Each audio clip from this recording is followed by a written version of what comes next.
fuga, vai.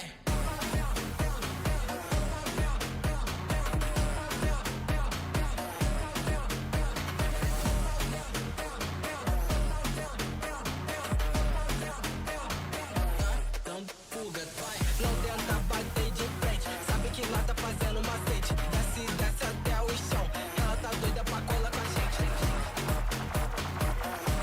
Fazendo macete, ela tá doida pra cola com a gente.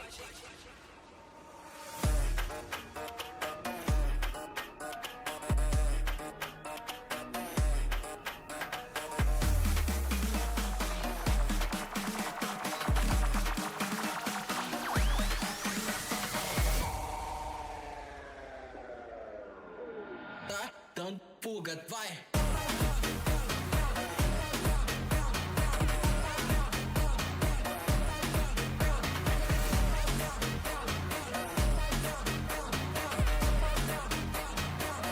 Então fuga, vai. Não tenta bater de frente, sabe que lá tá fazendo macete. Desce, desce até o chão, ela tá doida pra cola com a gente.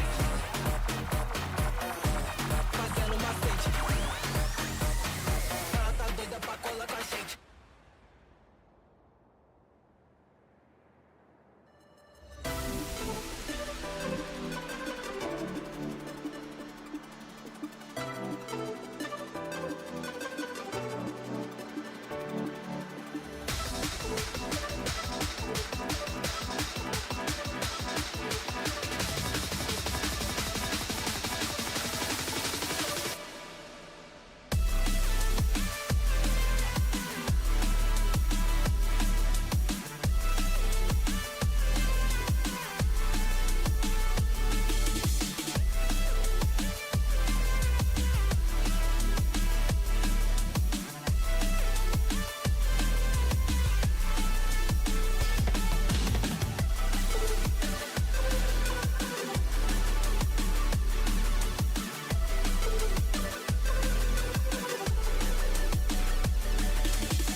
just trying to close in on the flankers first. This FlyQuest doing their best to just hide in hell off of what they had, and Trying to hop on. Misu good for the first one. Alexis popping off, and Alexis! FlyQuest are doing the damn thing! Now you have a stun you have to deal with too. Managing to dodge out has to take a fight.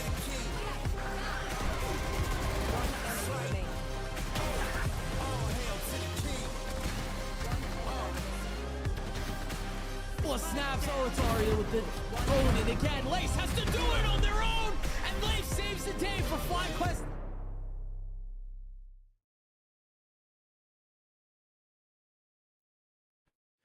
Welcome back to Verizon Valorant Game Changers North America. Damn, that video always gets me so hype. It just keeps going and going. I'm Rivington here with Zobi to bring you all the action today and some more days, because Game Changers isn't going to be over for a little bit, but we do have to get to today's action, and it's going to be spicy because some teams, Zobi, are going to be reaching 4 wins. yeah, I mean, we've already had, obviously, your Shot Fireball and your Water Punch their tickets to that main event, those playoffs on stream. And we're looking to send a few more golden tickets out today. You know, a lot of teams starting to reach that precipice, reach that tipping point. And I'm excited to call the matches as a result. It's going to be awesome, and there's been a lot of action to get us here right now. So let's take a quick look back at last week and check out Friday's action that got us to here. Good evening and welcome back to Valorant Game Changers. Today's an exciting day. We're looking at a lot of qualifications today, eliminations on the line as well. We're heating up for the last 3 days here at the Swiss stage. On the retake and the contest, leaving Astralis by themselves. 2 more playing together. The Molly gonna force the action, but they line up! And wanted to steal away one with the 1v3 Red Bull clutch. You can't lose this round if you're Evolution. On this, oh my goodness, what are we talking about? That can't happen.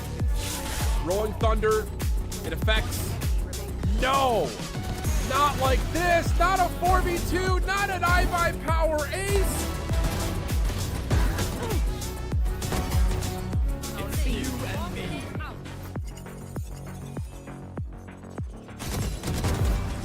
One enemy remaining.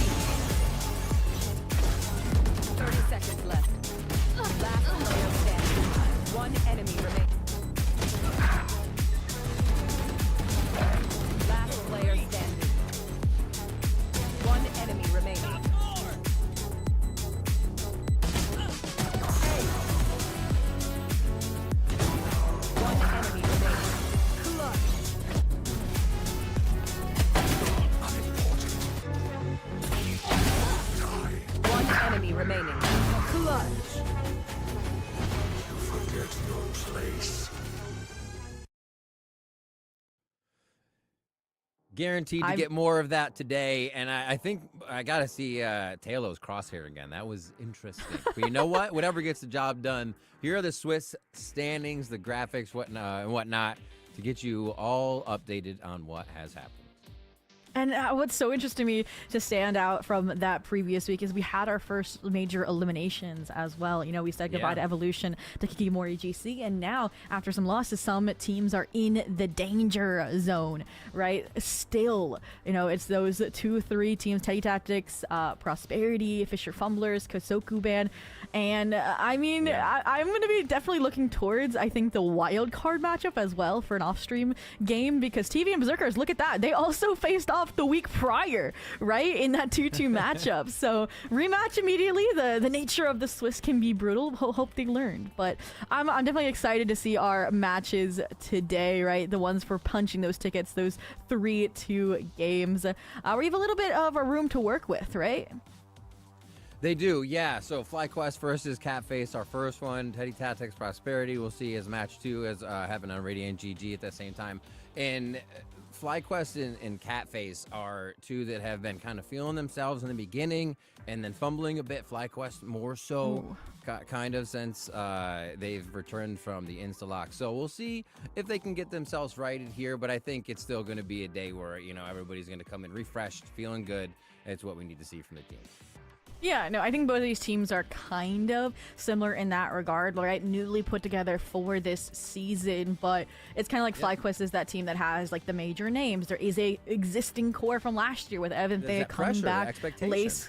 Yeah, coming out of retirement. So, and then they add in, powerhouses like Bob from VCL, Lovely as well, who's an insane Sentinel player. And it feels like such a fleshed out squad. But like you mentioned, they have been so busy. They've kind of looked almost burned out after last week's doubleheader on Monday and Friday. Because, I mean, okay, Red Bull Homeground ends what? Sunday? They have a match Monday. They had to fly back from the UK. Like, I don't blame them necessarily. After that, another one. Yeah, but it's definitely rough and not how you want to wind down when you've been 1 win away after a very strong opening to kick off Swiss. And hopefully they can buckle down there. I mean, we saw how happy Thea was after the win when we talked to her and how ready they were to go out there. So possibly they've reset. They didn't have Bob and a Lovely for every game out there at Instalock. So again, synergizing with the team. I think they can get back in here for this round and get back to some maps that are familiar. Maybe they see Icebox in there if they're lucky enough. It's an undefeated one for them, which would kind of be an icing on a cake to maybe get ramped up and get them going so they can control the best of series. Yeah, it does concern me, like you mentioned, not having time to play with the full squad. It was Saunders last ride, Red Bull Instalock. They had Unstable playing as well. Yeah. And it's also a 3 duelist, right, style of event. So you don't get to practice your standard go-tos that you're probably going to be playing realistically here in the Game Changers North American Swiss. But aside from that as well, they might not have had the full support of their coaching staff either, because Coach Joe also coaches Northwood over in the collegiate realm, and they've been going back to back to back, CECC, CVAL. They were also at Red Bull Installog. And just yesterday, they were interviewing over for NECC Nationals in San Antonio. So they're jumping in the server, might not have the time to go through everything with a fine-tooth comb with the squad. And I'm hoping that we get to see then those individuals, those callers like Thea, step up today. Absolutely, and they're up against Catface, a name we've been growing to know here throughout the Game Changers scene. Icy as well. Sin's been around for a bit. Slicey has been going crazy. We know Animal, but yeah, Icy is kind of my one to watch here, as they have been going so crazy whenever they can start to control the game. You see them continue to take more and more. Oh, for sure. Luna Fox and Slicely, like, this is their passion project. They've been the ones that are the mainstays on Catface Valorant, right? Animal, obviously been around the block, streamer, content creator, and insane Sentinel player.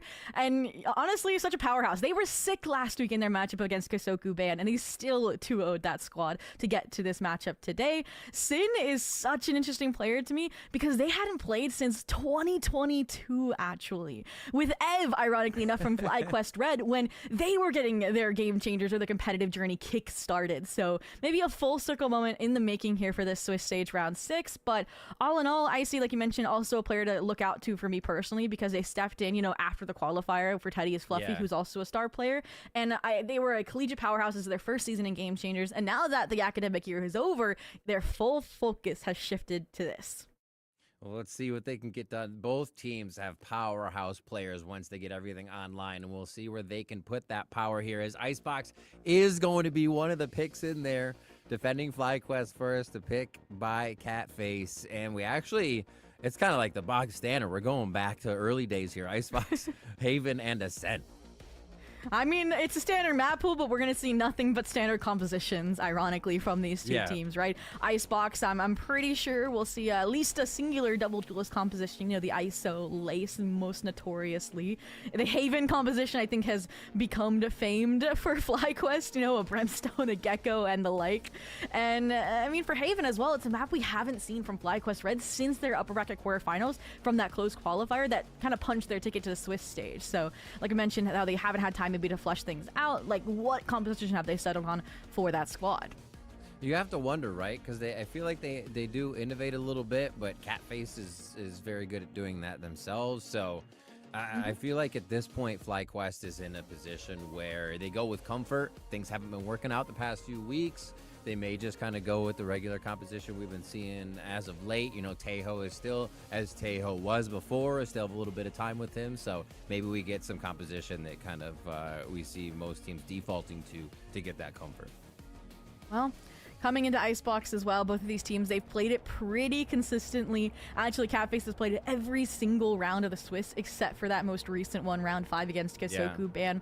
For FlyQuest, it's been a pretty stable map for them as well. Haven't dropped it yet. Last time they played it was against Aussie and Friends, which was a 13-5, which was basically just as dominant as when Catface went up against them in round 2, a 13-6. And we got to watch that match, right? That's where players like Sin really showed up on the Clove, when we also got to see the IC ISO. So now the IC lays head-to-head on the possible ISOs. I'm hoping we get those compositions to research here. That would be awesome to see. I'm excited. And we're about to get into Icebox here. As you see on the screen to get our first game of the day going. We'll be sure to watch that one. I mean, watching Lace come back as well to have kind of do so well, have a heyday. And you know, she's always been so vocal. Been on the VCT stage chatting it up too. But so it's been really cool to see the excitement that she and the passion she's bringing back in here, and kind of that veteran knowledge. So what do they have? It is the ISOs. You looked for it. Icy's on it. Lace is on it, and that duelist as well for Bob to come in here and just be a problem for everybody. And it's so different, right? The double duelist dynamic between the Jet and the ISO. So you still have that operator agent, you still have that dive agent. But the different route from Catface, like I mentioned, that Clove pick, you know, you can speed up a little bit off the pick me up to, you know, reposition effectively. But it's definitely going to be, in my mind, a lot more. You have to hard commit on the attack, which is the half they're starting on here with this style of composition. But if they take the fights and win them, so be it. And I'm definitely excited to see how it functions, especially for FlyQuest Red for defense with that double duelist, like I mentioned. You really want to get started on the right foot to get that kind of go-to operator style defense in place, but it requires funds. Once you get it's so much nicer. I mean, always to have a little bit of economy on your side, but especially when you have the double duelist, you take a little more chances. Like you said, you have the operator, so if Lace wants to go a little crazy and make an ISO move to open up space, you still have that kind of safe plan B with the operator with the money. So you're right. They really are going to be shooting for that big gun to start it off. FlyQuest Red versus Catface. Somebody's going to get a 4th win today. Somebody's going to lock it in. It's another day, like you mentioned, to get the golden ticket. And we're about to be on Icebox to start off this best of 3. Yep, Catface Val's pick to get things started here, taking it over to the chilly ice box. And again, it's a little bit of a risk knowing it's also up FlyQuest's alley, but they think they can out-aim, they can out-shoot in the warm-up match for this best of 3. And looking like we're seeing about to see 2 ships pass in the night, right? A heavy stack at Aggress out A, and a heavy stack from Catface going to be heading towards the B site off of this contingency. The double tap, easily protecting Icy there to start things off. Very abrupt there. I don't think Theo was expecting that much speed here on pistol round. And it looks like they get spiked down, and they will not decide to push. They're going to play all the way back, actually. 1 at yellow, 4 long. If they re-rep mid, they would have caught Lace here, but no dice just yet. It'll be late impact, and hopefully they can find this killjoy so that Yuto won't impede the rotation from this Viper late. But you mentioned giving up all that space isn't worth it, especially when all the fly players can funnel in. Doesn't matter if Icy's taking them down one after another. What a peek, just cutting the corner. Sin gonna be on the other 2. Sin opening up with, or Icy opening up with 3 on that round. Absolutely incredible stuff. And like you said, kind of ships passing in the night. Theo was the one in the lighthouse that I think they were still trying to get the light on for a moment. And just boom, in came the ship that was Meow. Is setting up on the harbor of B. And they get, I can't say that, harbor's action agent. And they just get the spike down. And it looked a little weird that they were going to leave the site, but the shots, it made it safe. and I think part of that reason, again, is we mentioned Slicey really late, right, making that mid-wrap. I think that's going to be a standard on this attack half. But speaking of standard, double duelist has to aggress, especially on an eco. Bob, nice deposit here deep into Nest, but no contact made just necessarily yet onto the lurking animal. And it feels like I like this from Catface, right? It's an eco. You expect something out of the ordinary to come out of FlyQuest here, like a gamble push. And they've just kind of set up these nasty off angles really deep, but they're not actually like over-aggressing where they're going to lose catastrophically the round off of one team fight. Enemy tag. Taking their time for sure. I mean, Spike's still down, so this is just a search and destroy mission right now before they can get anything. This is going to be some weird timing. Oh, no, it goes up. Ooh, how deep. Ev is first line of contact. No drone, no recon bolt. There's going to be the counter recon, actually, that kind of acts as that beacon in the sky. The rest of the team for Fly starting to rotate over, but can they get there fast enough? Icy pours up the Vandal off the 3-piece. They don't even need the Vandal. Animal, the Sheriff's enough. They're just absolutely tearing open the site with one shot from Pipes there. Sims a Guardian and still working it from the elevated position. Animal just claws down the team. Oh, 4K with the Sheriff as Animal is everywhere.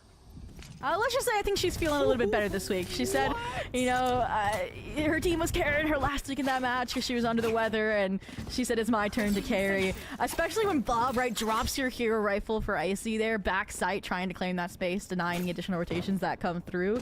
The way you ensure that no other players are going to follow, that buy-up round is clean. That's exactly what you need. And now, Animal, right, you had a Sheriff. You had money in the bank to cash out now on an extra Vandal, an extra ounce of power to hopefully convert this third round bonus. And what a way to shut down Fly to start here. This bonus round, really, they need to do some damage on this bonus. Oh my gosh, it rinse and repeat. It is still a fake. They're going to go mid for the first time, so they ran a different strat every time, though. We just give a different look. And oh my god, just pixels, slivers are all they need as Meow starts to move through the map. And they always have somebody covering their back. They always had a trade. Usually you get lost in the sauce, a little discombobulated there on those mid takes, right? The timing doesn't align, but they were confident because Icy found both of those kills over towards Yellow, over towards B, that there wasn't going to be anybody slipping through Snowman or slipping through main. So they could focus on who was coming from behind them under Tube, who was coming out of Kitchen and Snow Pile. Just really nicely done trading those out and getting such a fluid and streamlined third round bonus with worse weapons.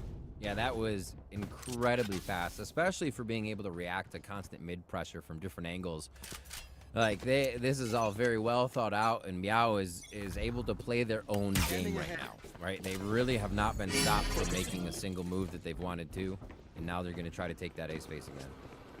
Well, and I feel like FlyQuest thought with this style composition it was just going to be the A-take simulator, right? Just duke it out so you can win the space. But they have not expected, like you mentioned, the colorful attack that's happened so far. They've changed every time this round, no exception. Other than Icy, again, kind of this lone wolf player. And the follow-up's delayed, but still there nonetheless. And Icy, gotta be careful. There's two players about to nip at your heels. The toxic screen, beautifully placed, though. Wait a minute. Oh! Last player standing.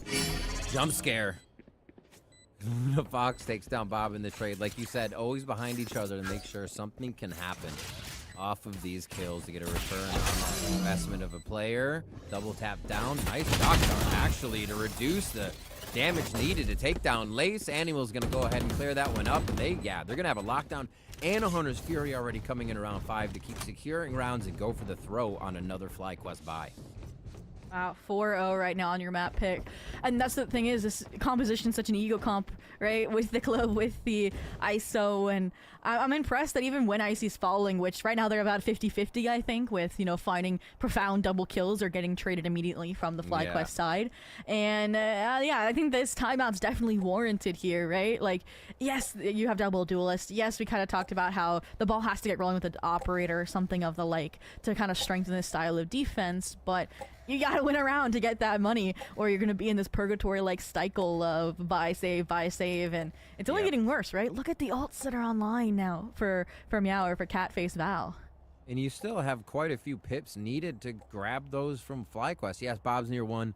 You have Evs on the Hunter's Fury, but to answer a lockdown, to answer all this other stuff, you could lock down to get the Hunter's Fury, and then with the power they've had in these rounds, continue with the rest of the ultimates just to take another one. So we'll see how much they can roll this over from the side of Meow. FlyQuest taking a very important time out here just to sort things out. I think they're in a very chase what Meow is doing mode, and I think they need to just hold positions, rotate less, and kind of rely on each other to guard what they have, and then just go for a retake. There's not many alive for the retakes when they've been happening right now. Yeah, it's been a little difficult, I think, because of how left, right, center it's been from Meow, but looks like they're going back to basics, right? Don't want to change too much out of the timeout, especially when you have a kill contract to open up the round, open up the A side. When you're up against Bob, you've got your work cut out for you. Even with the reveal, that's not enough. It dissipates. Icy, though, lands the shot, and just like that, one player taken off. You got to deposit Lace to now fill that void, but even then, their double tap's been destroyed. This toxic screen's allowing now for Meow to take extra space. Ooh. Oh my god, they come out of the timeout. That was a dart into the kill contract. And now they actually get Ed's Hunter's Fury right away. They're going to know where one more is on the map as the lockdown tries to push them back. And they missed. This is just falling apart so early for FlyQuest. Oh, and the alarm bot's active. Lovely, spotted. And, I mean, she had the opening kill on that lurk player. We talked about Slicey, these late round wraps. So now, I mean, you know, player's flank. You don't know if Thea's with her, so you're going to fight in a spawn instead. But it's a little disjointed. Sin double checking behind her back. And as a result, it's just 1v1 after 1v1. Starting to fall apart now in favor of FlyQuest. This is what they need right here. They have to stop the bleeding. They've identified Luna Fox. No utility. Oh, no, the Hunter's Fury was there. Luna playing inside, probably would have thought they would have been charged if they did try to use it, but still, that's a huge round from FlyQuest, and one Meow actually absolutely gave right to him.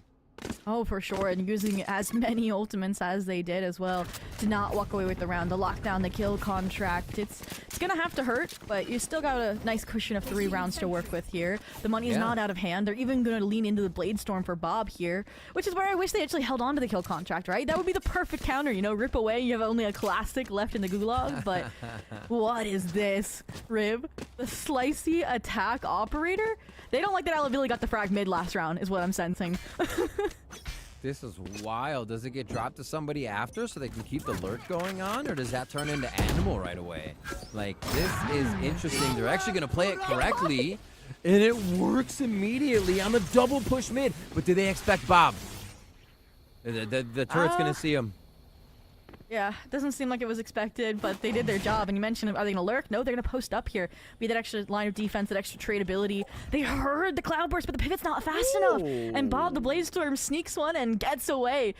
Establishes the 4v3, gives a little bit more hope to Fly. That Ed's gonna widen, even things out to the 3-on-3 now. And for the first time, we've actually seen the A exec flushed out completely. A forced rotation, and it looks like Bob is going to meet them head on. Updraft available. Do they go yellow? Do they play the close, quiet angle? Oh, Bob always plays up, right? They're going to try to do everything they can to get these kills right away. One with a Vandal, 2 up close. That's got to dodge out on whatever comes next, and it wasn't ready after the dart came through. Bob goes down. Oh, plenty of time to work with here. 30-ish seconds. A lot of delay utility between the Vipers. Snake fight between the shock darts. Now that those are starting to run out, and you know both players are here. Do you re-rotate? At this point, you're just weathering the storm, hoping they make a mistake. And Luna Fox looking to identify. One enemy remaining. Ooh. Oh, the double swing. Both of them actually took an extra step on that, too, to make it a double wide. Oh, my gosh. Nicely done. They pull it right back in their favor, and that reset stings quite a bit, especially with the way the money's flowing right now. That was such a clean 3-2-1 swing kind of moment there, especially when they were bullying you with all of the utility just to delay the plant, to play down the clock. And we mentioned it, it's only a speed rump on the road to success right now for this attack half of Meow. That last round, that was one for FlyQuest because, again, the money's fragmented. You're going to force up Lace with the Vandal because that kill contract's in hand, so you're hoping the double tap will be enough to convert, to get a weapon down, to get an advantage in hand. It looks like that is, in fact, the plan here. Hello. Nice try, Lace. You don't even deny the orb, though, unlike last round. Give up one of the... Oh, my... Just toying with them. Lace drops Ice. We were wondering about that ISO competition, and now, again, it's going to be another one. Sin drops Lace, and there are kills all over the map right now, leaving a 2v4.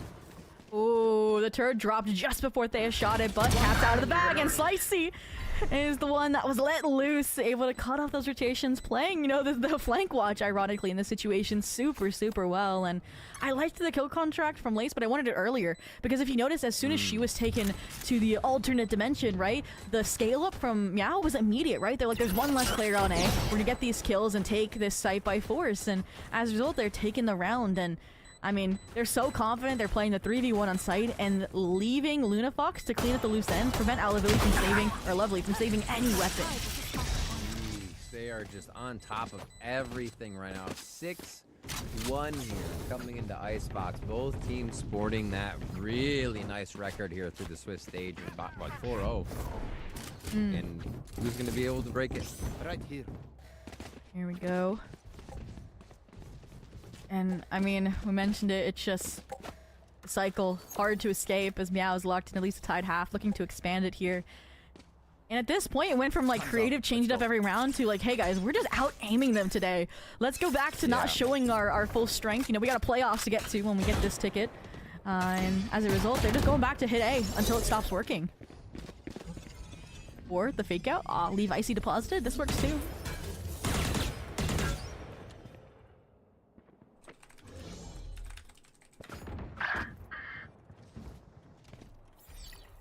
Here we go. A little bit quiet, a little bit slow. See a Lovely trying to get more information on this rotation, see if Icy was just faking. And now that that final end's been cut off, the rest of the FlyQuest members have made it over towards this site. It's gonna be another Flood style retake. We mentioned how they were never playing forward on the pistol. Well, now that they have weapons, they are so playing forward. Sin getting shredded by the shock dart swarm grenade combo, but they're not dead just yet. The dismiss back into the safety of the Viper's pit, but you gotta push out. That timer gonna be ticking away. You're not immortal forever. And the high-low Lovely just trying to weather it, and they do so successfully. No punish, the lockdown online. And this is how they're gonna try and force these players out. They got lots of time. If they can just play a little bit patient here and get themselves encroached in before taking the fights. Oh, they take it from pretty good distance.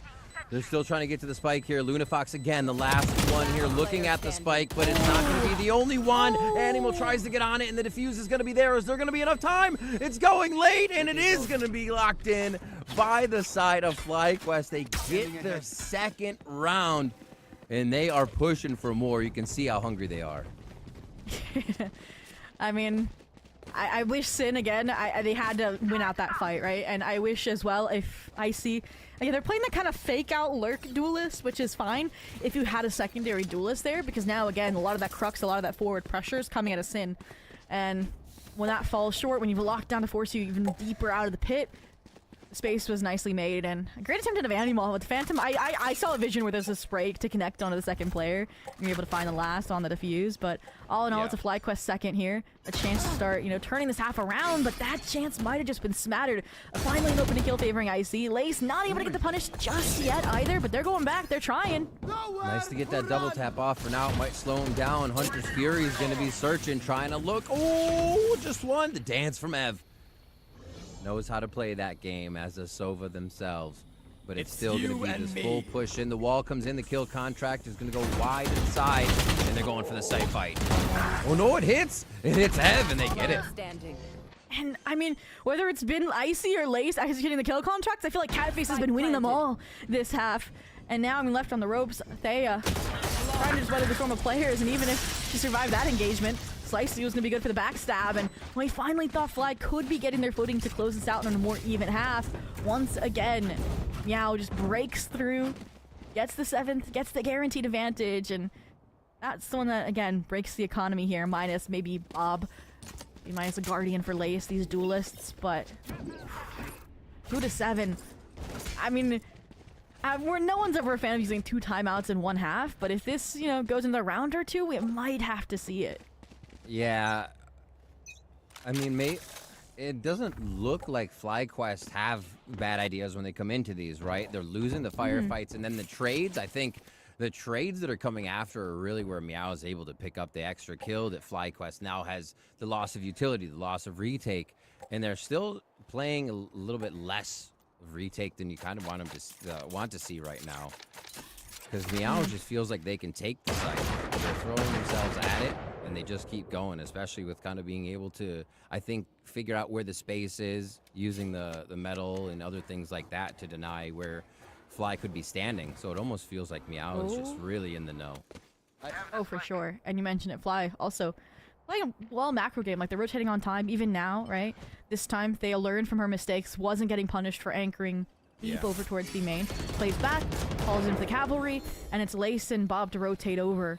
And they're ready to contest here, but still a lot of space. We mentioned how Icy was usually not a player that was able to push up deep through this B-site control because they were lurking or they were first blooded. And this round they tried to do so, but a classic how?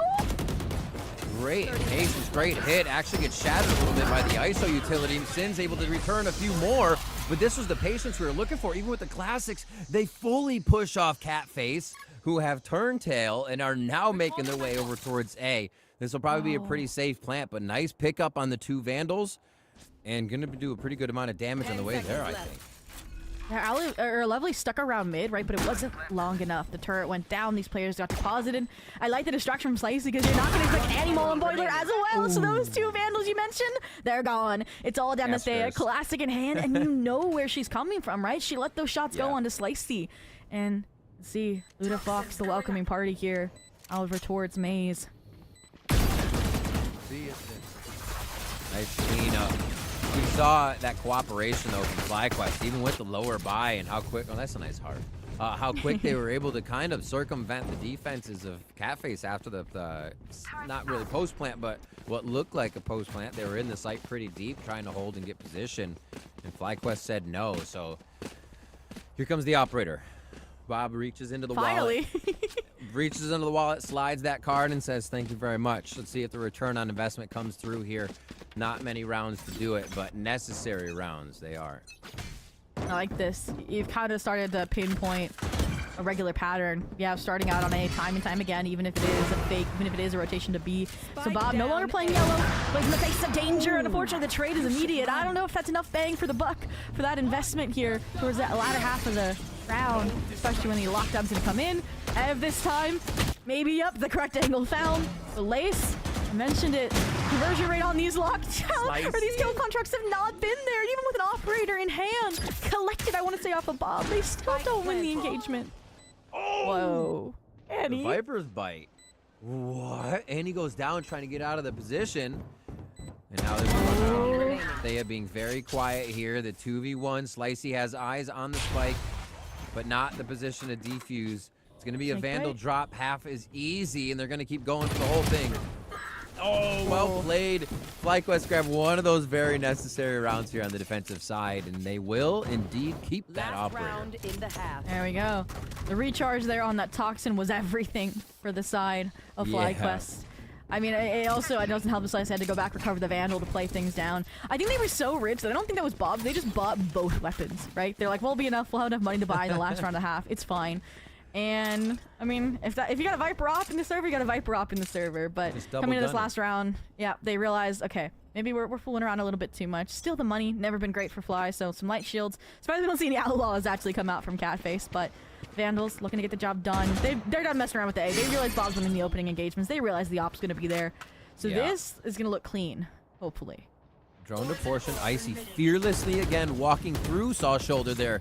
Thea's smoke wall going up just a little late. See if this lurk actually from a Lovely can get around far enough, or that comes back through mid on the team here. Planted, and they're ready to defend. Sin starts them off. Talked about how far forward these players are going to be. Was it going to be Sin? Was it going to be Icy? And it looks like, I mean, Sin, it makes sense, right? Not dead yet, you're back. Beautiful timing with Toxic Screen to keep her alive as well so she can fight. And this time there's disengagement. This time there was a vulnerability factor from Icy's undercut, I think. And all of that culminates with players staying alive. And you talked about the trades, Riv. They are on point to close out this half. Wow. A very dominant half. And FlyQuest looking structured on the rounds they were able to get when they wanted it. They kind of were able to sneak in and grab these rounds. You're like, oh, okay, they're gonna go on a run from here. They've got post plant, 3 post plant defuse, but that just wasn't the case. It seems like Meow was always finding members of Fly on the map before they were even able to really get to the sites in the transfer from site to site. There we go. Side swap, the double duelist hopefully going to be spotted in action, but yeah, we said it, they've been colorful, they've been creative, they've been confident, and that's exactly what this pistol round setup is screaming right now. 3, maybe 4 players down mid, a quick pivot back to screens if the deep dart from Lunafox spots anything A perhaps. This is about to be bloody between your alert players, Thea and a Lovely. Yeah, you got that double detection over there. Darts out, turret on top of screen, can see. Look at that damage coming in through mid right quick. They walk right through the smoke, though. They don't even respect it. And a Lovely's down already. And you think they're going to keep going, right? They found the kill. They're going to push through. And so Fly has the immediate reaction, right? The instinct to speed up on towards A. But I mentioned it. They go right back towards screens. They try to fight back in, but it's a little disjointed. And as a result, I love this pause from Fly, right? You have alert WinCon. You have Thea making her way through spawn. No Spidey sense tingling just yet either for the Catface members. And Hopefully the trade will follow. Stem the bleeding. You see Luna Fox looking all over like, wait, where did that come from? One enemy They don't remaining. even know now. Just ring around the rosy. Beautiful from FlyQuest. Really just shaking off that first half and coming in with a stellar pistol round in the second half here.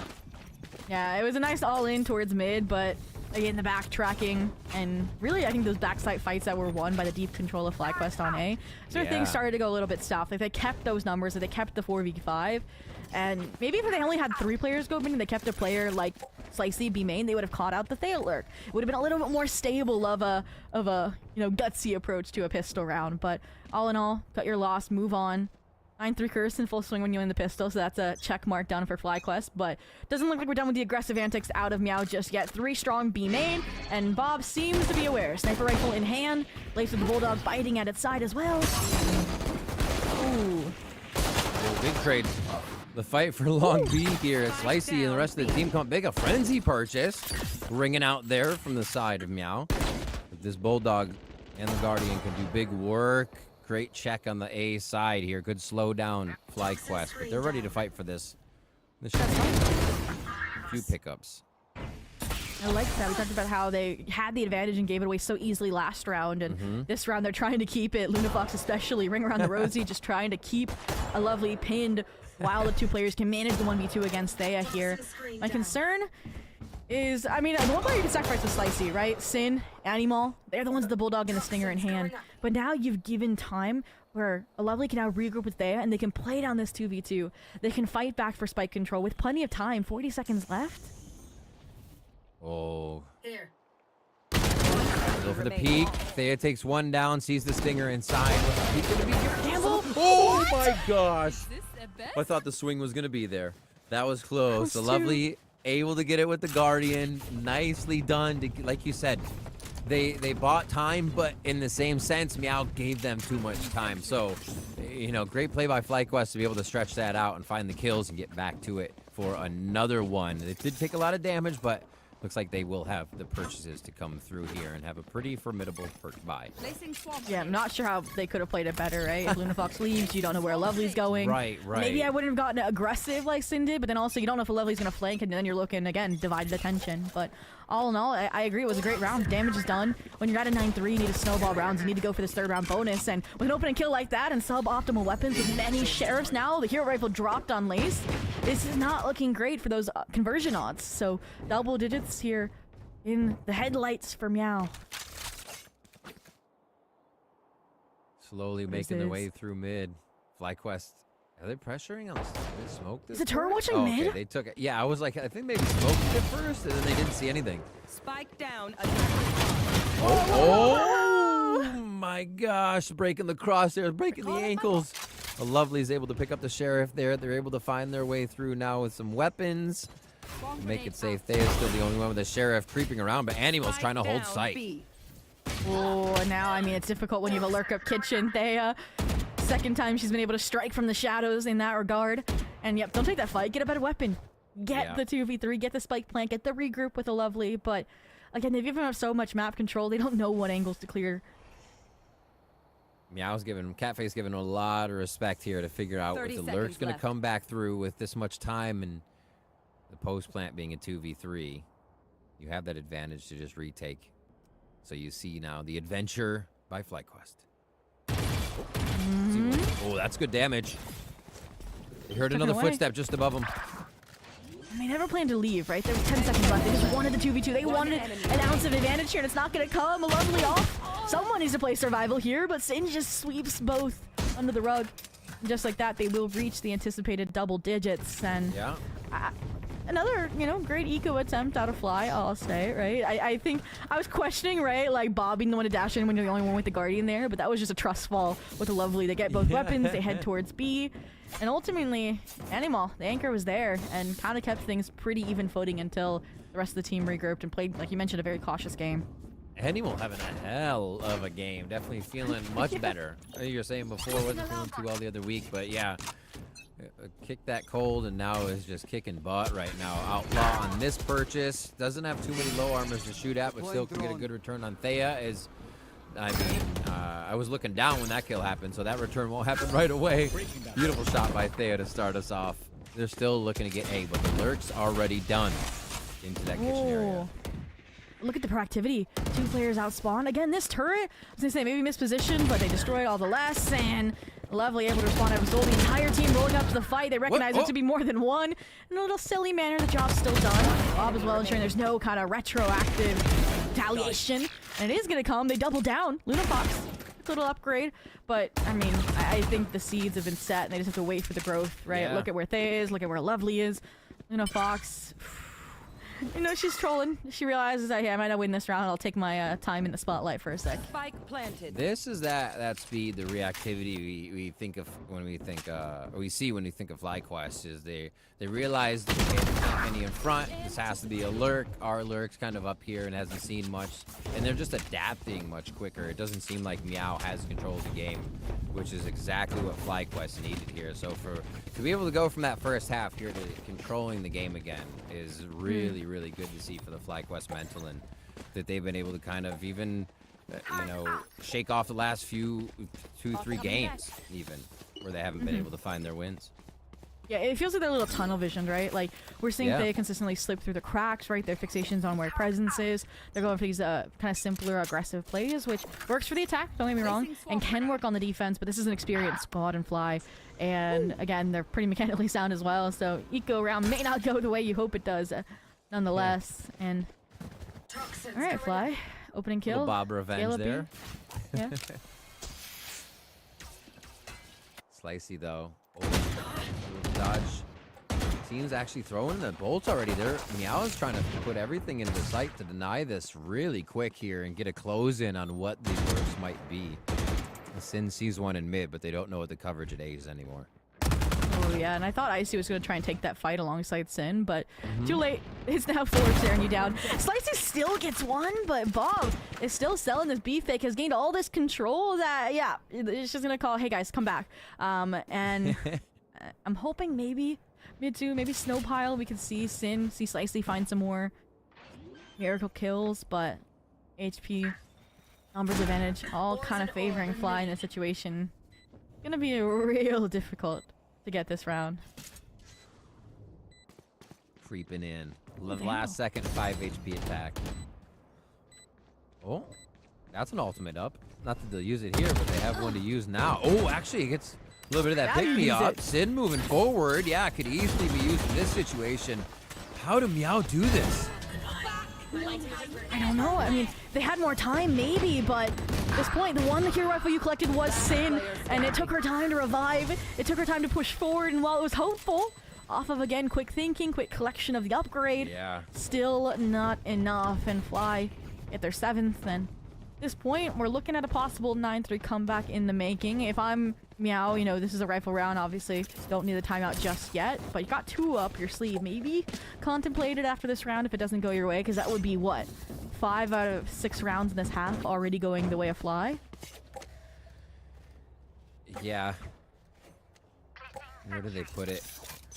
Long B for the operator. Push up, get some information towards A. And Bob's going to try to get this. Oh, we go instant. Hunter's Fury. Get the operator online and give Bob space right away. We'll figure out a little bit of A. Thea's figured out in mid, so see how Meow reacts here. Oh, Icy also has an operator in this equation, though, in this horse race. And it's interesting, it's only to be used possibly to take out the lurk players. Nobody's showing their face over towards B, but it's all A. It's always been at the moment. There's the op posted up there. Lace is trying to initiate there. And unfortunately, just none of those kills work out, but it did set up the lurk kill trade from Thea. Slicey looking for a quick retribution kill through window. They missed the timing narrowly. Oh, wait a minute. No way. Oh my gosh, they're everywhere. There's like just an angle on Meow when they're trying to figure out what's going on the map, and FlyQuest has the right angle every time so far. Beautiful macro over the last few rounds to just dissect what Catface wanted to do, how they want to defend. Enemy remaining. And you can see the kills are just happening all over the map on the mini-map itself. Yep, I mean, getting warmed up. I mentioned this was going to be a last kind of ditch effort by the time being from Meow, so Sin contemplating the save here. I'm expecting a timeout, especially if you lose a round in that fashion. If there's one player that I'm really liking their like kind of return to GC after missing kickoff. Thea, this map, she looks so individualistic, right? She is really the linchpin finding these impactful kills, impactful rotation points for this team. And now she's even searching for the cherry on top, looking for Sin over towards A, leading that charge. But Sin, they have a good spot to just hunker down via the end of the world. Yeah, it seems like Thea has like the anywhere belt right now. The round starts and Thea's anywhere. Just in kitchen, back in spawn, like giving super information to the team and relaying more info. FlyQuest must just have all the reads right now because of that movement. And you're right, coming into 17 and 12 there, just behind a Lovely, who's also fragging out. They are starting to put up the numbers here on the attack side, only losing that bonus too, and they were able to right the ship just after it. So the operator falls away from the Catface side now. Bob's still going to bring that power to the table. Ults are online for both sides and a good amount here, so you still have to be careful on these rounds. FlyQuest is looking strong, but they could get caught in some ultimates. Yep, I was going to say, these players pushing down mid. Thea somehow spearheads the single rifle player, the hero rifle. Passed off to Icy. There's a kill contract in the mix if they wanted to try to make something happen this round, but I think you saved them for your rifle. And I was wondering, okay, do we see a timeout now in the next round? There's that philosophy between eco timeouts and buy timeouts. And it seemed like they had a plan for the eco, but I still need that timeout here right now because they're looking a little lost, like they don't have adjustments. And Fly, I mean, they're respecting them, right? Locked and invested even on an eco round. Icy though. Yeah. Disrespect here. They're still sticking around. Oh my gosh. Just shot right off the rope for a moment there. They get the spike back. Ooh, shot high and right. Bob goes down, so they get the operator shot. Might still be on Jenny if they can't get it. Somebody's going to jump over there and grab it. And it looks like they'll be able to walk this one out. You're like, is they lurking again, guys? Am I going to get killed walking away trying to save my rifle? We haven't seen the Viper. The players on site first. They're actually gonna go for this. Miracle 1v4 it would be, especially with 5 HP. Great read. And one after another. Fortunately, they get a Thea at the crux. Ooh, get the op, get the op! Yeah, Ev! Oh my saving it. Buzzer beater there to get that back to Bob. I mean, fortunately she did lose the fight up against Icy, maybe beating her match there a little bit, but it's become a nice staple for the attack here. And yeah, no timeout called. Wild here from FlyQuest. Yeah, you're right. No timeout called. And sometimes you just let it flow, I guess. You feel like the team's doing all right, and they're just missing one kill. Nothing you say can help, but sometimes you need that reset. And Bob's going to reset Slicey right off the bat this round. That operator grab comes up. Look at Icy. Charge forward, they get ahead of it. Maybe a little bit too confident that was a solo Viper anchor here. Well, Icy's been playing with B-Start every round, time after time again. And I like how they don't like overstay their welcome. They're like, hey, we got the numbers back, I'm out. And they can give up that B space, they can use it to keep track instead of Thea at the lurks possibly. But all in all, these look like stable positions. I just don't need them to get aggressive here. You have the numbers, the turret. But get you punished here in tube. Oh, no way. Little squeak out the window. Thea's good for another one. And continues to shut down Catface when she sees them. Animal's trying to get the fast rotation, but gets turned around on, thinking the angle was gone. Wow. Oh my gosh. No. And again, it's just every player slips through the cracks. The defense looking mosaic at this point. As we tie things up 10 to 10. Yeah. It's like you got to turn around to fight people when the spike's in front of you right now. That is very telling of just how FlyQuest is able to macro around right now. It's like they have a UAV online and everything they do is in the right spot. There you go, Zobi. The timeout has been called to the scratching post. And I think there's two things here. One silver lining is before this timeout was called, you didn't dive into your ultimate reserve. That was my big concern, is that they didn't have a concrete plan for investing these, and that's what timeouts are immaculate for, right? My other thing to point out here is that Catface doesn't have a coach, right? So this is just the team effort, thinking through things, why things are going wrong. And honestly, you know, I'm not a coach. I'm not like a team-based analyst. I'm here to like make things simple, right? And honestly, have we seen them play retake once? have we seen them have a numbers retake advantage in the post plant once? Versus how many times did Fly get to attempt that on the B site? You know, 3, 4 times in the half? That's kind of what I want to see here, right? They're being a little bit too proactive, right? We look at Animal, right? Last round through tube. We look at Icy, you know, sticking around. You know, they got out at a good time, but even just, you know, punished by Thea. I want to see them play a little bit more cautiously. That, or, you know, I need to see, like, Sin and Icy together. Like, the double duelist fight together, right? And they haven't. No, I like that. I mean, you can see on their side, you have 3 players with 18 frags, so maybe there's that inclination. You know, I'm kind of frying today. Maybe I'll peek this situation they're trying to curb right now, right? So you're just trying to get all these, like you said, get everybody online, get more people for the takes. I mean, they should almost see what's happening, because this is what they did to Fly, right? Fly was always down in numbers, trying to get the psych in the rotation, getting caught out. But to this extent, Fly is just kind of pulling the cat face every which way here. Coming out of the timeout, let's see what we got. You took one of the suggestions. Sin, Icy paired up here. They were trying to get aggressive through A, but I think just the clearance utility, that procedural execution, was a little bit too strong to weather from this force of FlyQuest. So late drawn is set to confirm just what they're looking at here. And they are playing a little bit, you know, farther off, right? They are playing, it looks like, more for receiving the pressure than, you know, fighting against it here. Can they, is the question. Bob, nasty angle. Sin, victim. And it's just, again, they're fighting for the site, and in players dropping like flies one after another. The trades we saw in the first half, now kind of that gift, that power has been relinquished to FlyQuest. Yeah. They lurk through mid as well, just to make sure they have more coverage. Slicey's going to be there. Drop out the window is coming very carefully so they can get this kill too. Luna Fox tries to move into sight. Nice smoke from the Clove though. Try and set things up. Ooh.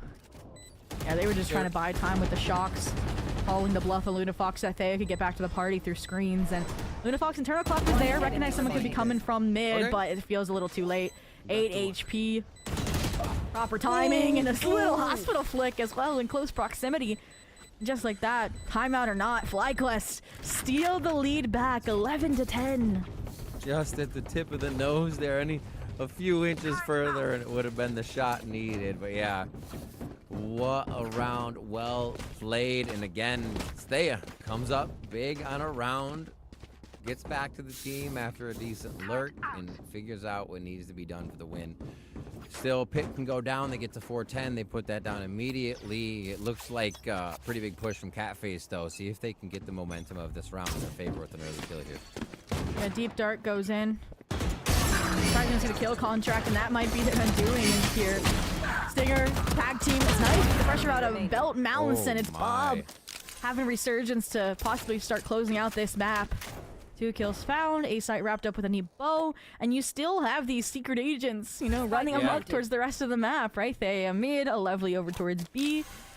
It's just, you know, divide, conquer, pinpoint, isolate, and execute.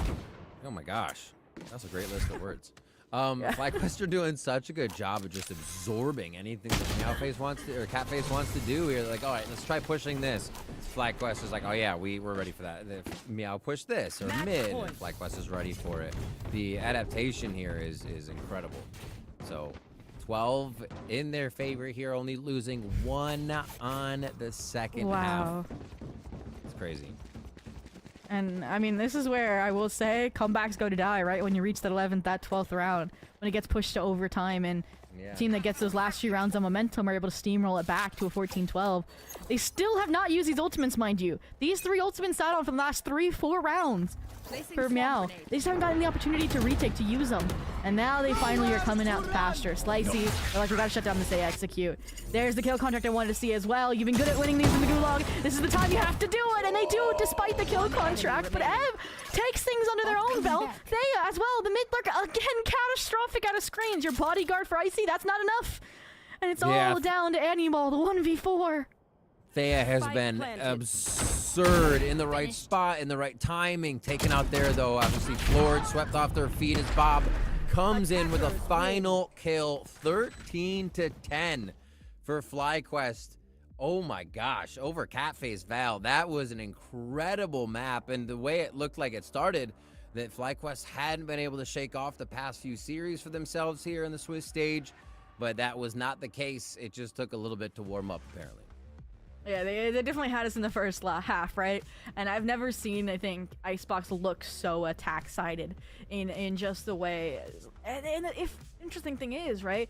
It's like the way in which it was catastrophic was different, right? It felt like Fly, again, they were calling very well on their defensive side. The macro tracking was really good. They didn't let these loose ends really slip through as catastrophically as what we saw at a Catface, right? A lovely, like Thea were able to do. Just get behind Catface every time. And I think, in my mind, that actually does come down to experience a little bit. Just understanding the proper timings, the internal clock of when players could be deposited in these deep B main positions. And I think that's ultimately what FlyQuest exploited in order to get this 13-10 comeback. It was incredible stuff by FlyQuest to be able to take that one. They do grab Icebox. We're going to take a quick break, but when we come back, we'll see if our next map is a safe haven for Catface Val. Don't go anywhere.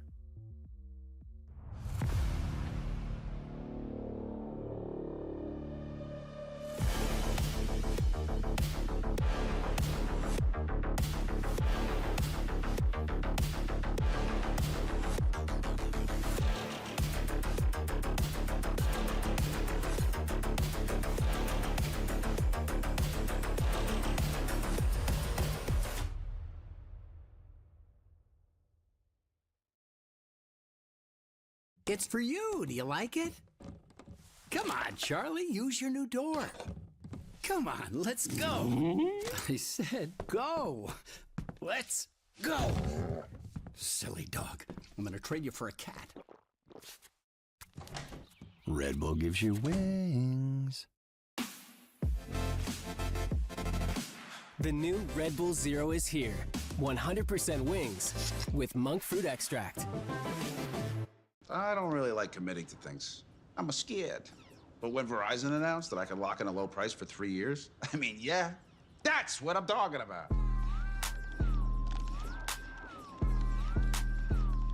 Can you hear me now?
Welcome back to Verizon Valorant Game Changers North America. I'm Rivington here with Zobi, and we just had a back-and-forth first match. And that was only really back and forth on the halves, and FlyQuest came out swinging on the half they needed to, losing only one round to take Icebox in a very close battle with Catface. And I feel like that, we were talking about it in between games, I feel like that means the next map could be anybody's. I mean, look at the stats. Yeah, I was saying I've never seen a more attack-sided Icebox game. And I think part of this comes down to, I mean, look at how strong once he took a site was the post-plants were. I think Fly's 9-9, maybe a little bit more impressive than the 8-11. But when we're looking at, okay, it was a, what was it, a 9-3 half? That means, okay, 11 rounds they were able to get the spike down. That's out of 12. That's super impressive as well. First Blood's even. I think it makes sense. We saw Icy get their fair share. We saw Bob get their fair share. So the duelists are duelisting. Check that box. You're good to go for Haven. But that's my concern, right? We're going to a 3-site map now, a historically attack-sided kind of battleground.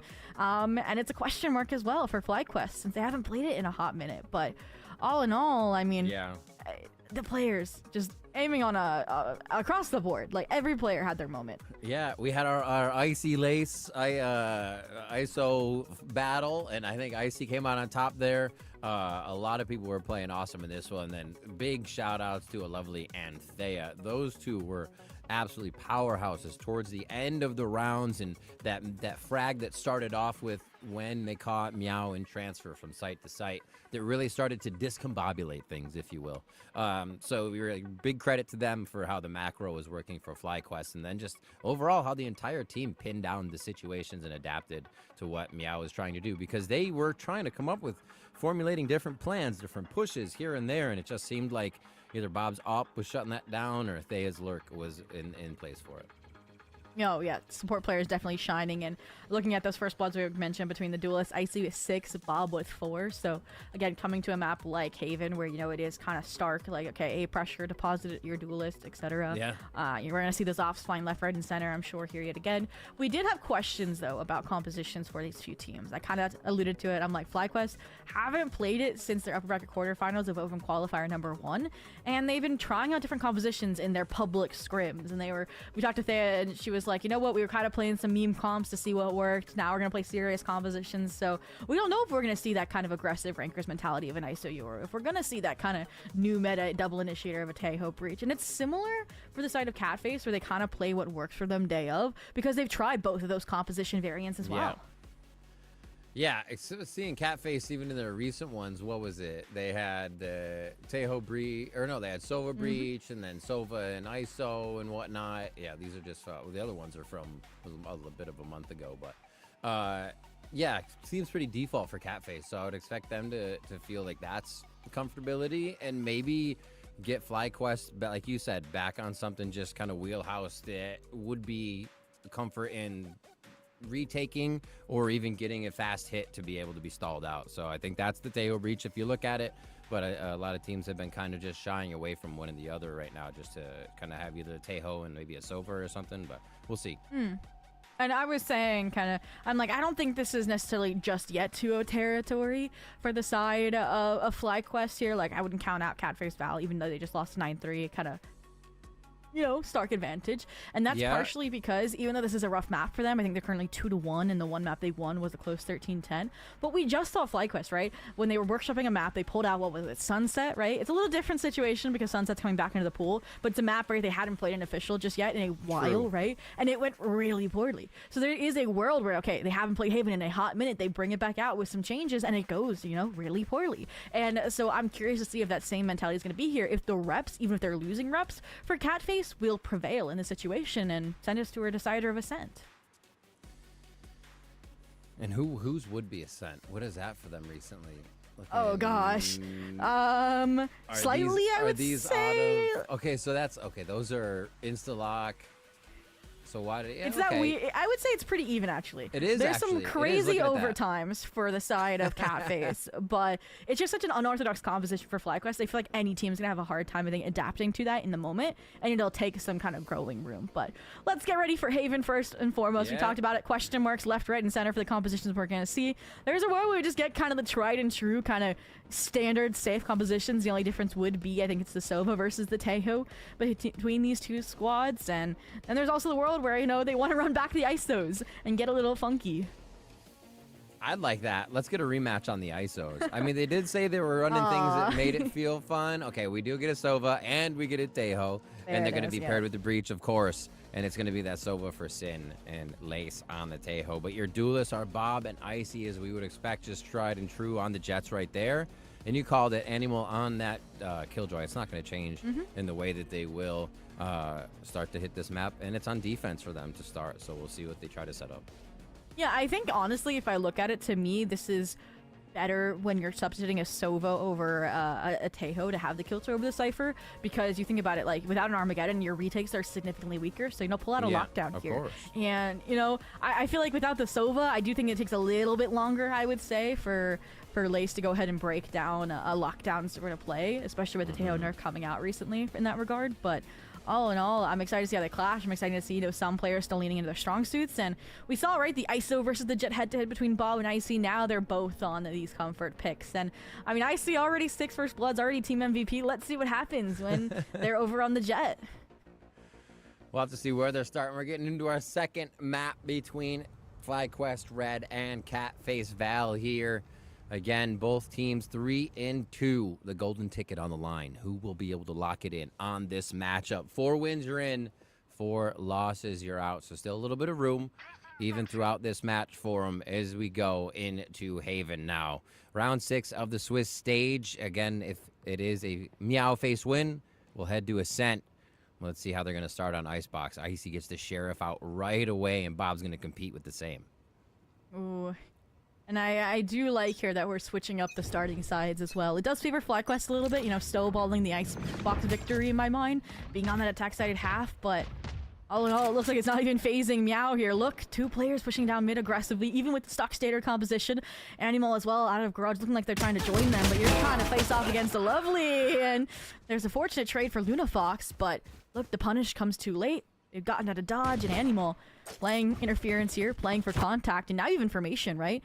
Lace looking so deep into A. Please, please, please find this contact soon, and she does. Beautiful look. I mean, they had great looks on mid, so Sin really needed to do some searching over in the A side, finding a very pivotal kill that would have opened up the site for the side of Lace and team.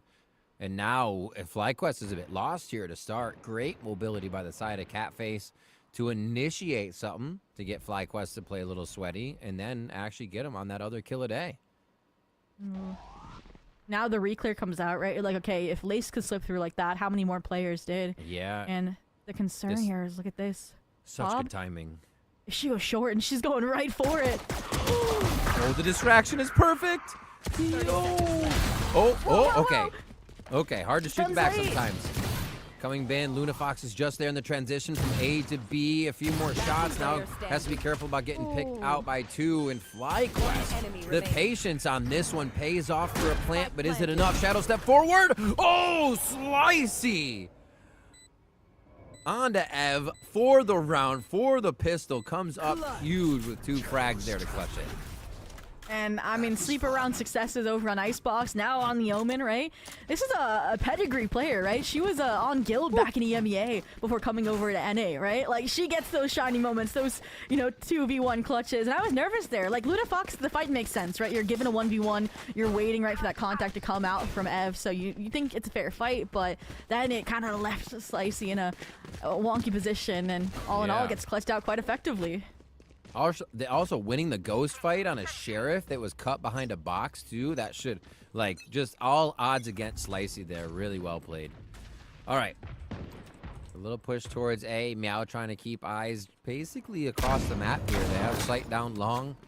Little eye on mid. And they're trying to push up A as FlyQuest say right through the front door this time. Ooh. Slicey, I mean, you just clutched out the round, now you're getting overwhelmed. Fault line, multiple players swinging. The Stinger Force G2 style coming in clutch here. And they're not done just yet. They're preventing the reflood. Beautiful paranoia coming out from there. And this is looking a little bit difficult, right? You also have the Outlaw. You know, your back covered here beautifully. This is going to be difficult for Meow. Oh, they clear left and they have backside and they can start moving in from that side.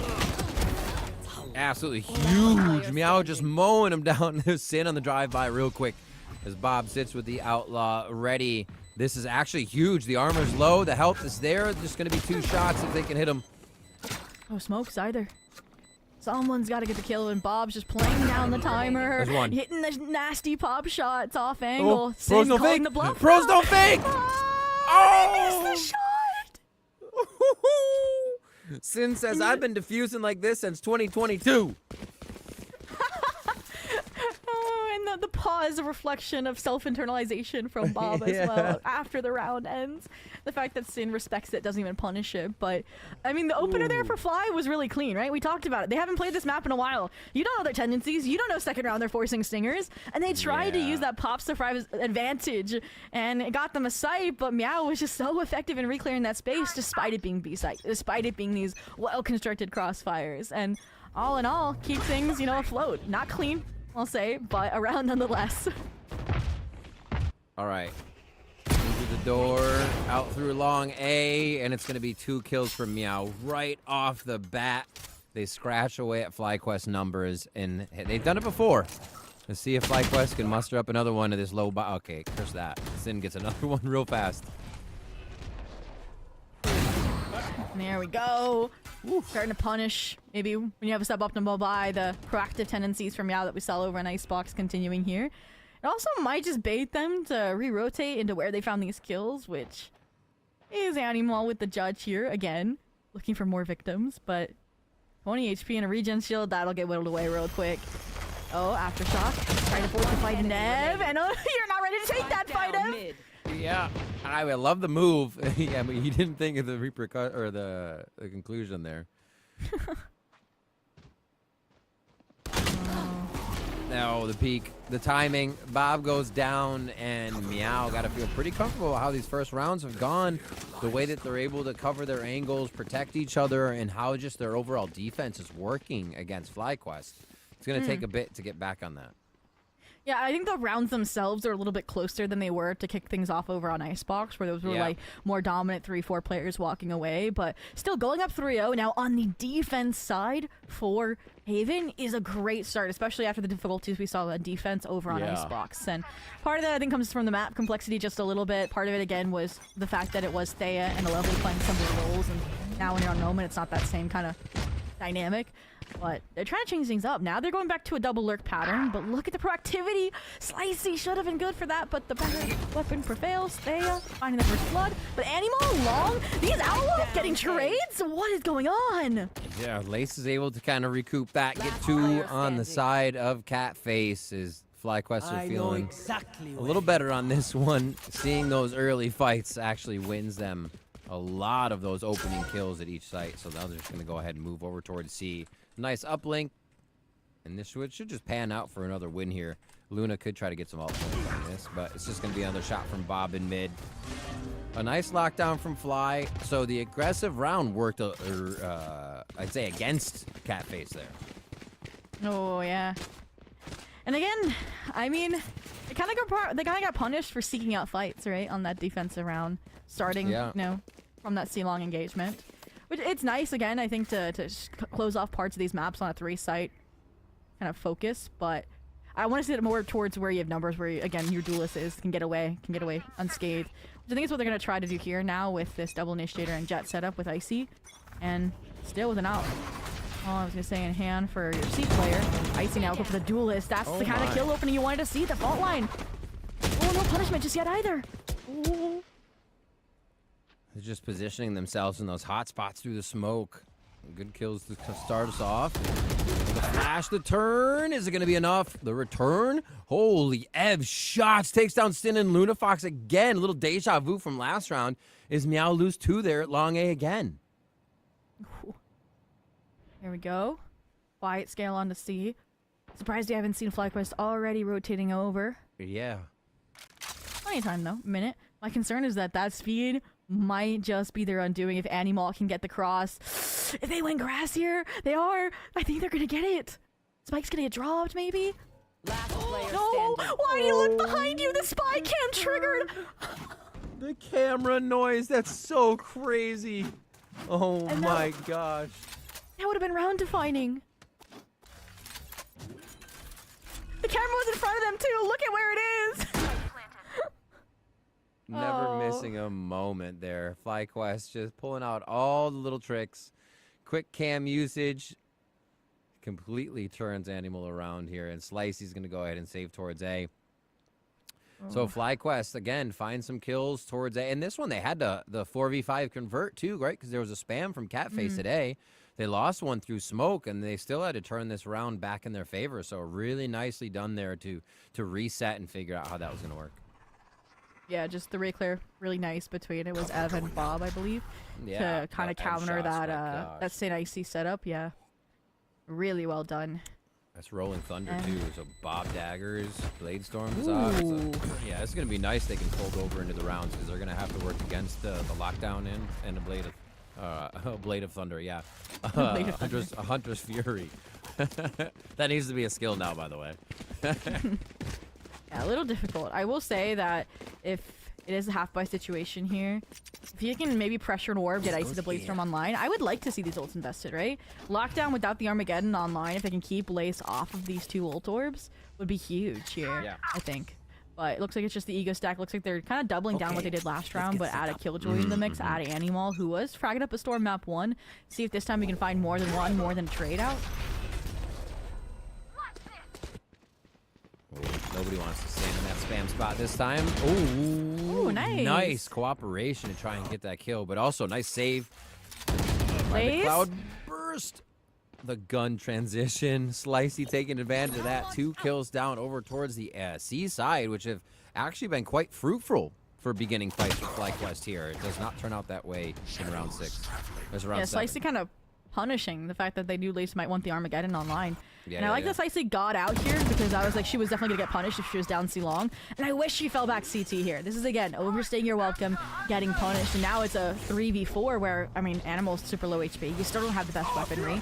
And now you're having to dive into these ults as a result. The Rolling Thunder misses, though, and that's gonna unleash Icy and Animal. I mean, okay, I'll call my bluff. I'll eat my words. Wow. 4-2.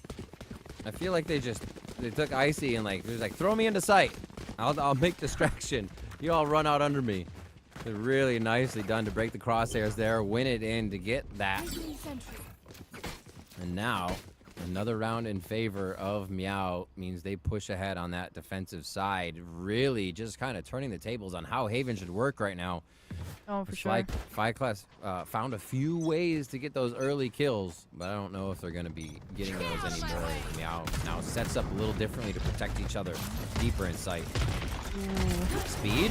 Gotta go fast. I like it. Stun, no, it doesn't align on either player. You gotta focus on one. The other playing side smoke. Headphone check for Animal on the server, but it doesn't matter. The damage has been done. Bob with the blades finds both of those C anchors. And I said I like this. You know, play your life, cut your losses, play retake with the players that are remaining, especially when it's a 3-on-3. Especially when you still have stun, you still have a setup, but you didn't account to be a lovely lurk. Icy, though, also left accounted for, and it's just both initiators swing, take their ones, and win. That, I gotta say, that was awesome from both sides. The reactive let's insta hit. The spike was planted, right? And that was an insta double flash from Breach. And you saw Icy try to flash forward to get away from the flashes that were coming back in. But then FlyQuest to have the lurk that was on time to stop that speedy retake. Like, everything had to be in place on both sides. And FlyQuest had the last say, unfortunately, for Catface there. So, way to pull it back. Odin now on the board as we get into our next round here, round 3. I was kind of looking at, okay, what could they do to improve that? Don't let a Lovely get the lurk play. But it's a Killjoy. It's so difficult. Can't split your trips. Yeah. Now you've lost your Sentinel altogether, so even Garage isn't safe. And, I mean, yeah, when you lose an Inker Sentinel, speed up. You know, it's Sentinel versus strong side. And I'm sure you're getting all the intel in the world from this, from the shadows from Thea into A Heaven as well. Surprised she's still alive. Players trying to track her down in Heaven, and there it is. You got the smoke, got to support your team, but that's your parting gift from this life. They dropped the Odin at C. Saw that work in the last few rounds to get some kills as Sin keeps pushing through. And yeah, FlyQuest doing great at creating a lot of distraction here, but it always seems to be this part, that post-plant where they fall away here. They still have Lace, though. stocked and ready with every salvo and arsenal necessary to keep this post plan alive. Yeah, Armageddon as well. That's why she's deep sea long. They know that's the win con. And Ev's doing beautiful delay work as well. Fault line, flashpoint, layer them. You still have the lovely lurk through garage that goes unchecked, even with the icy trade out. Salvos, there's no time. You don't even have to dip into that Armageddon to salvage the round. It'll be a tie. Pretty quick out the gate. Icy, you thought you were safe, but that radius too close for comfort. Don't touch the wet paint. Thing won't be safe. Yeah, still trying. You always have to. You got to check. Is the sign right? And who knows? Maybe it might not be. All right, so we have 4-4 now. Animal goes for the hit on the judge. Back into not garage. Actually, a judge at A. Right on the wall. Interesting. Okay, see how that plays. Possibly waiting for the smokes that would come in from the team. Right, Slicey throws one down. You play the cut in the corner or somewhere, jumping in and out to be a little trickster. See how the ults get used in this one as well. They've been defaulting a player every time C to punish any kind of down long aggression. So I like this trio of coordination, but they identify the weak site. They identify where Slicey set the paranoia from. And as a result, they're doing a good job heating pressure from both of these C pivot points. And I mean, all of that was primed, right, to force flight into that judge on A, but that's fallen as well. So that entirely well-constructed play out of the strat book from Meow gets dropped on its head. It's all down to Sin in the 1v5. Yeah, I think they're... Okie dokie. I think they're waiting as much as they're prepping these strats for the strat from FlyQuest, right? Okay, we have somebody maybe set up for anti-flash. They're gonna flash. They'll fault line first. But Bob just walked in 2 rounds in a row. They took down Luna Fox at C, and they just walked in and took down Animal's Judge through that smoke at A. So these setups from Meow they look great, but I think they're expecting FlyQuest hits, not FlyQuest to walk through with just W slow on. So it's throwing them for a loop here. Let's see if they can get one to work. This is a buy for him with a bit of low armor, so it is going to matter with not much money in the bank. And they're going to push on this one, Zobi. I know exactly. And the trade finally found this time as well. Out over towards mid, acceleration to C. They're fighting into C link this time. A little bit different of a pacing. Armageddon forces Andy to take the fight, but she's prepared to win it. Now the remaining players divided long in garage. Lovely with Spike in hand. Paranoia not gonna connect. Animal as well falls. And I like this. Slicey doesn't swing for the trade. They know they still have numbers regardless. They know this is a 3v2 where the Armageddon was already invested, so the post plan's gonna be weak. And they also know they can rely on Luna Fox and this Rolling Thunder to get them back on site. Oh. Whoa, whoa, whoa. Swings. Cover going out. All right. That was just a... Meow tried to do that the other round, and they were taken out by a really fast flank, but they did not stop. That was a freight train retake. Yeah, I mean, it all kind of hinged, I think, off of... Animal, you know, you just got a 2-piece, you're on a heater, valid, go swing long. But Slicey, again, the fact that she stayed in CT there, waited for Luna Fox and Sin is what made that really, really clean, but... All in all, I'm not expecting FlyQuest to have that level of tempo every round. They haven't, right? You mentioned they were slow, methodical, walking out. That time it was quick, paranoia into CT, see what happens. Because you know they had those retake ults online. And fortunately, goes south. So now back to business, back to the usual default, back to punishing the solo C player, hopefully. Trying to spam through. Bob taking care of mid is, oh my gosh. That was literally a sliver of a pixel of a shoulder that initiated the first shot through the wall. Another one doesn't realize there's going to be one guarding that, and they finally get a trade after 2. Bob continues to get first bloods. You have a lockdown here for retake on the A site. If the calm comes through from Slicey, curious to see if they're going to play forward or if they're just going to respect it, maybe challenge off their own Rolling Thunder. But if Slicey can get the spray down on the default onto Ev, she goes for it, unfortunately doesn't connect here, and they are going to invest it here. So what point does Ev pull out this utility kit? Ooh, Aftershock lands that? What? I thought they nerfed that! Wait, it was Salvo and Aftershock, wasn't it? I think, yeah, because I heard the thumps from Salvo as well. Oh, the Cloudburst gives away Icy. Lace comes through. That's going to be one flashpoint coming out. And it's just going to be too tough for the retake. A 6th round now coming in for FlyQuest. Great teamwork on the utility to make sure they could get that lockdown out of place. Yeah, we saw it. It was the win con. The lockdown for Animal set them up. And, I mean, they're kind of fortunate that Ev also used the Rolling Thunder, right, on top of that kind of salvo aftershock combination to get rid of the lockdown, because that would have been a huge utility piece, a huge tool coming into this last round of the half to kind of lock in a FlyQuest 7th here, right? You just quickly go for a C exec. You've already been overwhelming just double swinging it, but now they got to do it the old-fashioned way. Bob and the blades, and some good old-fashioned planning. Speaking of planning, looks like they've gone back to, okay, Slicey, anchor on C, the aggression perhaps out of A. I was curious to see why it's your Sova, you know, A-Link instead of your Breach here, but we'll see. Get out of my way. Just Fury right up the gut if they can see it off of the fault line. That's why. Oh, it's not going to hit anybody. Unfortunate. Kind of like the Ascent tree play, but a little bit of change here. If you can't get them on the other side, it's not as easy to squeeze them in. Oh. They go C though. They go C though, and that's where it's Meow actually has 2 players in Slicey and Animal. Oh, Bob's in a great spot, trusting in her team to get onto the C site so that she can play this lurk position, but it's Icy to win it out. The Blade's not deploying fast enough, and every player getting pieced apart here. The gamble rotation comes through from Meow. Recon Bolt, I want to say, just domed a Lovely as well, so she's trying to run away to the Solace Cubby. And these are some dicey kills, but the shock dart lands nonetheless. And we're going to end things out with a 6-6 tied half. That was awesome too. Slicey had from the shadow back to long C to make sure that they had a flank instantly in just the last few seconds if they needed it. Yeah, a lot of things going on in the last few rounds, and we finally get a back and forth when teams were kind of figuring out that they had to keep pushing themselves to get over the finish line there. So what a first half, especially from how it started there. First 3 on defense, and then we thought it might be even more for Meow to run away. But it was FlyQuest finding their aggressive side. Now let's see if they can, now that they found it, let's see if they can switch it up a bit and go right to the defensive side.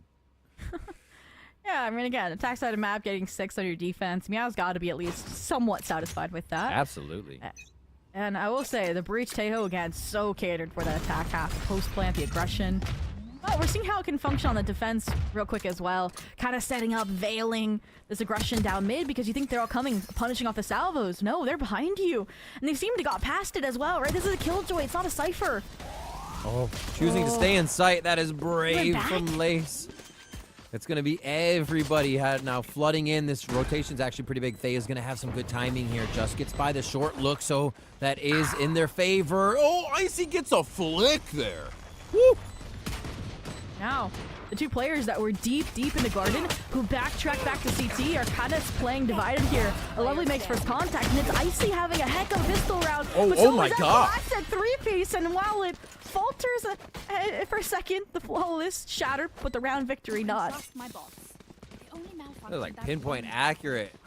Classic shots there for a second, just dink, dink, dink, dink, like 4 in a row.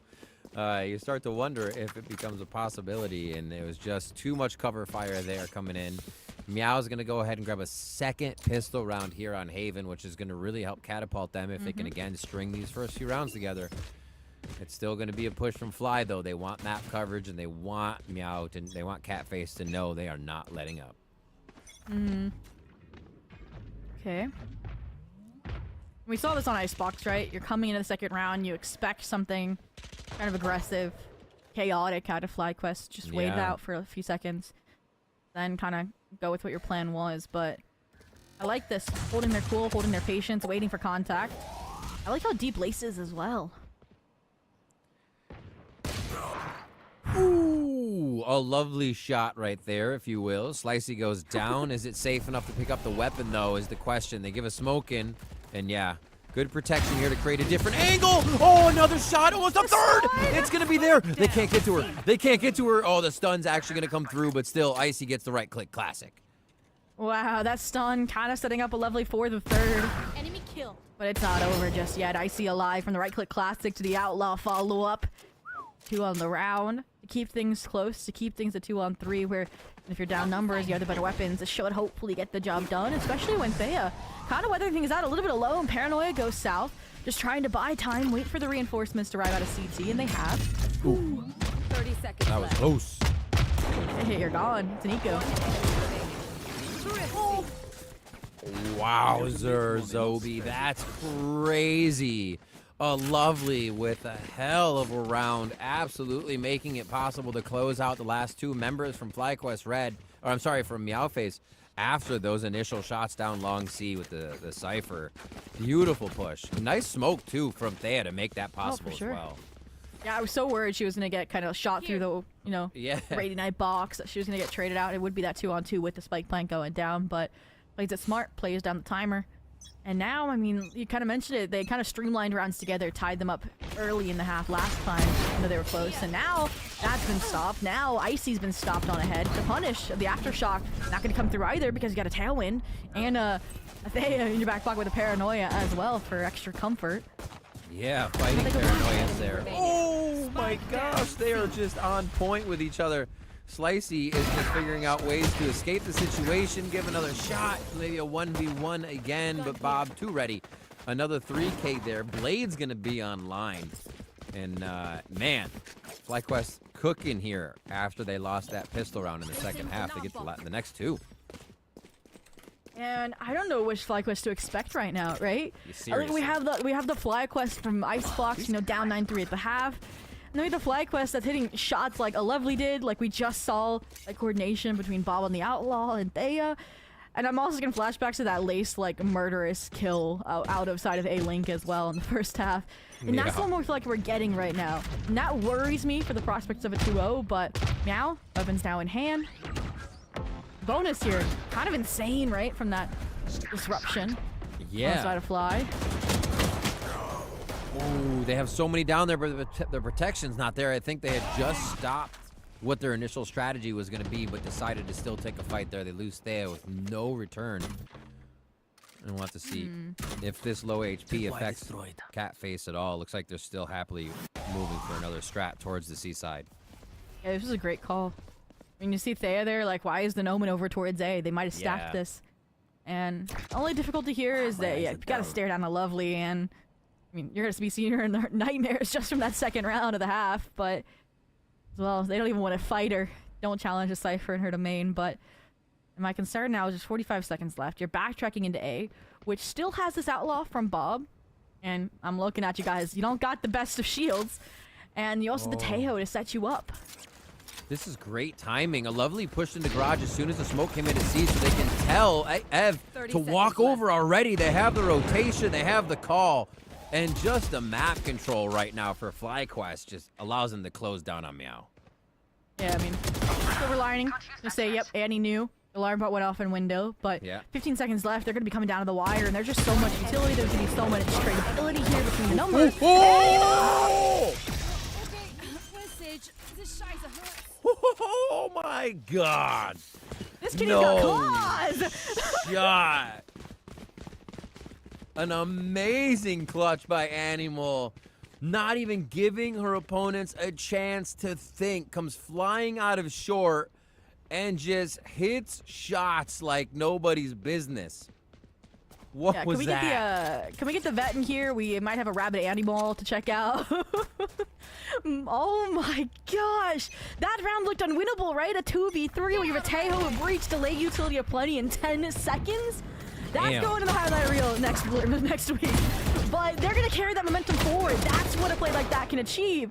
That's what you can do, is it inspires your teammates to start winning team fights like this outside of A main. Facilitate the site, take Scare Lace away. She's like, hey, I'm going to cut my losses, reposition, rebound. Confirm they're actually committing here. And, ooh, the cut noise from Mal here is peculiar. That true flow state from Animal witnessed here, and hopefully the aura spreading to the rest of the team as they look to pick up a few more rounds. A nice split here, just kind of standard off split on A, but the health is low and they could lose some important members on the way in. FlyQuest is set up for this. Oh. But again, I was like, I really want Lace to like just go CT, right? Play for the jiggle information, play for the retake with the team. I mean, you got the blades, you got the neural theft. There was resources here, and now it's a 2v4 where it's difficult. I mean, just with an outlaw in hand for Bomb. And here it comes, the off position, beautiful high-low off with the shrouded step, and Meow. After last round's heroic clutch, they keep it so really clean to get a 9th, and we thought that might finally been this series drawing to a close, that 2 rounds.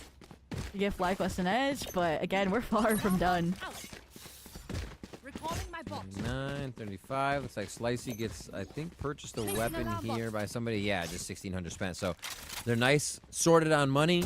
They win this round. Catface will be feeling really, really good here, and they keep that momentum. But Bob now brings out the operator protection here from Lace. Actually, 4 at A here on this save for FlyQuest, but that operator's there trying to be the hero up. Last you expect is 4 players and the operator on the same site. But opening kill here, they overheat a little bit there to punish the short player. Slicey, quick eco work. Hungry for those kills. And I like this. You know the stack's there. You know the op's there. Yeah, you're from the shadows. Get over to the C site. See what the Cypher util situation looks like. Paranoia, smoke to go. What does a retake look like, too? 2 on the Armageddon can be achieved here. Lovely finds 1. And they have the uplink for that. So the no site's taken here. 3v4, and an operator might make it difficult. Yeah, I don't even know when Bob invested the blades. Maybe in that rogue 2v4 retake last round, but all in all, makes it a very difficult situation here. Guardian for Lace here could be the re-entry tool. Doesn't get handed off to Bob either. More just the backup support in this situation. Cut off any flanks, cut off any trades long. Slicey. Beautiful timing here at the garage. Oh, played that so well. Oof. And the operator goes down too. FlyQuest wanted to dip in and to get that one. So like, do you want the up? Yeah, no, maybe. No. Don't do it. We need to keep moving fast. That's kind of what that tells me, is keep the speed up, especially a lockdown round here. They can really get something funky going on. It looks like they want 1 all point maybe. Get that over to Luna Fox and make something happen with it later. My concern though is look at the trio outside of A main. I think they're gonna give this orb to Lace. And Armageddon still can destroy that lockdown pretty handily. That's a great point. They do need to protect it if they want it. Mid push too here, so they can keep the early map pinch on the A lobby. Yep, there it is. Armageddon online. This is crazy though. Yeah, just standing out in the drone open. Makes contact. I think if the drone made contact, they were gonna let it rip. In fact, it only saw 1 there is why you just see the fault line. But like you said, it only saw 1. You didn't expect Slicey. And now the coordination comes in clutch. Now the numbers skew towards Meow, but only ever temporarily. Yeah, lovely. Beautiful neural theft. And now, I mean, all that effort for a 3v3 on C retake. They know where the second ping's gonna come. I wonder if they try to keep pushing through after that. So now they know. They know spawn push. They have to. What an Armageddon. Yeah, this is really well played if they can collect this. Oh, but they're just confident that they won't get on the bomb immediately for the spike. And as a result, Lovely left alone. Kind of serpentine approach that. The patience in CT really benefiting them in that situation.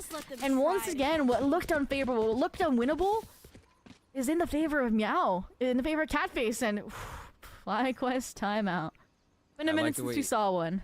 Yes, true. I like the way you put that. The patience for Meow and CT there. Just the way they kind of saw the play coming and said, actually, don't panic. We're good, especially even if we lose 1 in sight kind of thing. So, yeah, really well coordinated. Catface showing that they want to bring this to a 3rd map here and make Ascent work for them. We did wonder, you mentioned about FlyQuest and not having played it for so long in standard play. 2 months. 2 months. And so much can happen. The comfortability, just kind of how fast you're playing off somebody, and timings like that can just kind of slip to the side. And it looks like Catface is taking big advantage. Lockdown for them, rolling thunder for them. And we're seeing push down mid, fault lines out, ready to get these protocol plays on very early in rounds from the defensive side from FlyQuest. So see if Meow can keep adapting. And I mean, I look at this composition, I do see like Insane, obviously, like you mentioned, early round pressure capabilities off the salve, was off the fault line. Yeah. Kind of like what we saw out of Catface on their defensive half as well. But I also just want to see kind of the retake from them. I think it's been heavily underrated out of this squad. The coordination, we saw some nice successes over on B, for example, on Icebox.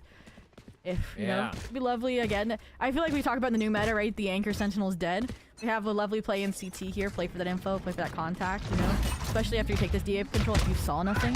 But this round you're not going to see nothing. In fact, it's the entire team rolling up. So rolling thunder to defuse the situation. But first blood actually doesn't matter when a shorty's in hand and the team's backing Icy up.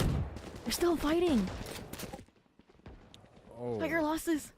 Yeah. Like figuring out what becomes the dangerous part and isn't an advantage there, running through the choke points, etc., etc. To go down. We're at C though. Already as the rotation from Catface comes in very fast, and Lovely doing what she does best, share of headshots. Camera taken out. And there we go. She gets her. She gets out. She plays retake with the team. And while you only have a sheriff, you still have a guardian, a vandal in hand for the rest of your team. Bob as well. Oh. There's no way they're setting up for a multi-breed with your grass. Yeah, Slicey, you did that before. Bob realizes it. Not getting away with it again. And this is huge information. She saw both of those players long. No smokes to work with here is difficult. Not quite sure. Yo, trips, but no cages as well for a Lovely. Dodger drone at least. Oh, that's going to be tough. Rolling Thunder hits, but it looks like Lace is able to still walk free for a moment. Just a shot on the Sin is going to be enough. And they see Luna Fox too, so... Nice toying, nice delay, nice stall here by the side of Catface to look like it's going to be a 12th round coming up for them as a Lovely caps off one more frag on the round. And first off, Animal Impact needs to be studied. Ever since that clutch, look at this, 5 rounds in a row. And second, I love the respect that Catface is showing Fly right now. On both of their eco rounds, they invested the Hunter's Fury, and that round, the Rolling Thunder. So they knew the importance of getting these rounds under their belt to start closing things down, winding things down. And I mean, I think this is the better performance. You know, we talked about that parallel between the Sunset Waterdog game and this game against Haven. But it's still, I think, again, that discipline, that experience we talked about, maybe that shine through for Fly on Icebox is showcasing now with those reps for Catface here. And I mean, when you're, I don't want to say desperate, but when you're needing a round, this is typically what happens. You know, you send your duelist on a death mission down mid. Hope they can find that pop-off moment. We used to call it Gladiator. It's like, you go play Gladiator, we'll all stay where we are, and the next person goes when you die. But now it's up to you to begin. Just so they think that something crazy's happening across the map, right? You try to fake them out, but in reality, you're just looking for the glory. Oh, Lace almost finds a shot there, though. Oh, this is a slow round from Meow. They're taking this very serious. They want to end this game with no trouble. I like this. Right? Alarm bot goes off, they don't panic. They don't send like every single player to go clear window immediately. They just leave, you know, Slicey established. They still go about their business over towards A, right? Lockdown, opening, kill foul off the operator for Icy. Yeah. It's looking nice so far. And that's one that Lace has gone down quite a bit here at A to start, not making it out of sight. It's tough to get the post plant without your Deo, but it's going to be tough when Meow's going to be in there, and Icy gets a quick shot onto Evan Hell there. Luna Fox is going to be able to trade, get traded by Thea, though. There's much more work to be done here by FlyQuest to get back in. Hey, I got the retake I asked for to decide the fate of Haven. Down in the 3v4. Try in the ult department other than from the shadows, and Thea being the spearhead here, right? The Vandal. And hand leading the charge. Lovely though spotted out. They know where all the players are, but it all comes down to Bob. Players, the shorty. And once again, the glory. 13-8. We're tied up in the series 1-1. Both of these teams fighting tooth and nail for that ticket into the main event. Wild stuff. We saw Animal going crazy there. Invasive Species that game. Nobody could get him out, and it just continued to kill everything around it. Great game by Animal. She really played well. Thea as well on the sides was trying to do the same thing again. I love the jet battle we got back and forth. Like this one kind of delivered it all back and forth as well. We thought that FlyQuest might even have a second half when they started grabbing that second round eco away from the pistol of Catface. It makes me wonder, right after the round was lost, right, but before that 5-round streak from Annie, I wonder if they took a timeout right after that clutch, if we would have seen, like, that save snowball effect or not. Things to reflect on for FlyQuest, but ultimately 13-8, really, really nicely done there. And it is going to send us to that decider of Haven that decider of Ascent, where we said it, both of these teams, it feels like the most even playing field between them. But FlyQuest has that, you know, unorthodox composition that could give them the edge, maybe a little bit hard to rate, a little bit hard to adapt to compared to the Icebox standard, compared to the Haven standard. And that's going to be the big question going into map 3, Riv. It is going to be awesome. When we come back, we're going to recap last map, and we'll look at Ascent, and that's going to be one that will book one of these teams to the main event. You're not going to want to miss it. We'll be right back. The human body was built to move. Not trapped at a desk in one singular posture for 12 hours a day. It's time your chair evolved. This is Secretlab Titan Evo. Ergonomically engineered for you. Gamers, hybrid workers, artists. Backing your every move.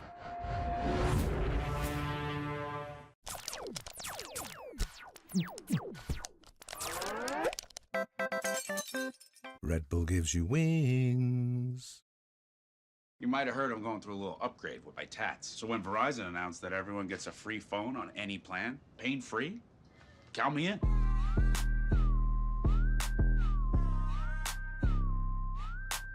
Try and beat it. I'll give you a sec.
Welcome back to Verizon VALORANT Game Changers North America. We are getting ready to head into Map 3, Ascent, for our Catface versus FlyQuest Red matchup.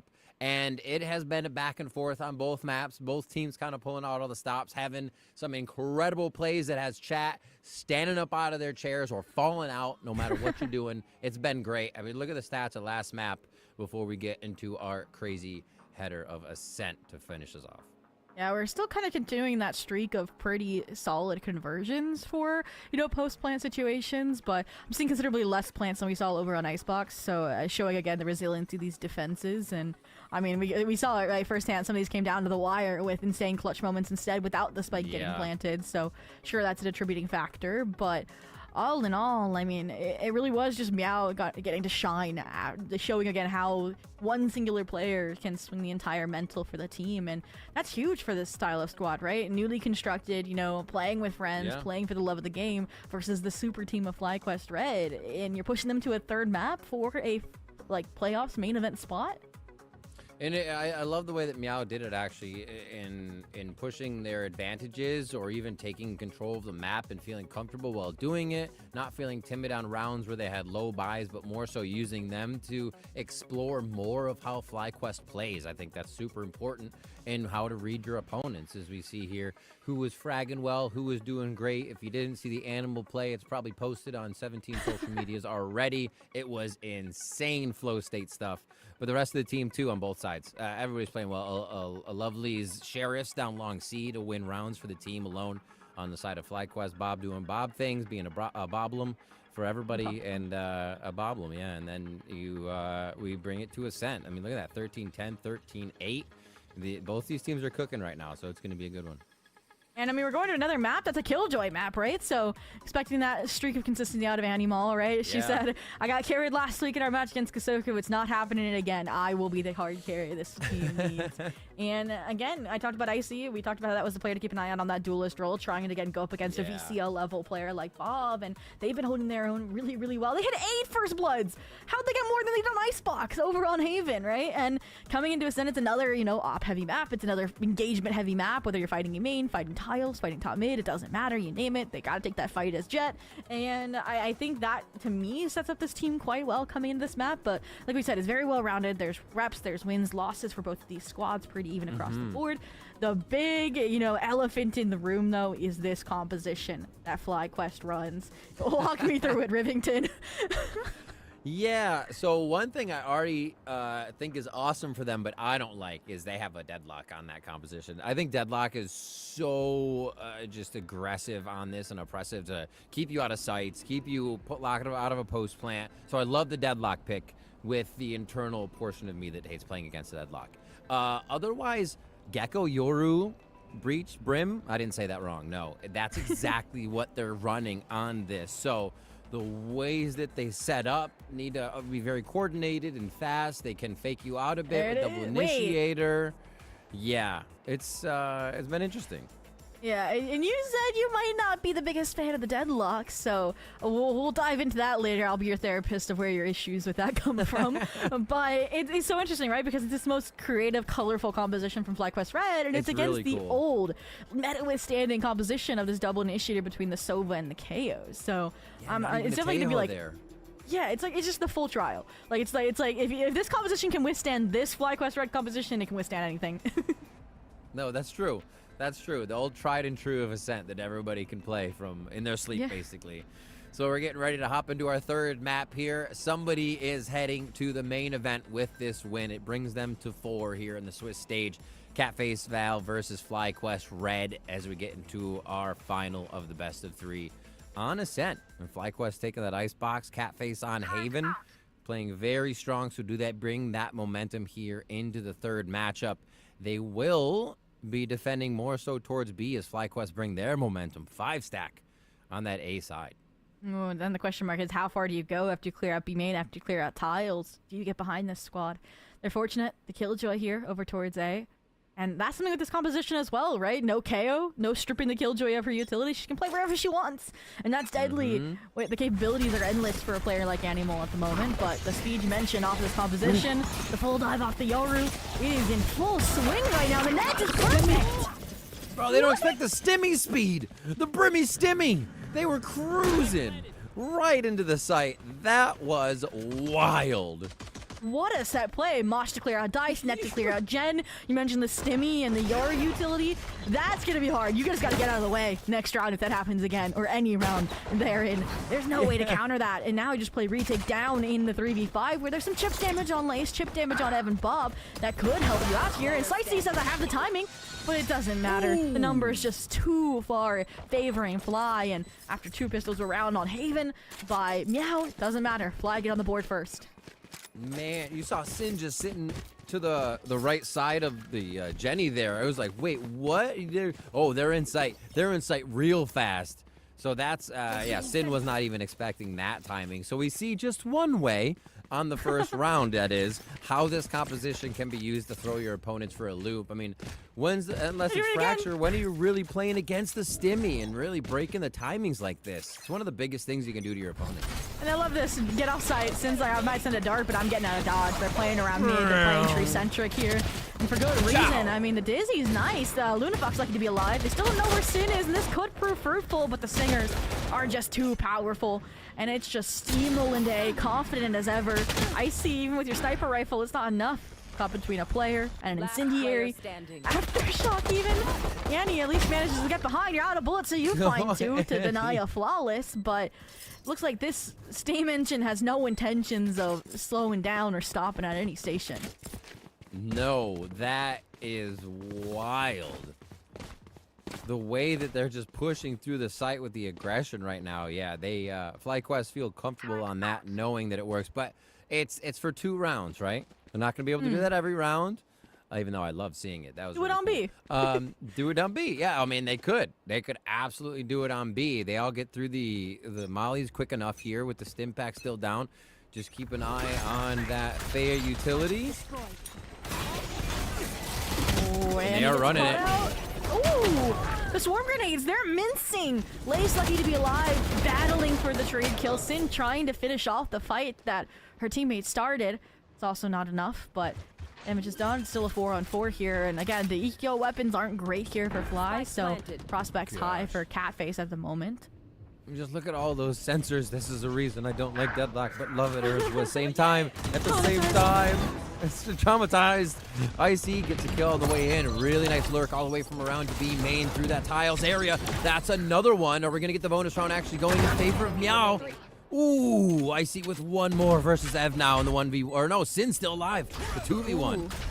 Timing the wrap good. Both stunned out. Icy lucky to be alive thanks to the cloud burst. Knows that time could not be in their favor in the long run. Wow. Wait. Ev.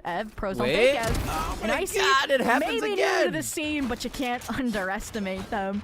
Little mini ninja defuse, Meow, deny. I mean, it was close, right? We mentioned how it was like 2 ghosts, a few stingers. That should not have been a 1 person walking away sort of affair, but the fact that it's Icy gets the Blaze online, and we kind of saw, okay, how this composition works. 2 things, right? Novelty factor.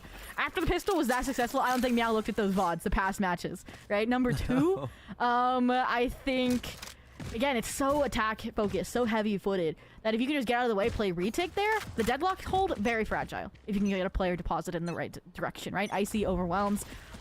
Lovely, and they're good to go. Yeah, their approach, fight forward. Ahead of the assault. Oh, Icy. He's like, wait, are you here with me? Can I peek? Actually turned around and looked for the teammate as they're not ready. Bob and Thea now gonna push forward. Evan with them as well as they just mow down Meow on this push. Annual, quick shotgun, quick hit, Lace on that one. And FlyQuest are gonna be able to grab another round in their favor here. No, it's rare to see a Bucky humbled, and the number of shots that Slicey was able to get off without landing a kill there. It says, you know, to all the Nerf Bucky haters that it's a fine weapon. But, oh no, I liked the confidence for Fly to fight back there after the initial kills went their way. And again, that's Meow maybe knowing when to cut the losses, disengage a little bit, when the Blades didn't really find much of that impact they were hoping for. But they also knew they didn't have the best weaponry. Again, their bonus the bonus for Fly kind of dismantled them a little bit. But actually, they're still going for this aggression. And I think they're going to start learning soon that this composition just doesn't let you get away with it. Rushing it, trying to get the clone to distract a bit of info, a bit of util first. Double flash coming through. Is this? Oh my God! The rolling thunder follows as they just run in. Wait, Bob's just chilling, letting the team run in. You can see it from the stun point of view, and there can't be any retaliation. You can see they were kind of waiting, right? They were hoping that Animal could get in place. Beautiful flash. I don't think they realized that Lunafox is in hell. And a lovely head on a swivel. The timing's not there. The final kill found. No spike plants. No round win. It's gonna be close. It's like we said, novelty factor wears off, and Meow can start maybe getting some rounds together. I think, yeah, you got what you wanted. Like, play it safe. Where's this retake? Like, there's definitely things to be used. You have 0 point to find out where you can displace people or figure out where they are or aren't playing, etc., etc. And that was really nicely used on the util side of Catface. So now we see what their potential is if they do allow that site to be taken, and we already see B being played outside of almost right off the bat. We'll see where Animal sets back up again, but just next to the turret before that first frag. Yeah, didn't really get to put out much utility beyond the turret. Icy not cleared out the stim, enough to overwhelm though. Good for the trade. Alarmbot confirms the follow through into Pizza, but it's just gonna trigger the rotations out of Garden into spawn for Meow, and they still can support Animal from distance. Great paranoia actually coming from Slicey as they tried to run in. Oh, can't get Annihilation to go down. A lovely falls to Sin, just blasting through Market with a Judge, and now it's going to be blasting from Ev. Aftershock goes over the right as they both try to fight to the left on the stair side, and it's not going to be enough. Yeah, the lineup got a little sketchy, but they do find Ev. They do find the defuse. And Meow tie it up 3-3. Hearts for everyone. It's broken. No. But it was a heart with an F in the center, I thought. I thought it was an F. Oh, okay. I don't know who they love. I gotta look into the lore of the heart F. But all in all, 3-3 tie things out the gate here. I do think they're starting to figure out maybe retake is the plan here, right? They realize, okay, you know, sometimes you can't overpower Mother Nature, in this case, just the composition's nature.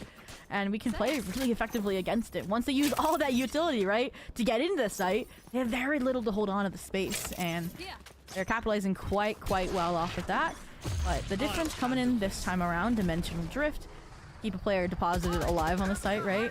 And beautiful counter, 100 Fury ensures there's no follow-up, ensures that your players are alone like Bob. Bob doesn't need the help. Oh, wow. Bob is just cruising through people right now to the Dimensional Drift. Actually rips the realm away from Catface's hands for a moment. And now, with a gate already on Market, they can look towards spawn here. And another kill for Bob. The ace just on the other side. A quick bounce, a quick peek. Oh, classic jump. Oh, stop it. Stop it. Cut it out right now. That is disgusting from Bob. The iBUYPOWER race for FlyQuest Reds Bob. She says, I'm tired of getting icy diffed to map 1 and 2. I'm here to stay. And we talked about it, how the retakes were kind of streamlined. There wasn't much interference. And Bob says, I am that interference. Fear me. Right? Dimensional Drift deposits you backside. It clears out all boathouse. You can fight forward those players that try to tuck away safely in stairs, in CT. And you can see that she was hungry for it, right? The flashpoint, the classic out. That's just, you know, pure individuality shining through, not win-con style approach, but gets the job done. And we talked about how these sort of plays can inspire the team, but you're running right into a Stinger Bucky combo. Gotta be careful. Meow did this on Haven too from the defensive side. They push up and they be right there to fight you at the front of the site. Wall already goes down, stopping door, but still allowing for the fight. And FlyQuest go back to speed. Pacing power, and they place themselves over at A here to get another spike plant down, knowing the buy is going to be low for Catface. And here we go. Talked about retaking and how that's the bread and butter against this composition, but again, down a player. Now these regeneration of breach utilities online, so you have delay. You also are on an eco, so at this point, I want Lunafox, to search for a kill, right? You're one off. You need to die or you need to find the kill, because you need that null command. All in all, though, the rest of the players, you know, I mean, you don't want the Rolling Thunder to give away. You don't want the Thrash to be given away. No charge with the Armageddon, maybe, but you get both. Oh, you give the Thrash away. Orbital Strike online. Oh, if they just played down the time. So where do they use them? How do they do it? See, maybe one of the first times they split here, or they're deciding. Seems like no. Do the you take Spike, we'll do this. Honestly, this felt like a good timeout round. Right? You're down 3-5. You have the 3 ults to work with. You know, the other team has ults as well.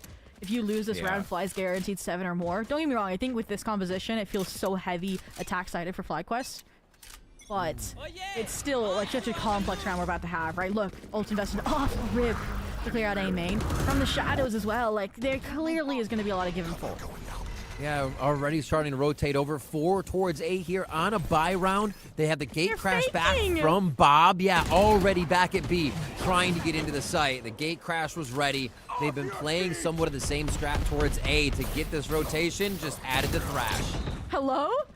Diving past the incendiary, slicey, roasted and toasted, but Icy doesn't matter. Rolling Thunder, orbital strike, they're gonna survive it all until the bitter end. Lunafox, though, it was all rules. Had bought enough time to get players onto the site to get these trades to set up Animal for another clutch attempt, and this time in place. Quiet Series doesn't matter if you come alive when your team needs it most. Most chaotic rounds, and it still goes the way of FlyQuest Red. Oh my gosh. The ability to condition your opponent, obviously with slow maps, it's whatever. They can play in their sights, but I think it has that much more of an impact when you are conditioning to a fast strategy, because your opponent can't really take that time to second guess if you're always going to brimstone, you're always going to go. And that's the one time FlyQuest don't, and they just waltz into B. Like, so neat to see them switch it up as they come into that round. Yeah. And now Catface is like, what do we expect? And they used the null command and the from the shadows towards the A site. Yeah, that's what made it such a kicker. Because then Icy was alone. You couldn't from the shadows like Boathouse to help. There was nothing you could do. And Icy tried, individuality shining through, but a little strike. Undoing. Now, speaking of undoing, it's an eco round. That's why I really need to see that timeout then, because you're going to concede likely a 7th here. Unless Icy the Blades. Nice little high-low setup here. A trap over towards A. But, again, your aggression B main failed.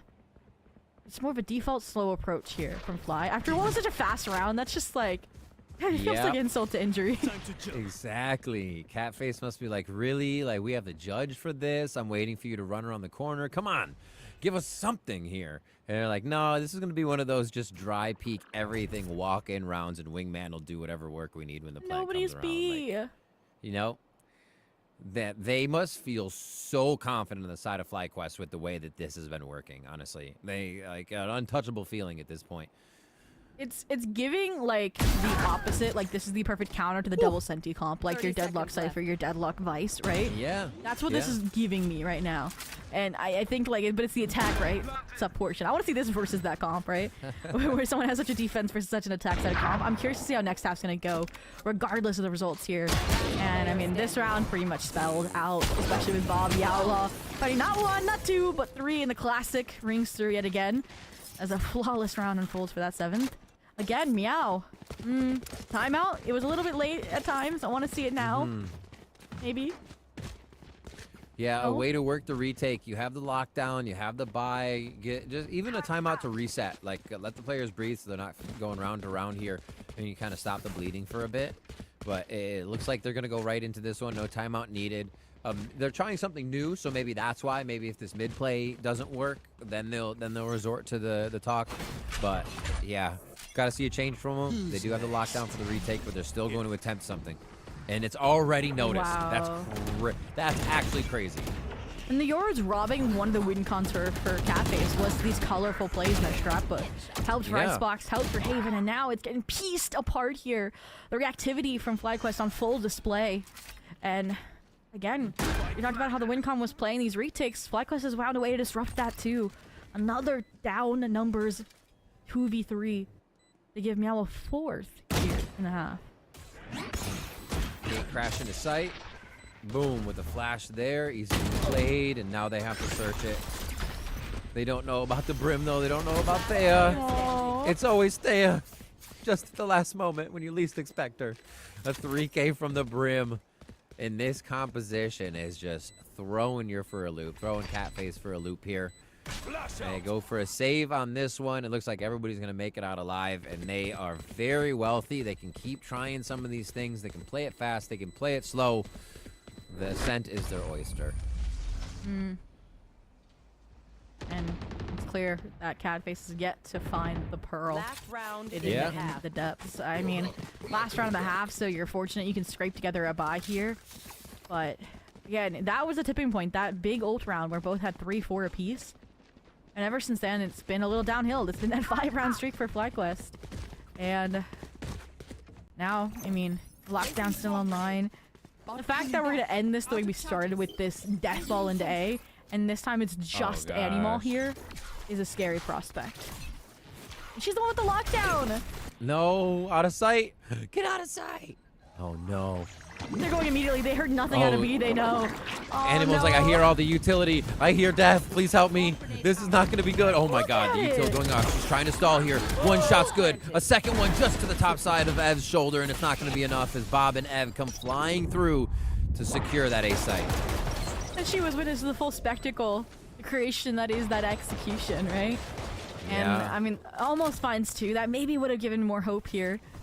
But all in all, it's a 3v3. Still no little strike online. Yep. I mean, they are playing off. Use it practically instead. They're fortunate all the players got by it. Not much impact, actually. The trades deliver. And it's down to the 1v2. They used it too early. They're sticking it. It's not really playing to it. Swing out in the smoke. Oh, that's one. Oh my God, the defuse comes through. Sin is able to grab it before the kill happens. And that is going to be the 8-4 as the defuse comes through. What an ending round there. Holy. I mean, it's almost poetic, right? We talk about the 5-round streak over on Haven. FlyQuest found a similar feat this half, again, out of a huge momentum round like the 8th from Bob. Yeah. And they're fortunate it's not the 9-3 that, you know, they displayed on Icebox that they have to now conquer. But even then, talked about it, it's this old style composition versus this very fresh, very unfamiliar face. And hey, you can lean into this comp, right? It's a deadlock. There's not much like sight hold potential here. Like maybe you can look at the double mollies right between the Nosh and the incendiary, maybe the stun from the fault line. But it's all very like one and done, right? For sure. I mean, they got like Brim on one sensor over the right side as this tiles hit comes flying through. No pun intended. Yeah, Lunafox just trying to come back on a few kills here, but they get instantly pinched in from every single direction that there is over at B. Wow. Oh, gosh. And they have not let their foot off the gas for a second. The trap play good. We mentioned it, right? This is no side hold potential, but there's no need. Just trap play, initiate, and you're good to go. Yeah, that's what you said, right? You're like, so you don't really have that you can't hold the traditional save. sentinel you're going to hold with, so why don't you just make everything offensive? Now, you're still playing attack, try to fake plant in their spawn. Go They're ahead. gonna do it again? Like, I'm like confused here. Like, also the breach supporting the deadlock here is insane, right? Send a fault line, you're good to go. And an aftershock to follow it up. Here it comes, right? Oh my God. It doesn't matter. It's so good. It's so good.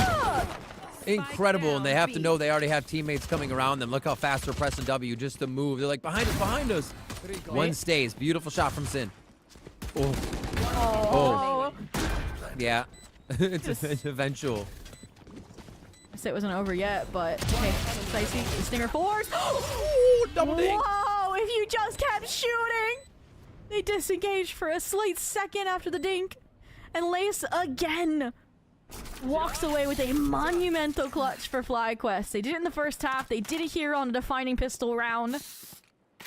Wow, and that's double digits. Yeah, Lace really stepping up here. Nicely done from them. Yeah, still double digits, though. They're putting the pressure on. And she actually took a while to warm up on Icebox. The ISO fights weren't working, so really great to see coming back around. Lace getting that groove back and able to fire on these rounds that the clutches are necessary. Yeah, the support roles. Mateo on Haven. Now the Gecko here. Yeah. Why she is the flex player for this squad. And look at this, right? Very true. They've conditioned a few rounds to B fights tiles main. And they switch things up. The heavy stack 4A. And you can see it. Look, Meow, they're starting to learn. We talked about it. How fast could this team adjust to a new composition, a new challenge that they have to tackle? And the answer is play super far back. Wait for that initiation and punish it. Lace, the victim of a first blood. The gun's been upgraded, but that space, you have to relinquish it or find a separate way to challenge it. And Lovely seems to have a mind of her own in this situation, but punish, dip, get out. Good starting damage already on the weapons that are in the hands of FlyQuest. But you're right. Meow has hardly passed what would be the line of scrimmage here to make their way into the site, to even make it into a danger zone. And they're taking the fights from afar if necessary. Dropping Bob. Like, no shotguns are going to trick us today as they all go to B. This should be a pretty good team hit. If they don't get censored fault lined here and something crazy happens. FlyQuest has been able to cook up some stuff though. Ooh. Nice molly stall. Yeah, we talked about that's the only form of stall this team has, the mollies. Right, maybe the sensors. And once those are gone, they're gone. And or you can just go over them. That's one way as well. The updraft good for Icy. And what in the trigger discipline? Fortunately, the trade comes through, and main player, I should say, lovely, also low HP from that initial engagement outside of A main. So all in all, finally should be a breath of fresh air here around off these rifles. Should keyword. Oh, keep these guns. I mean, it's really nice that they can keep the game off 11, but they also want to get through pretty wealthy on this, so they should either drop some or low buy for these next few ones. It shouldn't be too bad of a situation, but FlyQuest still has money that Meow has to work through here to get themselves into a lower buy round. And then just 7 to come back, that's all. Easier said than done. But it's possible. With what we've seen on the previous maps and what just the switch of the half can do, it is absolutely possible, Toby. Yeah, it's not even the switch of the half, it's just finally learning the tendencies of this composition, right? Like, it's such a great display having 2 players like deep outside of tiles, the 3 outside of A main, just waiting for the initial peak, that initial util combo. And once they punish, get the advantage, that's when they rotate and go toward the site. But they said, Fly, you know what, we're happy to take the fight to you guys. Look how far they're fighting forward into tiles. But again, it's the immediacy of the response, right? Outwardly a sacrifice to the greater good to give them the post plant. And, stop in the battlefield. Every player pinged out except that's crazy. Good amount of damage. They start flooding back in a little bit. It looks like Bob wants to get a second try in here. Maybe gate crash back to see what the first hit might be. That's a nice angle. Oof. One shot. A little bit of a trade there as now that 3 hit starts to come in. Lovely is going to be the last one to be able to do something, but Slicey's there to cut a Lovely down. And another round comes through, a very big one to finally cut that cash, I believe. Maybe another low buy, but it should be a save now for FlyQuest. Yeah. Yeah, just, I mean, like their internet speed's off the charts, the way they're downloading these plays and creating actionable strategies off of it. Like, they've seen that trap play, right? B tiles now, like twice they fell to it. So what do? They accelerate an A as soon as that contact's made, as soon as the call comes from a Lovely. Now Lovely, like, okay guys, I'm not gonna play HUD, I'm gonna play a little bit deeper in case they do it again. And while it looks like a different approach, it's still this challenge. Off the dimensional drift this time. Huge information. Recognition that this is going to be up. The acceleration again. I mean, if it ain't broke, don't fix it. Wow. That is fast. I mean, if you actually look at the speed, it looks so similar to the way that FlyQuest is doing it, just without the stimmy, right? That traditional jet break of getting inside Ascent A is just so chaotic. It's worked since the beginning of time. And they still use it now. So here towards the top side, it looks like all 3 are going to try to come from heaven here. If not, just go down to the spike and the last ditch effort. Nice killed up. Yeah, be careful. That's a weapon you can pick up and carry into a round victory. But another player that's been heating up, LunaFox, now 1 off an ult command. Like they're trying to hunt for that kill, and they will find it in life and in death. And I mean, not clean, but the 3 kills. There's 3 players still surviving. 7 rounds, still keeping FlyQuest off at 11th. Really nicely done. And you talked about the speed, like, that the AXEC has. Like, credit where credit's due. It's working. Yes, probably even why we have a pause here, perhaps. We'll see if it's tech or a FlyQuest timeout. Yeah, there it is. And I think part of it's, like we said, like, the first time, there was 4 players B-side. So you're 1 player on the A site. That round, it's eco. Yeah, 2 players on site without utility. It's your Brim and your Gecko with sheriffs. So they haven't really come up with a full, like, counter. And I think that's what this timeout's going to be about. Okay, how do we challenge that A-site control? Because that's where things are going wrong. Look, the ping's already, starting to pop up across the minimap. The question is, like, is it going to be a challenge forward style approach? Because it feels like Meow has found out ways to counter that already. They just waited out. They punish it from deep A lobby. But I want to see something like a trap play set up on the site, like out of tree, out of hell, etc. I'm going to see what space they can take. I feel like the TP also... Oh, yeah, it is Meow. So Slicey could TP to still gain A control. I think the mid... I've been really liking the mid strat where Thea is huffing the stim pack off of Cat down into mid. Like, off the ball Brim plays with stimmy like that, I do enjoy. they've been able to go pretty hard on a few of those. And it does look like they will get themselves to A. This composition we saw kind of sitting with the... Do they bring the breach? Because it was the breach and the deadlock kind of holding the front of B site for a little bit here. So it looks like they're going to separate those finally. I don't know. They're still running around. They're deciding it themselves here. This timeout is being dished out in the last moment. So they stick together, but it is more spread out across the map. And here we go. I like this. Hey, if there was an entire strategy cooked up off of utility for FlyQuest Red to counter any sort of aggression, it's not going to happen now. Null Command strips that possibility away. The response, though, is gorgeous. They don't need their utility, just positional trades. And just like that, that's an insane mid-execute for the first time, and it is getting shut out. Animal, the 1v3, they know her clutch potential, so let's just throw in an annihilation to, stomp out any potential sparks. A 4K for a lovely on the deadlock. And seeing it shine here in a lot of the situations to stall a little bit in the situations where the sensors and the net really coming up big, but also the annihilation. One of those ones where you just kind of take your hands off the keyboard and say, oh, well. Really nicely done. Ultimates for Icy. Slicey can play a little tricky here if they do need to create some chaos in a situation, but they got to be careful of that Lace retake on Thrash. It could come up big, and 4 are at A here. This is going to be a battle. This was the switch up out of the timeout. I'm calling it right now. How they weren't going to fight forward. They were going to instead withstand and adjust to react off the aggression, shut down the Icy dive to top that rip, and then fight forward off of the net. They're fortunate they had a judge in hand to punish, but the damage has been done. The Thrash is in. You force them back into lobby, and now, I mean, the players provided the mosh. So you can't escape. This is crazy. They've called the last two perfectly here. Mid and towards A. Spikes down, and now it's just a lurk from Animal, whose job was to kind of call the strats. What was going on? Strats, but what was going on in the rest of the map. Oh my gosh. Eating the Thrash. Don't mess with Lace's crew. And that is a 12th round from FlyQuest here as they look to push themselves over the finish line with one more round. Meow will reach deep into the pocket for a bye here with that Blade Storm online for Icy. Yeah, nicely done. It just feels like that 4K 2 rounds ago from a lovely. It's so reminiscent of how every map has ended with heroics snowballing into the map's closed, no chance of a comeback. So both of these teams just showing how impactful the mental is, the individual plays, but mentioned it. They figured out. They cracked the code on the A site, so a little bit difficult to hinge on that. Almost like a crutch to support a heal, but when you re-break the bone like that, where Icy is taken out yet again in a trade, it's so difficult to get the healing to come through, to get those rounds needed to get to overtime. This was what I was hoping for, though. From the Shadows for Slicey, couldn't salvage the round last time, but might just this time. That spike down, though. You needed to survive. You needed to win that fight.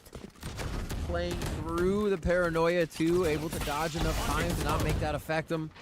And now they here with a few more to be faced in front. Oh, the mosh, waiting for the team. Just a few more. FlyQuest looking for 2 more kills to make this one count. Make it that 13th round and push themselves to the main event. Animal gets the spike down, gets the lockdown, but Animal falls. No. And, I mean, you know exactly where Luna Fox is coming from. The barrier mesh back online as well. I mean, grab net as well. Like, it's so difficult now to retake this site. You saw the desperation of the lockdown. You saw them just trying to vie out time as the remaining FlyQuest members surrounded them, and a Guardian hand, not the weapon you want in 20 seconds. 20 seconds left. One player identified and the other one knife identified as well. Waiting for the swing key. One shot. Almost the second one lined up on the head, but it's not enough. Lace is too fast. Lace gets the final frag, and it is FlyQuest taking the win here on Ascent in the 3rd and final map of this series to push themselves to the main event. Hey, Ray, we may just be their lucky charms, right? Last time we cast them, they won, went through a dry spell. We thought it might start to be their downturn, right? They had their highest high against Aussie and Friends, and we're starting to fall off. SRG, Waterdog, 0-2, and the resurgence needed when it was paramount to get that ticket punched. Stand for approval, their journey into main event, into playoffs, and again, we mentioned last week, maybe a fluke, you know, a very stacked weekend into a turnaround flight into competing. It's rough for even the most seasoned of veterans. Yeah. And I think this was just the break they needed, the time to breathe, and they came back. That's right. What a win for them. And that's not Catface Val out either, as they've been doing well in the tournament, so you can still get to see them play. But yeah, holy moly. The way that FlyQuest, we all saw them come back on Icebox was pretty incredible, how they turned that around. We thought it might be still kind of that warm-up period, not playing with a few of their players at Instalock, kind of maybe separating the synergy for too long, but no. Really being able to find themselves in the tough times and whatnot is exactly what you want to see from the teams here at the top of the table. And they do have to still kind of battle up. They have to find those wins against Shopify Rebellion Gold when the time comes, and Wadada, two teams that have kind of given FlyQuest a bit of a pain point. Yeah, I mean, that's literally your reigning world champions and your kickoff exactly. champions, right? Like, so not bad. It's very contentious, you know, I think between like your 2, 3, and 4, obviously. And right now it's still Wadada, just kind of like maybe some fluke losses, but when the impactful matches come, they're able to, you know, tough it out, lock in. But all in all, FlyQuest is the ones that we are here to celebrate, here to focus on a 2-1 victory.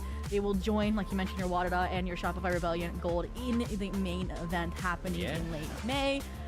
It was an insane series. We talked about it. They took some risks, you know, picking into Haven. It kind of, again, it was a growing pain for them working on that map in the shadows, finally getting it into an official. I think it'll become a stronger, actually, factor from them. It's, what is it, you know, you win or you learn kind of vibe, and I think that'll be a good VOD to look back at. And this Ascent comp still looking lethal, especially if you can get a dominant half on attack. I can't wait to see who we get to interview from the team, because we have to ask about that. So we're going to get a quick interview with FlyQuest Red when we come back, as well as Ghost Gaming versus YFP. There's more VCT Verizon Valorant Game Changers to go, so do not miss it. We'll be right back after this. Red Bull gives you wings.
We are back for Verizon Valorant Game Changers here into the north of the Americas, and it is time to recap our last map and get a quick interview with one of the players. But to recap that one, obviously FlyQuest is going to have some great stats, but it does not mean that Catface didn't play well. They had so many good rounds. They had so many rounds, too, where they're kind of in the head of FlyQuest. Those ninja diffuses, pros don't fake. The whole team was on it. We had like 2 or 3 of them, honestly, and they were getting the pistol rounds necessary to collect that map that they got, but just not enough with kind of following up on the post plants we saw or securing what needed to be done once FlyQuest got so aggressive here on Ascent.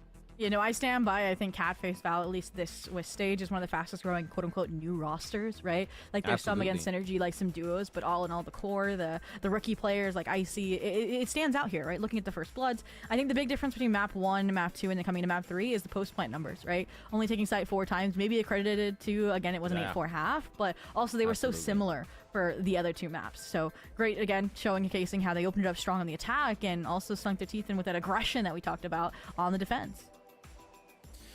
It was I think one of the things we saw was one of the duelist composition or matchups that we thought like Icy was coming out huge, but Bob kind of turned it up to that next level in the fast composition, being able to just kind of come out of the dimensional drift in the back of sight and clean up with the ace and be able to just continue to do things like that. Really starts to push FlyQuest over the edge once they feel like I think they're getting control of the game. We talked about having a bit more money and being able to kind of flex a bit more with the comp. I feel like Bob and team really do that and push themselves to the next level when they say like, hey, we have an opening to try X. Let's actually push for X and Y this round and go even further. And it just seems like, where did that come from kind of moments that we know them for?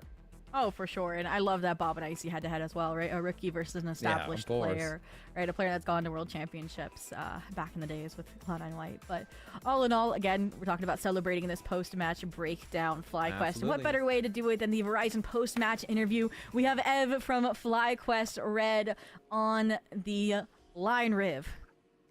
Ev, how's it going? Congratulations on the win. Thank you. Thank you. So I just want to go to the Ascent comp. I am a huge Brimstone fan. The Brimstone comp is so cool, but what's the idea behind that composition in general? Just its win condition and how much fun you all have playing it. Yeah, we're a pretty aggressive team, so I think we all just we run it down, as you can tell when we play that comp. So yeah. Ooh. I love that. And I mean, you definitely look like you had a lot of energy in the server today, but we were talking about how, you know, you went from Red Bull Instalock, you know, that weekend to then turning around and playing the first doubleheader of Swiss on Monday and Friday. Do you think that kind of wore at you guys a little bit, you know, with it being those 2-0-2 losses against SRG and Waterdal? Like, how are you feeling that week? I never like to make excuses like that, to be honest, for team play wise. We were definitely against SR. We were definitely a bit out of it from traveling and stuff, but doesn't change the fact that they played good. We didn't play good team wise. And then our Waterdal match, I think we're still trying to find our identity as a team right now, and they abused us. I'm gonna be honest, they abused our gaps. That's Starbound Chamber. I swear to God. Strong. Okay. How is it for the team, if you don't mind me asking, kind of like approaching those situations and identifying? Because it seems like you know what's happening, but is it taking the team a while to kind of get those in order, or can you guys usually tackle them right away? Yeah, I think right now our biggest problem is we're starting really slow, which is pretty unfortunate, but definitely adjusting to it. I think we just got to find our footing. As soon as we find our footing and we can get the consistency down, we're looking dangerous. We're looking dangerous. Oh. Yeah, for sure. Well, you have some time, a little bit, like a week or two until the playoffs, so that'll give you a little bit of breathing room to flesh things out. I know, for example, you did it over on Haven, so, you know, prepping it out in the officials after 2 months in the vault. But my last question actually goes back to the archives and something I found out and pulled out.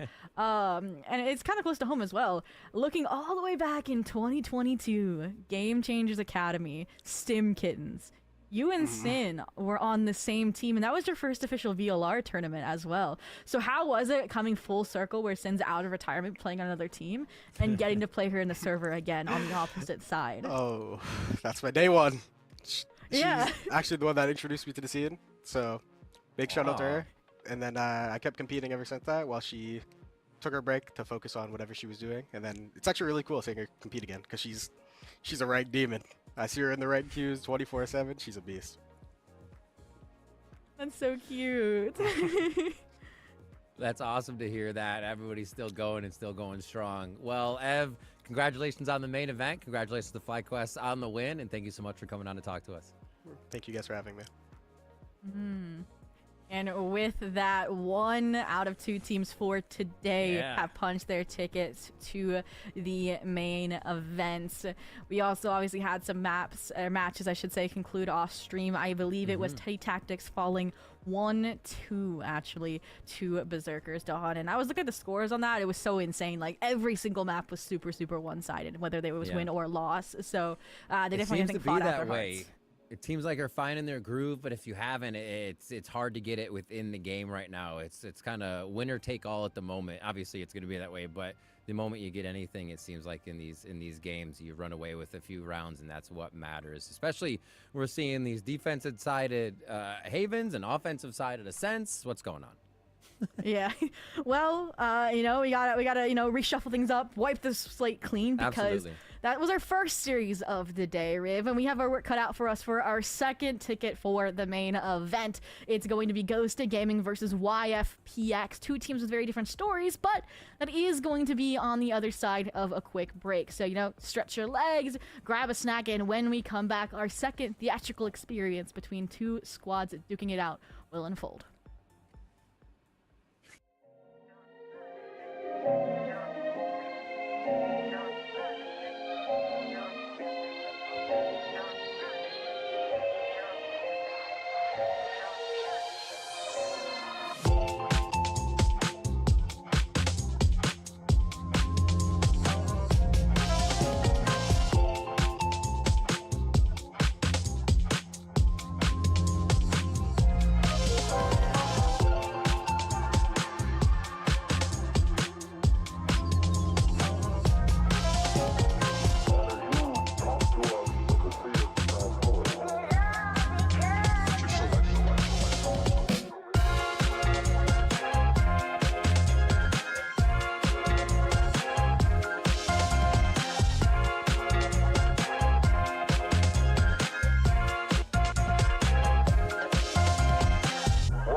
I have a wonderful electronic invention I want you to see.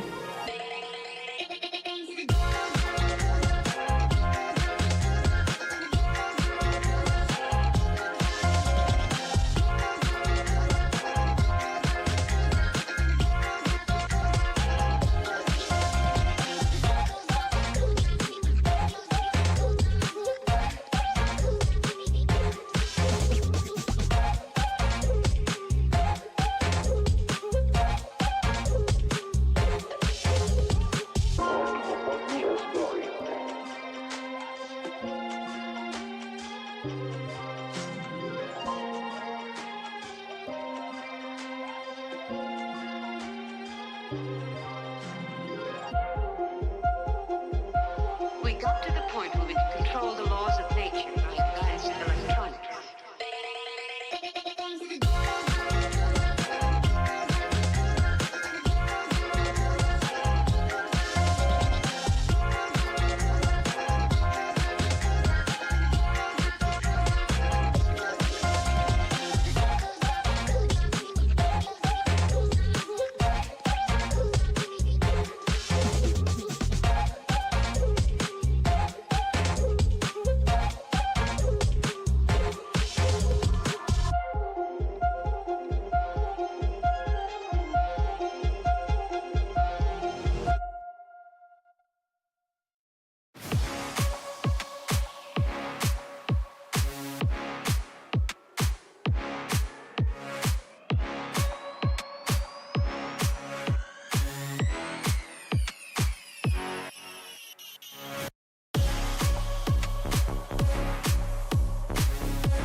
We are back with the Verizon Valorant Game Changers North America of 2025, if you were wondering.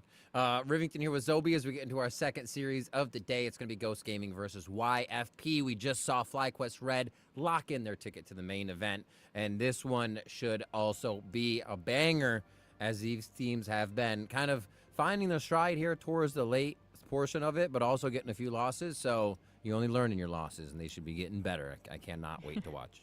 Yeah, bangers on and off stream and talk about learning from your losses, right? Berserker's Dawn rematch up against TV that happened in round 5 just last Friday as well. So really quick turnaround in that department. But coming into Ghost Gaming versus YFPX, you know, very, very different stories, right? Ghost Gaming, one of those kind of Cinderella stories of a free agent squad that's been together for a very long time on Overkill banner, getting picked up by such a prestigious org such as a Ghost. And YFPX as well. They kind of, YFP's been in and out of the game changer scene, and it looks like with the Swiss stage reformatting, revigoration, they decided to stick it out and welcome back some powerhouses, some VCL level players, and put them under their banner.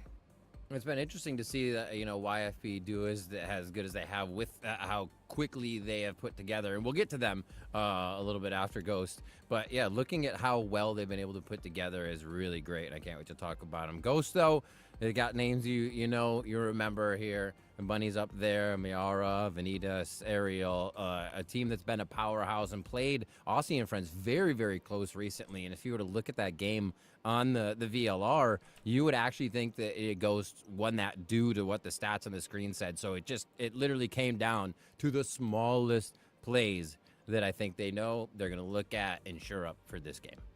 Yeah, they definitely, I think, have the greatest sense of stability, and honestly, one of the widest map pools I've seen as well out of some of these Swiss stage teams. Yeah. So definitely a force to be reckoned with. And we didn't even know last week, right? They dipped into Sunset immediately, very close to fair, through the ringer of an 11-13 loss to kick things off up against Aussie and Friends, and that was one of their early losses as well in the series, actually, or in the Swiss, I should say, other than a FlyQuest Red, also map 3 affair, but all in all, I mean, it's, again, a squad where if you have followed the scene, you recognize names like Buddy B, you recognize Miara, you recognize Kataris, and I think for me personally, there's more to learn from Ariel and from Vanitas, and those are the names I'm looking forward to seeing then in the server today again. But they're up against YFPX, which is currently one of the biggest question marks and one of the biggest rags to riches stories, which is that they had to FF around against the Shopify Rebellion Gold, right?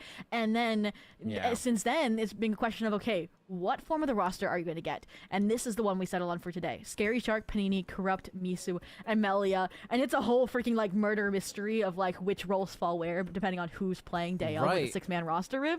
And I'll let you get your thoughts out before I go into my frantic explanation.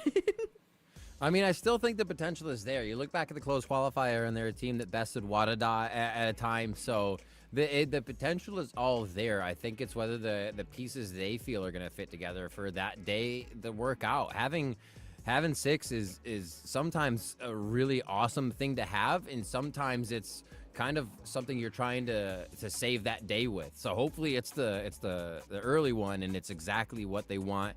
They're playing it with this because they're either like hiding something, or they really can show really well with this comp. It feels like they're trying to hide that secret weapon, that powerful duelist of Edith, for that main event once they punch their ticket. And Panini is that 6th player. Don't get me wrong, they are such a strong individual as well. Very, very stable. See them in stellar subs here and there, and that's exactly what they do for this roster. But what the change it brings is Corrupt and Scary Shark or Nora, right? They are both VCL level players. Obviously, Nora was playing for Prosperity X, Corrupt still for Fun Havers. And as a result, they play differing roles depending on which scene they're playing in. And so when it's Edith for Panini, they lean into that role swap, their alter ego identity. And so with this variation, what you're going to expect is Nora, instead of being on Smokes, is going to be on like Flash Initiator Phil. You're going to expect to see Panini fill in the smokes that Nora now has relinquished. And since you don't have Edith on that duelist, that's where Corrupt actually comes in to be your IGL and your fragger in the server, which is a tall task nonetheless. Yeah, honestly, especially at these stages when you're kind of figuring out how each other are playing with that comp and things changing back and forth, you have to be fluid. You have to show your flexibility, and I think that's one of the things that's really nice to have in a team, when you can rely on your teammates to be able to do that and not have too much of a problem when it is needed. I think if we see that in Tier 1 be a really coveted thing, is to have that flexibility. So across the team is kind of crazy. Well, we'll get to see again if they were able to build those reps, build that kind of repertoire with Panini in the core 5 of these last 2 rounds, because Panini has been playing with that team, so they have fleshed out their map pool a little bit. And speaking of fleshing out the map pool, Sunset, Lotus, and Pearl. Now, Sunset's so interesting because it is a YFP pick, while Ghost actually has, like I said, that experience. Despite it being a loss, it was close, 11-13 against Aussie and Friends. Yeah, that's that series that you're thinking about. I like Lotus. Lotus becomes the any map. Kind of the composition can run. I think teams feel like they can run anything as opposed to having to play a meta. So I think Lotus is a great one if a team actually needs us to get to 3 maps. So I don't believe we'll see a 2-0 in this one. Let's get all 6 today. But yeah, Sunset coming back. I'm so excited. I think teams, while ambitious, some might be jumping into Sunset too fast. So let's see who's really done their homework and who hasn't, and see if Ghost and YFP can really gap each other here on this first one. Oh, for sure. And I think Lotus is an interesting pick as well for the side of Ghost, because we did just have a dominant 13-3 over Fisher Fumblers for YFPX. Again, they're coming in hungry after they lost forfeit-wise to SRG and then also lost 0-2 to Aussie and Friends. So they're definitely on that upward stride. And I think for that reason, I do see a reality where there could be a YFPX 2-0 if they take Sunset. But again, we've seen teams that pull out Sunset for the first time, Fly, have a hard time. So it really is, again, a map that hasn't been in the pool for a while, especially now you need to embrace the new meta like a Tejo in the mix as well, so you're kind of relearning how to play that map. That actually, Tejo on Sunset seems kind of nutty when you think about it, with all the ways to hide. You just keep yourself in the elbow, in the alleyway, or back in spawn, or in Boba, and Vice, etc. Oh my god, and Vice Sheer to be able to protect things. So nice. This is going to be really cool to see here as we get into Sunset, getting ready to jump on, as we see what kind of agents we actually will get from these teams as we get onto the map. Ghost, the team that we do have our notes, our little note cards on, they played Tejo, Vice, Breach, Neon, and Omen last time. Now, I did get to watch that FlyQuest Waterdog game, and Neon was like still prime in the meta, even after nerf, right? Running you down with a shotgun on this map, close angles, tight chokes. It was really, really clean. So I'll be looking towards, Vanitas for that in this particular situation on that Neon. But curious to see for YFPX if it's going to be that similar route, right? You got to see some of those comps from last week of Swiss. You get to kind of use that to inform, okay, how are you going to plan coming into this map? Let's see how they plan. What is it? So it's going to, Neon versus Neon. The Vice is picked, though. But more of a traditional YFP comp going to be coming on that right side. But Ghost Gaming is going to do the dabbling. Yeah, it feels very, very old meta minus that Neon, right? With the fade, with the breach here. Nice balance between Flash and Info Initiator. But this is interesting, because we kind of talked about that triangle of passing roles, and it seems like Corrupt maybe is more confident on, a Jet on Arena, and so they're actually leaving that over to Melia. And they are going to stay on that Flash role, because maybe they did have difficulties while filling on that Duelist being that IGL. And they're also lending Nora. Okay, this is interesting. I will say, there is an exception, like I said, to that rule, that triangle of trade-offs, where on Icebox, you do see Panini on the Killjoy. So seeing them on the Cypher now does also make sense. I do like the Corrupt be IGL going Initiator. It feels like such a position where you can actually get a focus on the game and not, like you said, be a duelist, even though Corrupt is known for putting up some silly numbers. We'll see if that can still happen from that secondary position. What else? It's just, I cannot wait to see where the Vice goes. Ariel's positioning here, where that might be set up for Sheer in the most efficient position they feel for the composition too. So it's going to be exciting to see how they play here as we get into our first matchup between Ghost Gaming and YFP. 2 more teams at 3-2. 4 wins punches your ticket to that main event. So they are very, very hungry to get the win here. Ooh, we said it. Kicking things off on new territory for YFPX. Ghost Gaming trying to right the wrongs of that 11-13 loss previous week up against Aussie and Friends. Is that Neon head-to-head? Vice, the Tejo. Feels like new versus old meta in that regard, and we'll see who gets to prevail, especially with YFP starting out on the attack. Tempo control in their hands. Looks like they're trying to full throttle their way into a beast split out the gate. So Sheer goes up in middle, but it's going to be this market play coming through very fast as Ariel is there to play quick. B main has been uncovered, though. So that's going to be the walk into the site as Miara gets 1 onto Panini. Beautiful handling there out of Ghost to counter that mid take, counter that market take. They're fortunate they weren't able to keep a cap on the main control for the side of YFP, and they realized since they lost market, they have to find control elsewhere. So they force strong hand their way into Boba and walk away with a trade, but it's actually Corrupt finding a little bit of a tipping point there. Find some chip damage without losing a life. The concern, though, is this flank. Vanitas gone untracked. Nobody knows. Close in, forced by the salvos. Oh my, Vanitas just sliding on through to get that on the Misu. And they pick up round 1, only losing Aerial there. And quite a scatter, too. Market was played in, the fight towards B main, the post-plant retake, like really well adjusted to here by Ghost to make sure they got that pistol round. Oh, for sure. Nice buy up now to complement it as well. Nice little call out as well. You kind of got hammered on that B split, so instead they're setting up this aggression. Actually, look, stun salvo line already kind of coming into mind here. A Neon, you know, high gear right into the fight. That's what I'm expecting. Yeah. Now, Melia the Bucky, a little scary prospect here, but let's see how they handle it. Just waiting for the jumps. Oh, even the camera hits the fault line to get him online. Quick shot. They heard that. Do they want to peek the judge though? No, it's a judge. They heard a ghost, and this is the repercussions. Yeah. They strike out. 3 kills found against YFP. Now this is interesting, right? When you don't have a Cypher, you can't split the trips. So the singular sheer wall posed over towards top mid. Keep start control. React and try to cut off any sheriff attempts that may come, but this is Corrupt we're talking about. Yeah, it is. This is why you see Corrupt on the duelists as well. And that's just going to be a little push and pull to make sure Corrupt cannot get any more on the round 2. Sheriff kills is enough, says Ghost. And they'll get through with 3 Bulldogs. So feeling okay on this to get into the bonus round here as they go up against the full Vandal squad of YFP. And what will that be, though? Looks like they might, if this stays a push towards mid and kind of a lurk up here with what might end towards B, but they've got a lot to work with the double initiator. You can always push and pull really nice as the attacking team. And I think, again, a new map, you know, your first time playing against them in this rotation, you're going to start noting, okay, this is the default, right? Is this Neon, is this Breach, Taeho trio over towards A? And you can see already the gravitation away from it, right? The mid default develops. They realize, okay, they can claim this space since the sheer wall indicates they're going to be really passive about the hold, minus the exception of the pistol round. And now they're kind of framing, trying to fix where pistol round went wrong. More aggression through market, overwhelm the Vice. And it seems to be okay for the time being. The player's actually rotating pretty slow from the side of Ghost. They're both in sight. They're kind of just hiding next to each other on the other side of the smoke. This is getting a little sketchy here, but good positioning by Ghost is going to get them just in close enough range. Oh my gosh, Guitarist.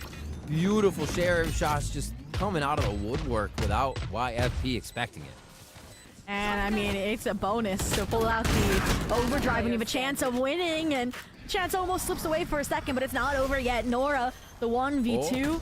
Aftershock to force Bunny beyond a half here for the spike, and Aerial, the perfect bodyguard.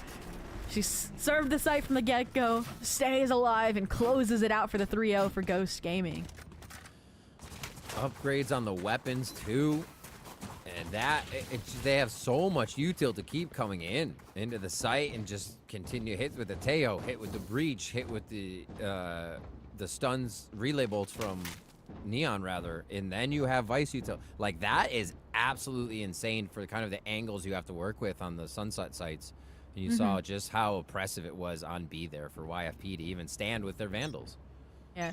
I mean, right now, Ghost, you're up 3-0. You don't want to make any changes, which right now is, again, the setup we're seeing. And I like it so much. And now they've adapted it ever so slightly, which is Guitarist realizing, okay, I can still get away with these early kills. We don't have to give up all this mid space for nothing. And that's also the dive duelist gone. So you have to rely on a player, like your Omen, like Nora. Scary Shark, try to step in. And it's really kind of a very flimsy hold, right, on this B side. It's very give and take, right, because you don't have any of that Sentinel tripwire action. It's just the Thorns you can destroy, the Arc Growth range bow, and you're playing more for this reflood. Again, this utility that bullies any opposition like YF. There's one, a second one as they trade together, both swing. Same angle swing, though. They were trying to cover each other instead of get the separation, but Vanitas able to get that final one. And they see that Overdrive coming back online, as you said, it was just used earlier. Just how quick they're going through these kills, going through these rounds in their ults. And Ariel's just one off of Steel Garden. Guitarist is going to have From the Shadows. Bunny B is close as well after a few kills, or at least rounds. So yeah, can they fend off YFPs? We get to round 5 or 6, I feel like YFP, if not this round, needs to start making that comeback happen because these ults are going to come online here. Yeah, and I mean, a different situation than our first best of 3 of the day. Both of these squads have coaches in the coach slots to be that stopper, but they might need more information collection. Again, for Ghost, they're running the same thing. Actually, a slight adaptation this time. Look, it's the Neon the Breach fighting B. The Vice over towards A, but it's more YFP. They still need to know if that is the default every round, right? And then you can make that change. You have to figure out what's going wrong in these rifle rounds, and I think that's why they're waiting, maybe. But it does feel like it could be a little bit too late, or maybe Ghost makes a change too early, right? They're getting a little overwhelmed here, a little snuffed out, and Rolling Thunder, how? No wow, way. They're getting so much right now. Just Vanita's throwing a relay bolt, got that much? Okay, YFP is still going to get the site, so it's not for naught. They get themselves settled down and garrison here to see if they can get this post plant. And this is going to be a much needed round with what they just put in here. Nightfall is going to come out too. Yeah, but they're putting in everything at the kitchen sink at this point. As soon as that drone comes out, the Nightfall's going to combat it too. But even while you're deafened, you got to check your side, and now it's retaliation time. Steel Garden, Melia trying to get ahead of it, and nice trade out there by Kataris. So Misu, oh, it's just tag team action, but numbers, weapons ever so slightly favor Miara. And Ghosts, they drain everything from YFP and still get around. Yeah, that was, YFP have to be feeling it after that one, and Ghost must be elated. Really well played. We talked about being able to get that survivability against YFP here in round 5 or even 6, as a few more ults will still come online if Malia can make a play. It's not really going to come from an uplink unless Panini is on like one of the first kills of the round and can really get the macro online for the team. But yeah, now you got to deal with the Armageddon coming up, the Rolling Thunder to stop these rounds you want to have in the middle of the half. So 3 successful post plants there. You can see on the scoreboard right now from Ghost feeling comfortable here to get back to the site. They've just gone back to the traditional, right? It felt like maybe that last round was the exception because they knew those ults like the Rolling Thunder and Nightfall were there. But this is business. Beautiful utility special, delivery, the fault line, just to counter all this control. And I like that they're sinking their teeth in a little bit further, too. Flashpoint off of the one-way. It connects. But you don't go too far where it's unrecoverable. Finally playing with the util in mid there. Just getting the shear up and down. They're going to go for the next one right through the wall. Ooh. Oh, my gosh. This is a battle for A main. Armageddon would be huge here because this feels like what YFP thinks is the breaking point. They realize they've tried everything except for fighting this A fight head-on, and that fight head-on still isn't going your way. Utility or not, spikes down. Nora trying to punish off the breach utility, but it's corrupt. The follow-up to finally get elbow control, but that's all you've gotten. No site control. You've lost the numbers advantage. The 2v3, and your alert player Panini was across the map, so you gotta group up, gotta decide on a forward path, and how I feel about it being mid. Yeah, they broke the shear, so maybe they think there's a have to be watcher there. They can find a quick fight. Looks like they avoid for now, going through market and all the way to Boba. So they're gonna go through the back of the site, expecting that Vice utility up front. Nice arc rose timing rotation as well. It's not going to catch off either of these two players, at least for the time being. 10 seconds left. Hopefully they've learned where the placement is. They can destroy it before it becomes a later problem. Panini, waiting, searching, cannot find it just yet. But all in all, this is going to be huge, right? From the shadows for info. Now you don't need to use any utility to clear out CT here. Save all the breach util, the fault line for the actual fights for the site exec. Oh, they're just cooking. Straight through into the site. They're not wasting any time now. They're going to have a little bit more to fight for it. A split decision and where to hide, looking for contact. The smoke goes down, actually, and this could sort them out a little bit. It's not on Look spike. for Panini. Wait!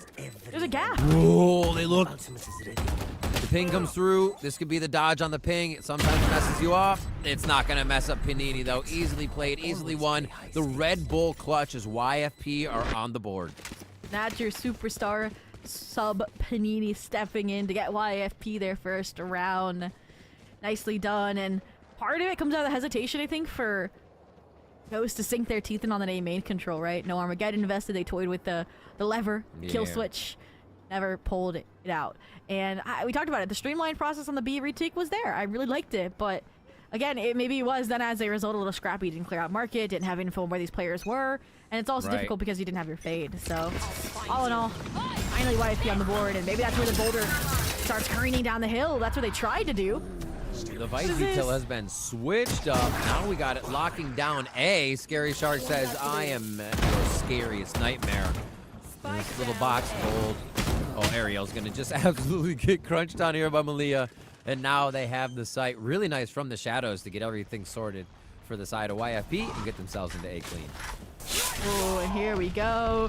Bonnie B rolling Thunder. They're still trying to account for those variables like Panini off site, but when Benitez can get deep with the judge, even while seized, it doesn't matter. The flood is good. Melia running around the Rosie generator. You haven't got a spike down, and you're probably never going to. Guitars. Wait! Oh! What a play. Okay. I mean, they got the site, like you mentioned, all the heroics of Scary Shark, and then that's where it ended, right? Just the flood, the utility, the rolling thunder from Bunny B. Really clean and effective in clearing out that space. Also, it's difficult when Melia pops the overdrive and the pivot is to put all the Vice utility on A. Like, just such nice forward planning there from Ghost to neutralize a big threat. And now, you know, once again, they've shaken things up and they go right back to equilibrium. The 3 trio fighting A main. Vice on B. We'll see if it can withstand another assault from YFP. Hit towards A. Insert a duelist. No, not just yet. Oh, they got to run because the drone's coming for now. But yeah, I see how YFP does on this kind of excursion here to find anything they can get for a kill or figure out what further rounds might look like that they can get through here. Seeing right Bunny B mid, etc., etc. Vanitas always online on this angle, on this line, and just making so much of it. Another chance. Oh no. I mean, this time, zero hesitation on that Armageddon, right? Here at the overdrive, suddenly you have A main control starkly established. You're leaving YFP running. They run right into the sheer wall, get punished for it. They're going to run right into market, and Ariel is in position to punish it. And there's one of them. Spike down B. Just picking off YFP at every turn here. Gonna go ahead and start crunching into sight. Could be a play from Scary Shark, though, in a good position for a classic grab on one of those guns, but the trade's gonna come very fast. Nice try on the teamwork. Oh, hit just on the fault line as well. Yeah, just, again, I mean, they flood back into market, the players. They really needed to get, you know, Misu across, and that doesn't work out either, so all in all, wow. Another very clean round out of Ghost. They guarantee a lead on the half. And, I mean, obviously, I think when we get over the defense, we'll see a little bit more structure out of YFPX as well. But right now, it looks like Ghost has, like, a clear picture of how they want this defense to be played. And it's been super effective. It's crazy how much stun and displacement. They know playing fast plays right into their hand. Because you're going to have a paranoia. You're going to have you'll be able to throw in some, not Steel Garden, but Divines. And then you're going to be able to throw in relay bolts. Like, there's so much for YFP to dodge here. And it almost makes it easier when they're in a sight. When you're like, oh, I have a higher chance of hitting you because 3 of you are probably hiding back here. Like, it's just so scary to play against this right now, it looks like. Ooh, and look at this plan. Make contact, you're going to paranoia and swing over towards B main. Great way to take Panini offline. Here it comes. If the flash sees you, paranoia should come out. Right? No, there it is. It misses! Ooh. Still picks up the trade, though, and they get the peek on mid. They call the mid play. Bunny B takes out a huge amount, but is traded. And this leaves 2 members, Malia and Corrupt. Now, they could easily find a 1v1 here and turn this round. This is up to Guitarists to stay alive and play their life. Yeah, whether you go against the enemy you know or the one you don't. You have no information about where Benitez is, but you knew where Guitarist was, or you did. And at this point, oh, what are you doing, Melia? You just saw them shoot you! Wait! Oh my gosh! Not like this, Zobi. Benitez is an operator. And does Corrupt know they have an operator? I don't know. That was a very willy-nilly peek if they did. It's just, oh, it's going to be the shorty. Out, maybe? The shorty no, push into a Phantom. Oh, wow. Corrupt. IGL, 3-piece leader. Again, embracing that we mentioned, the duelist role they were born to fill, maybe. Just, again, winning these individual fights. Whether it's mid, whether it's the clutch. Getting YFP their second on the board. To keep things maybe in contention as the half starts to wind down. We need that consistency to prove it. That's great. Being able to kind of change the mentality on that too, whether you are a duelist or then need to play your life and be the last one alive in that situation to play Ring Around the Rosie. Like really, really smart stuff from Corrupt there and being able to flex the roles but also flex the style of play. And now we have, like you said, that second round, maybe some ults to come online here that might matter if they can get 2 onto Malia. Misu gets Nightfall. They can start to combat and maybe make this like a 7-5.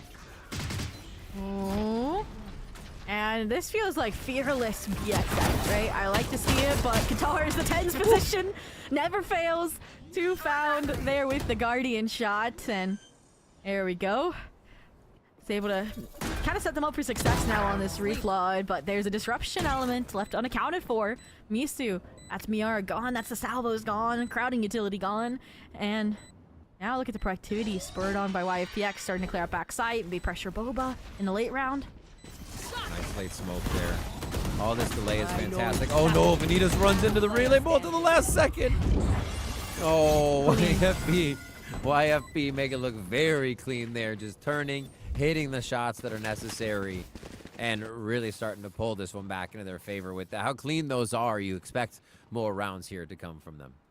Yeah, I like the idea, the fault line, or sorry, the fast lane scale up, but like you mentioned, just hitting the relay bolt as the fast lane fell. They're then kind of stuck out in the open between backside and B main players. It was downhill from there. So small mistakes, right? Not macro level kind of adjustments that are falling flat here. So Ghost, just keep it clean, keep it the same. I do like the adaptation that it's not Miara on site, it's playing out of elbow instead. So maybe you can support and deny any trade potential, but when it's eco, when it's light shields, an outlaw can cut. Yeah, pretty quick. Right in the ankle. That's gotta hurt. Looking, ooh, all right, relay bolt left side. A little bit of a fake here as this is off the ball play. That spike's going towards market. Ariel looks to play their life. This little B main control. I wonder how they're gonna split this because it's gonna be one and done for these two. Ooh. Maybe not. Maybe just duns. Yeah, none. I was hoping maybe, you know, if there wasn't any contact, maybe main, it would be like a aerial falls. Guitars can swing and find 3 out of market that aren't looking their way, but all in all, really, really clean turnaround here. A 7-5 coming closer and closer into reality. Oh, and a flawless would be a great way, but Miara had the hero rifle here, looking to do some additional damage on these exits, perhaps. Or maybe sneak a fast one over into defuse. Misu's not gonna let you get by with that one, Bunny B. Oh. Almost believed. Yeah, it was coming up close. I was like, another animal? Do we get this again? 7-5, looking like the score line. This final buy here. Some ultimates ready. Corrupt 2 away, 1 away for that on Bunny B for the Rolling Thunder. So we could get a pretty noisy round from both sides. Not a lot of play towards A here. It's been mid to B, mid to B, mid to mid. And then a few A plays which kind of got snuffed out here towards the bend of elbow. We're going to see, might happen here again. They're set up, like you said, with that fault line. Oh, Corrupt is ready. The issue here is that Melee is always alone, right? Just high gear a little bit too quick, right? For her own good, and as a result, the trade immediate yet again. Miara out unscathed. Now, I mean, she also has the support, right? The breach at their side, and this is the difference, the switch up that this team needed. Kataris fights through tiles, finds a kill, and gets out to keep the numbers advantage in favor of Ghost Gaming. And they realized that they were probably getting hunted, chased down. So look at the players now disengaging from elbow, realizing, okay, maybe this could be a B pivot. All the util on B, they don't have to worry about it. Forward playing safe, as you mentioned, and it's now up to, this becomes really tough as the attacking team. Your numbers down, and your opponents are playing the come find me game, right? They're really not giving you anything util-wise or too much, and that's kind of a big read. You know KO is going to be towards the A site, so if you run the clock down, planting is going to be almost impossible, so you cannot go towards A now. You have to go towards B. Okay. And, I mean, they kind of second-guessed themselves, right? They had the Vice, they had the Omen, they almost had a Breach or Tejo there as well. And now it's just a site given up for free. You'll have the Arc Roast for information, but can you even get that far? Look at where Nora is. Scary Shark about to receive all of these players, and Ariel expected it, but they look away. They sleep for a microsecond, and whoa, whoa, whoa. I know it's the last round of the half, but trading Rolling Thunders for market control? Yeah, that's kind of crazy. They're just trying to stop each other from getting into the site, getting into a position where to fight for the site. Misu starts off very nice for B main control, and it's hell. A few more to come through as Corrupt gets the crossfire, and it looks like YFP will do it. Very clean to bring it back to 5-7 here on the first half when it kind of started to look a little lost in the beginning. Yeah, we thought it was going to be maybe a one-sided nature after our first best of 3 was so contentious. And thought we were going to see a repeat of, okay, it's your debut time on this map, you're going to fall flat. But again, it's just growing room, learning how the opposition plays, adjusting to it. And the fact they did it without a timeout as well. Super, super impressive on the calling style there. But all in all, where things matter. YFP, if you want to get the lead back, a pistol on a 7-5 half, the way to do it. And, I mean, Ghost, that was 4 rounds. Sorry, for YFP, it was 4 rounds in a row won. Can they carry that momentum over? I'll show them. And big credit there to Corrupt, the IGL, kind of figuring out, start to play the sheer wall mid-game, get Ghost a little messed up, then, you know, always hit B from market and hardly ever into the Visor kill. So nicely thought out. Let's see how Ghost can think out their attack plan, though, as they dive right into B to start things off, and don't look like they have too much trouble just yet. Bring them down. All right, here we go. Huge fight after they kind of give up the site for B willingly. Flood in from Elia good, but the flashpoint beautifully timed to counter it, and it is just crunch. Things both and crunchy while these players are definitely making it look so. Bunny B2, it's all down to Scary Shark out of market. He looks like a fish out of water. Yeah, that was a heck of a bottleneck they created, and a pretty wide opening to the site too, but his YFP could not walk through onto the welcome mat. And it was Ghost, just really nicely done, able to get those. Flawless, too. I thought whoever was on the left side there was going to drop for sure. As you saw, Vanitas was hiding behind the box. But teamwork makes the dream work, and they come up with a pistol round on this side, too. Let's see if they can keep it going here. And Marshall is going to come out for Scary Shark. They are looking to put down some power here and at least drop some weapons they may be able to upgrade with. Well, it's an eco. Might as well go for broke. A little silly. Yeah. 4 players, A side lean, the gamble, just to get the orb. Fast track overdrive. But they keep the players deposited, jiggle off the one-way for info. And again, just very smart. Just weed out, Ghost. It's not worth it. It's not worth the extra 15, 20 seconds you get by immediately going for a site. Yeah. They like this, too. It'll probably get YFP to move around just a little bit. Already trying to transfer themselves over to that B site, so it's working out. Ever so slightly. Smart drone. Not hearing anything at 1 minute. You're like, yeah, there's a trap somewhere. We need a drone a location. So it doesn't even look like they want to fight for that A main control just yet. It may be a second thought, but here, rotating to the left side, they're going to be in unknown space with not too much to find with. They're just going to have to attack the site. I mean, look at how heavy this buy is, right? You don't want to take chances. 2 Vandal or two like rifles, right? Like they want a clean round, and unfortunately, somehow they still let run into the stack. 30 seconds. 30 seconds to go. A lot of flush utility right now to cause chaos. You still have to joust against the Bucky. Oh. Somewhat living, staying alive, and this spike's finally getting planted. But wait, YFP is in the sight. They're in the smoke. Ghost is able to adapt. Aerial, 2 fast ones. Okay, there's just a human sentry flying around in Vanitas to let the team know where the last kill might be. And they take down Scary Shark and that Marshall to end the round. 9-5 here for Ghost Gaming, enjoying themselves on Sunset. Yeah, not bad at all. You lose a Judge and a Bulldog, but you keep those expensive weapons in hand. And I'm surprised that they don't have a way to buy up a little bit better than the Sheriffs here to complement it, because they did obviously want that snowball effect to shut out any kind of comeback attempt here. But maybe they think the strong handing their way into A is the win con here. No lurk, no nothing. And I thought we were going to see a heavy contest. I thought we were going to see the players fight strong Ray Bane.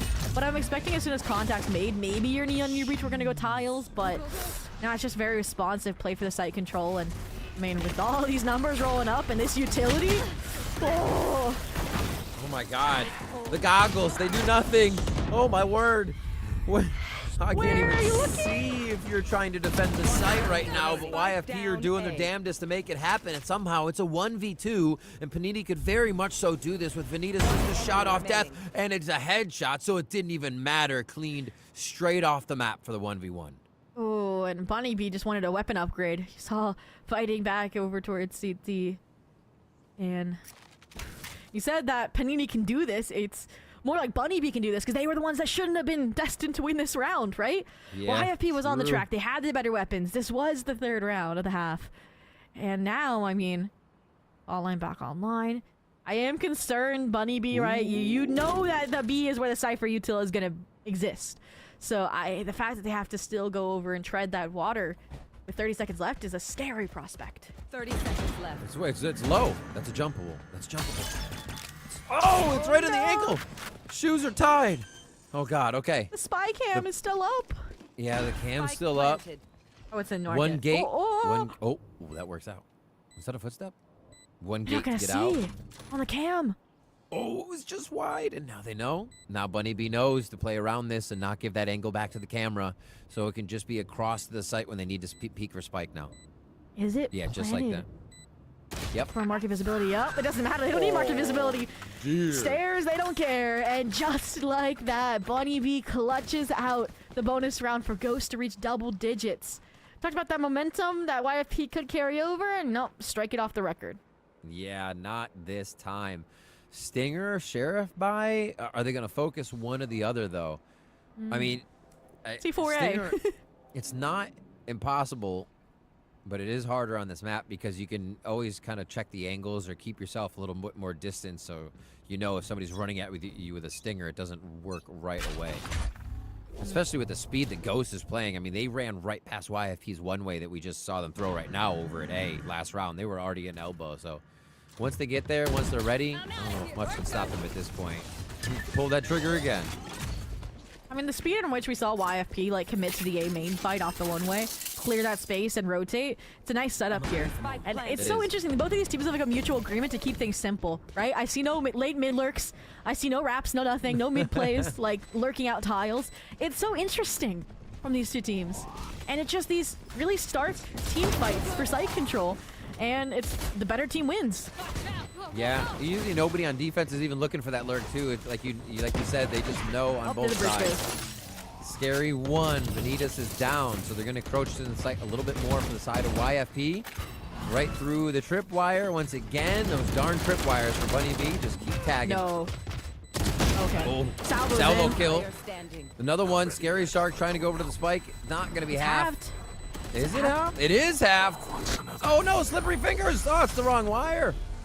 That's going to be the kill. Everyone goes down in that situation, but Ghosts are very happy to see themselves 2 away from capping off Sunset here, and they should be able to get themselves in with a bye. Low money again for YFP if they lose this one, so there's got to be something that gives here on this. They have to figure out a plan. Yeah, not even some big old to work with either just yet. You're just shy of it. And Armageddon online from Yara off of that salvo kill as well. That kept them in it, right? Yeah, you cannot have a spike without getting killed, and that's what Corrupt sacrificed for YFP to maybe get a Ninja Defuse off. But I like the awareness. I think Scary Shark found Bunny B on that mid-market crunch, but I saw just like inconsequential to the outcomes of the rounds at this point. Yeah. Because again, the team fights are leaning the way of right now the economy low-key. Ghost has been at the forefront since the pistol, and this is the last round you can really combat it. They are just running in with all the utils. So you're trying to stay in the site. Scary Shark's like, I can live in a moment. Get me in the smoke. Oh my gosh. Really brazen attempt to keep themselves alive to play right inside that fight. And Ghosts are just absolutely obliterating YFP inside the site as it was less of a retake and more of just a fight straight up. Wow. The Rolling Thunder, like we mentioned, just to lock in that map point. Yeah. Again, that would have been the tipping point to maybe give YFP an in here for their map pick, but Now the money's broken. You still didn't get enough kills because of that Rolling Thunder to get any of these big ticket ultimates online or even close to therein. And we finally gonna get a heavy mid fight. I'm seeing it. I'm hoping Let's it for do YFP. It actually how has is been Ghost quiet. You're right. How is Ghost also fighting mid now? There. Like, when did this mutual agreement happen? Like, they're just Always. the first time, and now they're both doing it for the first time? Hello? Ooh, the Guardians, though. Oh, down, it's such a good mid. setup for the Guardian, too. Misu only gets one. Nicely traded as a double peek. Almost seemed like it needed a bit more, and Corrupt was there. They're trying to play the quiet game. There's actually a third one. Why would they expect Malia, too? They shouldn't. And YFP starts pulling out all the stops, and Ghost is left wondering. Yeah, and Ariel saying, what happened to my friends? Recover the spike, I can win a 1v4. A lot of time to navigate it, but it's Oh. a tall task. Little did she know she just looked at like 7 people at once. This is the best Just angle she missed can them. take. The Neon first. Oh. Oh, beautiful. Oh, you saw the bridge, didn't you? Yeah, Oh, I saw all 3. Wanted to wait on Ariel, then saw Neon. It was like, oh no, I should have taken a shot. And then everybody was hiding. It's just the moment you didn't want to have happen there. Nice trigger discipline, though, to start off. Could have really been an awesome play there if they had not spotted her. 12-6. YFP stay alive another round here on Sunset. And they're now starting to push into a few of those ults. They can go pretty hard with overdrive here. We actually see that being tossed aside for, or no, the judge does come through. I was going to say it's just foregoing a weapon in overdrive here, but Malia does look to get a purchase in, and they're going to go aggressive on A main. I love that even though they're down 12-6, they didn't lost any air of confidence. I like the sheer wall here. It should have cut off and isolated your players, but now it just acts as a cage for you, right? Finding the additional kill onto Ariel. Now they have a start numbers advantage and spike under their control. I said it. Why was nobody playing around mid? We had nobody go tiles except for Guitarist once in the first half. And it seems like YFP has just cracked that code. They're remembering. The memories flooding into their brain about how to play Sunset, right? And suddenly the defense looking a lot more colorful. Yeah, even the protocol on the overdrive dash in. Oh, shot nice by Panini, and the paranoia they had on A main there was really clean. Getting the executions right is all they need here. Oh, and there it is. There it is. Okay. Okay, I thought it was unlucky, like, the first time they went mid, right? That YFP, like, was also going mid, but I feel like that was the intention from YFP. The pivot point all along was to keep getting that control. And again, we talked about how simple it was, right? Ghost didn't need a lurk player. Didn't need anything to keep tabs on where the aggression was coming from YFP. They were just so certain they were able to take a site undisrupted.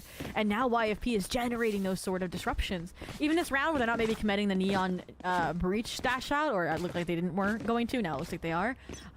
It's different, right? It's going to be a stun B main. Your Neon going to dash down bottom mid and try to get B main. They're reading this perfectly. And they're rolling Thunder. It's gorgeous. Ooh. Corrupt doesn't even let Vanitas in. Can they get to the top of that B main area, though? Gets a little too dangerous there with the Russian. Nobody can really follow too much, but they still have a great setup on A. And Ghost trying to figure out what to do. Now 4v4, both teams have lost their Neons. Yeah, this audio cue is huge. You don't Nightfall this? Honestly, I would be playing for myself here. Go for the heroic play. Don't just drive swing off trigger discipline, or maybe you do! Okay, call me a liar, sure. And Misu now, says I mean, what? even if they fell, like, the information was enough. Now you have your Cypher, Panini here. Now you have Scary Shark here. Oh, no. YFP making a good case for this comeback right now as they play just flawless. I mean, after losing a player, yeah, but the way they are controlling the round now to make this still work for themselves here. Beautifully done. And it's going to be a save from Katara. So, I mean, they're getting the aggression I think they want. They want Ghost to feel uncomfortable at the beginning of the round before they set up these hits, before they get into position. And the last 3 rounds, YFP has just been up their butt at the beginning of the round, making it real uncomfortable. And that's my question is, right, like, look at spawn, right? Like, it's so narrow for the attackers. Like, you don't really have a spot like Icebox, like Haven, where you can just kind of wait it out, right? Yeah. And that's what's so difficult about this map is you're like, okay, how can we pivot fast enough so we're not running into players like Misu in tiles that are cutting off our pivots from A to B? Or do we just take the fight to mid and win it out, right? You have 4 attempts to win that 5v5 if they are, or like a Right. 5v2, 5v3 with these aggressive mid plays. I think to me that's the best bet. Like looking at how helpless these rotations have been a little bit. But we'll see if that's the similar conclusion they draw, because right now they've been mechanically gifted. They have 4 ults, Steel Guard and mid, you're good. Like Armageddon, Overdrive Dash in. It feels like there's like a lethal combo that's been charging up here, and maybe we'll finally get to see it invested on this kind of last buy for maybe a round. There's that Kamehameha is ready to blast. It's a spirit. It's coming into spirit bomb mode. See what they can hit here. They're going towards the left side. Camera's gonna see quite a bit here. Actually, just saw that little tassel. The little friend of Neon, and that's Melia. Neon v Neon once again, and that's gonna be first blood with the operator here. You see the lower buys want to get up close. That Spectre for aerials peeking first to try and gain ground. And they're going to slowly get onto the site. But, man, the welcoming committee's just on the other side. YFP is ready. Oh, they don't have ults, like, other than the Nightfall. And I'm expecting to see those come out from Ghost at any second, and they just aren't. It's just 1v1 after 1v1. It's Panini and Misu show before you can blink. It's a flawless round for YFP.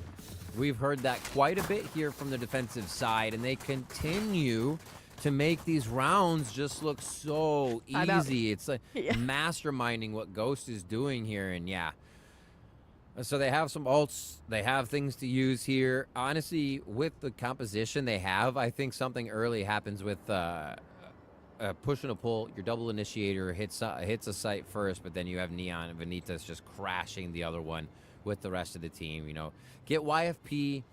They're the ones trying to get you uncomfortable. Make them uncomfortable. Play the round out so them pushing doesn't feel too bad. And then as it goes longer, your opponents usually get a little antsy and move from site to site. That's when you fake. And I think you can get a really good push and pull out of them. Well, that's the issue. Is YFP, like, beyond that last round where they clearly were just playing B retake style, like, if they go back to these mid fights, like, they're so deep that you can't sell a fake, right? You hear there's rotations, you can plan proactively off of them, get your agents in the right positions on the site at the right times. And that's what I think right now why Ghost Gaming feels like they're just running into a brick wall. And it's difficult when you fall into this helplessness, and that's why you do turn to your coach, like Relic, and hopefully, you know, get an answer. Kind of, again, planning off some of these ultimates, like the Armageddon, like the Overdrive. Yeah. Are they going to wait and spawn? This is one style of approach, like I said. Yeah, considering that Melia has an op, you almost want to find that first. Figure out where that first peak might be.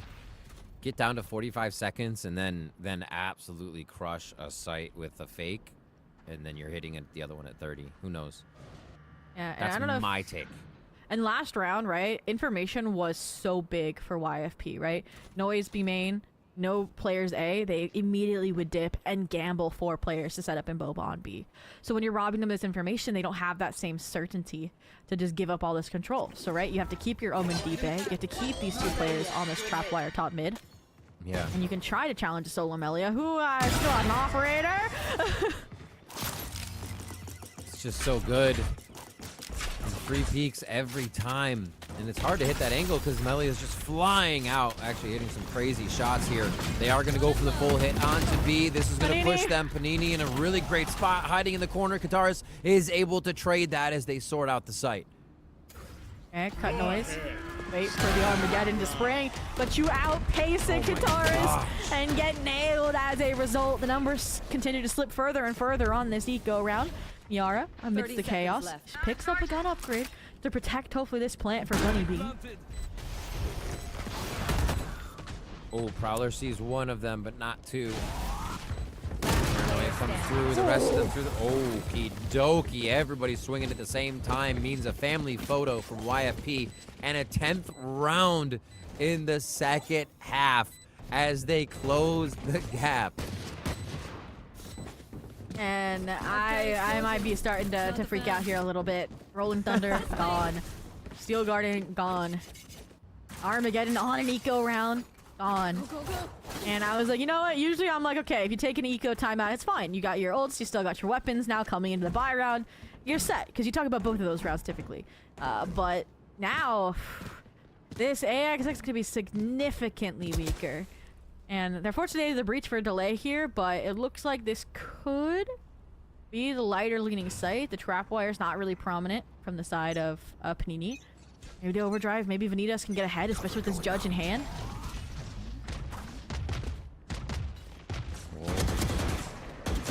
Need more util. Oh, there it is. high relay bolt, but they still able to get the kill off the trade. Oh my gosh, that's not a fun place to stand for Corrupt, but making the calls, the necessary help that needs to come in. Ooh, the Nightfall right on top of the teammate too. Beautifully played as YFP start to clean up the mess in A. And that is an 11th round, Zobi. They are doing it one away now, and the money does not look good for Ghost. And it felt like they were finally, you know, gaining some traction, and they just fell off the wall, right? Yeah. Like, I didn't realize that it wasn't Bunny B not having the ult. It was one. They had the ult already, or one off, and Right. One Thunder comes in, but just the response from Panini, insane. I think there was some body block action as well between Ghost members towards Elbow, and that's where the Vanitas, sorry, I should say the Melia collateral came from. Like, we are 1 round away from overtime on map 1, and YFP. You gotta be prepared because Ghost is running back the A exec. I thought it was a fluke. Flies out. Little backdash, fade away, laser beam. Everybody loves that. Vanitas still trying to go hard here. Create the distraction as the team makes their way across the map. One Vanitas army over here. Oh. They took elbow control, so Trapwire, Bunny B's confident. Melia somehow is in the right place with this operator, but it's Panini the follow-up good. And their overdrive in response is perfect. The 3v4, they won overtime. Vanitas trying the Sheriff to spare Ghost from this shame. And 22 HP, 2 bullets. The curse of 2s, and I mean, fortunate. You're just playing distraction at this point, right? Look, Taurus, Miara, they made their way onto the site. Ouch. Is it possible? No way. Wait. Hey, numbers. This turned out to be interesting. And Corrupt is still looking for Vanitas. They don't, yeah, we're like, Neon could be anywhere, right? Dashing and just gliding around. You have no idea what that could be. Malia has to push in, do a little bit of search and rescue themselves, see if they can get the first frag in, waiting for retaliation. Oh my god! The flash is amazing! The Tejo salvos come through. Malia gets 2. It is half. This is going to be the frag coming in from Miara. They have a Spectre. There's No, the straight shots. that gun upgrade. Oh my god! All that work, and it still crumbles at the last second. You collapse at the finish line. Did not finish. DNF 13-11, and map 1 goes to Ghost. They upset the YFPX map pick. They right the wrongs of the 11-13 loss they had to Austin Friends, likely in a similar fashion. Coming down to an incredibly tough post plant like that. Malia making a huge play to get in there and try to keep the team there to get him to that overtime. Then the defuses, the gun switches, however, coming out of the side of Ghost, able to come out with the win. What an incredible first match. This is exactly what we're talking about, ladies and gentlemen. This is what we are getting here at Game Changers North America. Yeah, I mean, a trip to main event on the line. Again, a team that's been together for a while, a team that's another super kind of squad that's been built to house these powers, and crazy stuff. YFPX again, they now have to turn it around and going into Lotus, which I did say was a questionable pick from Ghost. Like, yes, they're experienced on it, but that 13-3 over Fisher Fumbler still looms in my mind, favoring YFPX. But after an attempted comeback like that, going into, again, a very confident space take defensive style map like Lotus, it does cause questions for concern. All right, well, reset your popcorn, reset your beverages. We're going to be back here in a few minutes. Do not miss it. We're getting into Lotus in just a few.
Welcome back to Verizon Game Changers North America. Rivington and Zobi still bringing you the action, but it is Ghost Gaming and YFP currently putting that action onto the servers, and they just brought us to an almost overtime game as YFP was making that comeback. Ghost snuck out the win, though, and now we're going to move on to Lotus, where one of these teams with 4 wins will lock in that main event, Zobi, and it looks like Ghost is well on their way with how fast they came out there. But you can't count out YFP with that comeback.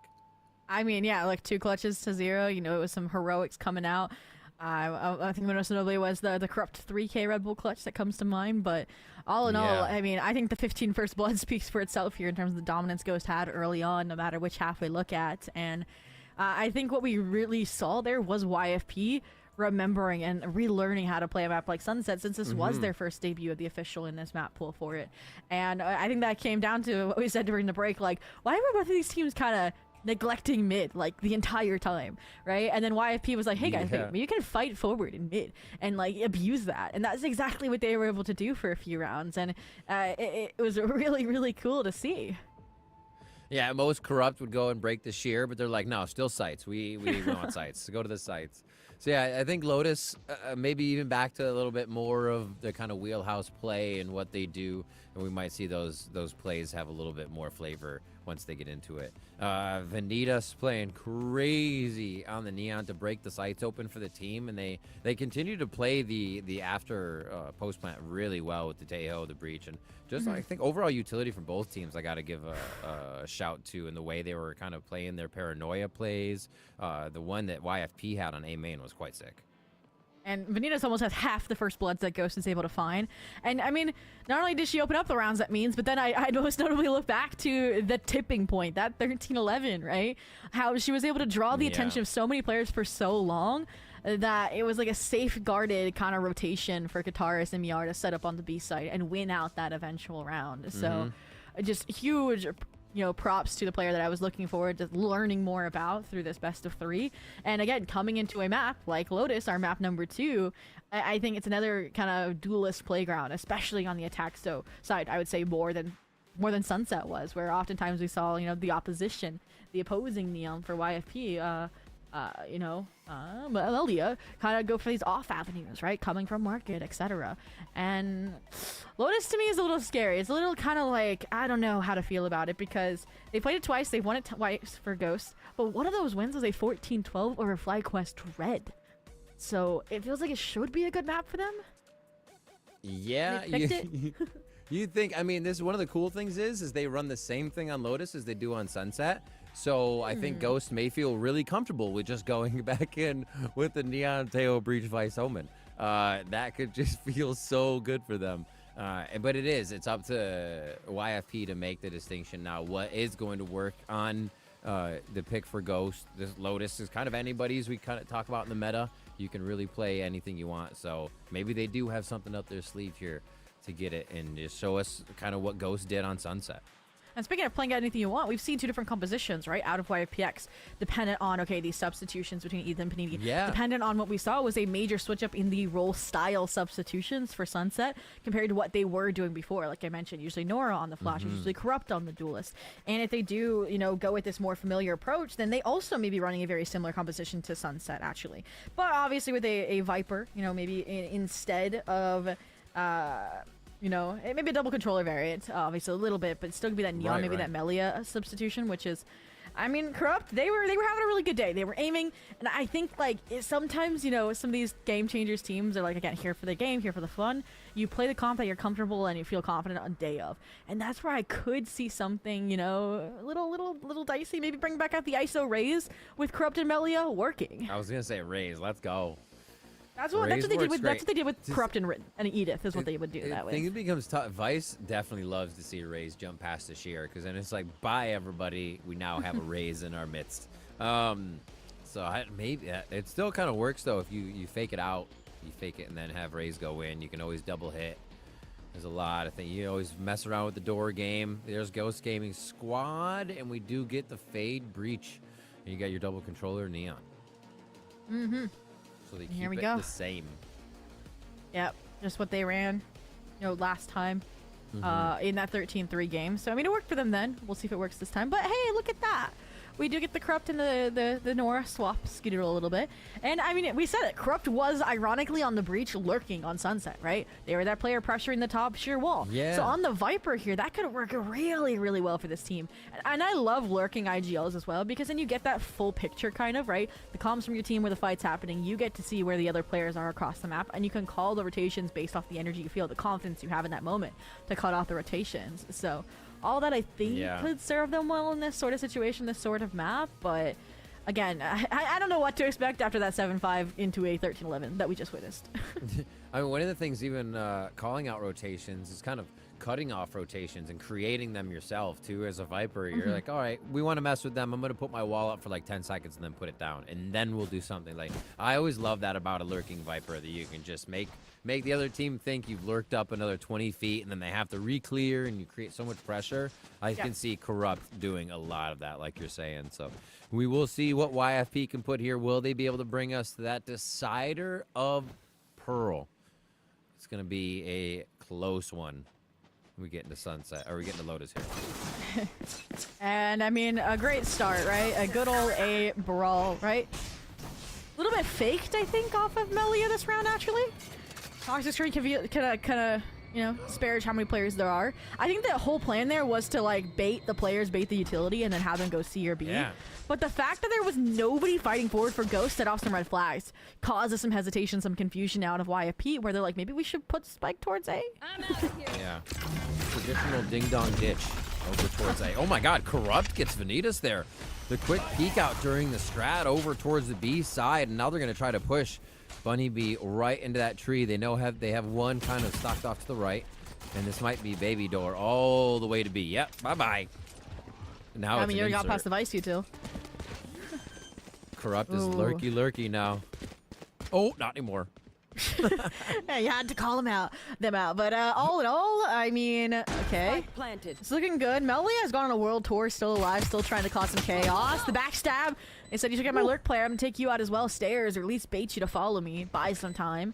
And I like this. They're multi-pronged, pressuring outwards and finding chip damage, finding kills off of it. Paranoia comes through, attack on two fronts. They will be able to get into the site just outside of range. Miara goes down, but Kataris is able to get a trade on this one as they try and defend from the waterfall side. They're just diving into the pit. Wait a minute! It's chaos in here, and the knife comes out from Kataris! The triple kill! The defuse is there from half, and Ghost put a statement on the first round. I mean, I was praising YFP for how they were playing it, but you spread yourselves a little thin and you open the door wide open for a Qatar's clip like that. It's always fun when a knife comes out of the mix, especially on a pistol round where desperation, lack of bullets, runs rampant. And I mean, the fact that would have been a nice shift, a nice momentum change after the way you lost map 1, it still comes out with a Ghost pistol round. Yeah. Katara spreading people real thin with a butter knife over there. Crazy stuff. Here with an outlaw. Ooh, just under the elbow, but the second one's going to reach the funny bone of Malia. They go down, and it is now a push forward. Still looks like orb control is kind of a priority now with that happening. Always was. They're just making sure these later rounds have a bigger impact sooner. They're going to hang out. Just play with the door a little bit and see if they can get Ghost to shuffle around. Yeah, I mean, you got what you came for. You're not going to peek out for more. And then my concern here is that, okay, you think there's an outlaw with Aerial on C. Maybe don't want to challenge it again unless you're Scary Shark. But they also 4-step outlaw. But if you go A here, guess what? Vanitas also has an outlaw, right? Which is exactly what Misu looks like she's going to be trying. Which, if that toxic screen doesn't get triggered, we're going to kiss this life goodbye. Safe for now. On fake. Attacks all fronts here. The YFP's just kind of saying, what can we figure out before we hit? Run the run the clock down to a pressure cooker moment, and then just hit when the timer is down to the last few seconds here. Yep. And they're gonna get the soft side. 30 seconds left. They might be able to overwhelm. I don't know. I think Vanitas hits 1 or 2 here. At least the one. Going back for seconds off the jump peak. Yep. Oh, but we said it. Scary Shark. 4-step. Own outlaw here. Oh, the no-scope fails! You got to try for it. It's always the wait. attempt. Yeah, they're going to get this pressure plant down. That's going to miss. Missed. Spike planted. They got to try to TP out here. Very low HP. A quick right click actually does quite a bit of damage to Bunny B. They're trying to trade it back and forth. Misu gets another one. You got to be kidding me on this round. 2 Outlaws now face Aerial, and it's only 25 HP. Oh, it's all 3 Outlaws. Standoff. There's only room for Bulldog. 1 Outlaw. Yeah. I mean, Well, I guess maybe 2 it if they win. Oh, There you go. The crossfire was perfect as well. YFP tie us 1-1. Really off the ropes of the right click classics in the smoke back sight, you know? Yeah. Like not That's unexpected so at smart. all. And Yeah. it shows the right site. Being able to clear one immediately with those outlaw trades. Holy moly. Just getting themselves to safety. And we thought picking up the orb was going to be the round. Man, they went around the world and made it work. All right. Coming into round 3, that is a very big paranoia or smoke push. Everything on this A side here from Ghost. And Vanitas says not an outlaw, but a marshal. Corrupt says this is a vandal. Oh my gosh. We said it. They're going to thrive in the lurk position. And when it's your solo player A, you've gotten 4, you're surrounded in a graveyard. Of course you're going to take the spike there, especially when a Vice is your last player standing. Your traditional seaside anchor. And now, I mean, point is the question of where's Ariel coming from? Last place you expect is behind you with the style of composition. Nothing to hold the flank, actually. Gun here. Little weapon collected. Oh, the hard soul read from Nora. Oh, they found. Corrupt's like, Ooh, oh, I'm they're coming. seen. I'm This is a coming. gamble. Oh, and a headshot already from Corrupt, too. The Viper's bite kill. Oh, on the ace with the abilities. They don't kill, ladies and gentlemen. Yes, they do. Nice kill. Nice ace. Coming through on that one. Corrupt absolutely farming on the eco round. And that's going to feel good. Hey, it doesn't matter what or when the kills are. That is just momentum building for any player. Yeah, I feel like we're having a Swiss stage ace drought, and this day is delivered, right? Bob earlier. Yeah, Bob now earlier, this for Corrupt. The VCL players come into play in game changers, to say the least. And nicely done. It's beautiful when you can have your plan door option be that strong-handed, right? And it looks like Ghost is trying to make some reparations, you know, being like, hey, can't get away with that again. Really able to pause it. A is closed for business. Seen C. Yeah. Probably for good reason. The Vice util here. Ariel. Face your fear. Another one. Oh, they're going to give themselves entry on that. Nightfall's there to get behind it when they do. Oh, no, Nightfall's used, actually, from the side there.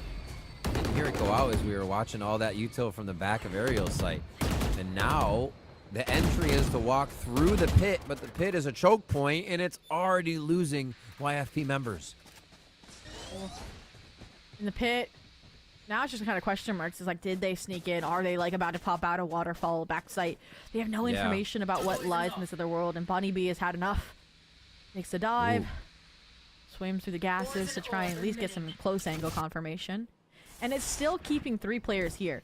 And I love this power move. Drop the pit, still go for the seaside lurk while your team's rotating A. It feels a little early because the players weren't deep off the toxic screen. And again, it's going to fall towards, yes, this is the light side of the map, but Elia has an operator. Wait, I lied. Vanita sounds like Guardian. Oh, yeah. There is someone in the house, says Ariel. The call is coming from inside the house.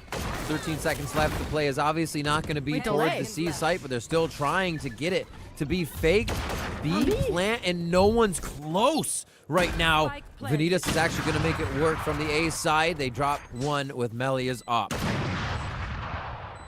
Oh, they only saw one. They didn't see Scary Shark either. Other side. And, oh, Shorty! There's no way they pull this out. Oh, they're lining up. Melia and Humpy the 4K. They're audible in both weapons. They go for the recovery of the Vandal, but it falls short. And Ariel, my God. Ariel, going for the defuse. The tie is 2-2. These rounds are insane. Towards the end here, the amount of shots people are getting off, the realization of what will make the play work, and it's to dash for another weapon within arm's reach of your opponent. just because that's the situation. Like that, everybody's trying to make the right call, and their opponent's making the right call too, giving us some amazing action here to start off on to Lotus. And whew, keeping things close. It was close for a second. Oh, and then stark pull ahead in that second half over on Sunset. So one kind of eggs till they hatch, and it does feel like this map, right? YFP again, it's the comfort showing, the experience is showing. They're a little bit more confident, a little bit more fleshed out, but what stands out to me is Ghost. As soon as a mistake's made, as soon as YFP, you know, finds a groundbreaking mistake or an ace, right, from Corrupt, Ghost has found a way to remedy it, to patch it up. Like, look at this. Bunny B with a judge. Oh. That's bold. Drive-by. Somehow Corrupt is in the back, always getting these. Aim is on point for the IGL today. Little zappy zap through the door. Maybe another look. Oh, they do tempt it. They do trade it. Misu comes up on Vanitas after, so the operator's down whether they want to pick it back up or not. It'd be tough for the retake. And this is a delay of Plant, and they're already moving into positions, Obi. Yeah, I like this, though. It feels like YFP's enemy has been the clock, so just challenge the A fight, win the A fight, get out really, really quick. Get past, as you mentioned, that delayed utility. You even challenge forward so you don't get your primaries ripped away, at least for a few players. Misu gonna have to come huge here because the Crossfire is only class 6. It's fragile until Corrupt's weapon has come back online. Might just be a little too late, though, or is it? What? My Phantom doesn't do that! Corrupt, what is this? Like, honestly, what is this? At any time Corrupt has been called upon, we're just seeing this absolute laser aim. 9-3-1 has help from Panini coming through tree, so you think the comms are like, oh, I'm here, we can swing together, and Corrupt just walks out of the smoke and domes too. You're like, oh, okay, never mind. Worried about timing, that's yeah. fine. There's no way they should have gotten the second there, and there's no question in my mind that this timeout's partially just to take a breather, because at a high-level play, like you mentioned, they were at the A side proper timing, they had the delay utility, they were in place. It really was just gunfights that went south, the heroics of Corrupt shining through right now, and sometimes that's all you gotta do is breathe and be like, okay guys, if they're stepping on the gas, maybe we do too. Maybe we need to find a better way to fight forward. Because they try, you know, we talked about that adjustment before. They've posted Vanitas up on Rebel. They've had Bunny be posted with the judge. One worked, one didn't. And maybe you flip the map, put your Vice on A, go strong side mound. I mean, that's a great point. We haven't really seen Ghost do anything that is a push towards YFP. Like, if you think of what G2 does, they'll always send Valen and Jog to go out there and open the B door outside near Mound, and then they run back in and hide, or they guard Mound. Like, doing just something, right? Pushing out of B a little bit, and getting the early info, getting the fight. And it actually looks like they might do this. Push out a little bit toward Mound, like you said, and start to get that aggression. So great calls, Obi. It looks like they do want to get aggressive, but the ship's in the night here as the early round for YFP is at A. Oh, are they going to rolling though. Thunder spawn? Imagine. I was wondering if this is why they also went C, because if they're going A, you know, they're going to have to get out of the way of Nora or Scary Shark's ult as well. But Vanitas goes back in for seconds. Corrupt, good for the punish. She'll keep things afloat for YFP for the time being. They still have deep deposits, so they know it's not going to be a C refight just yet. So now you can have, Bunny B strengthen the side hold for Ariel. All of this, though, right? It's still an eco round, right? So you really do hinge on Vanitas in that overdrive to find more. Silver lining here, you scared YFP enough to get the Rolling Thunder out on an eco round. And you kind of concealed the whereabouts of Bunny B for the time being. But it's effective. The clearance. Taurus looking to find one here, but 2v3. Wait, Miara, they found a weapon in spawn. It's winnable. They're looking at it. And they're like, yeah. I think it's coming from heaven, but this is actually going to come from the bottom side of the site. Only the eyeballs of Scary Shark matter right now, as that's going to be the first contact to this play. Oh, a good call for the fault line, and it's going to be perfect to displace the members of Ghost and get the kills they need. YFP slides right through another round. 4-2 now, as they have Pearl in their eyes. Yep. Hyla closes the round. They're good to go. 4-2 here. I never trust in a first half when you're on the attack, right? For Lotus. So, unless maybe it's like a 10-11-1, then you're like, okay. But YFP 4-2, this is still super winnable. Because again, that was an eco round, and it came pretty close, right? Out of Ghost following the timeout. They did use the overdrive, but they still have Armageddon. They're still one off from Bunny B's Rolling Thunder, so still a really strong chance that that lasting impact of the timeout will be shown here. They do keep that change, right? They keep the Vice on A. They keep the strong side mound. A lot of fake utility here. We've seen YFP do this time and time again now.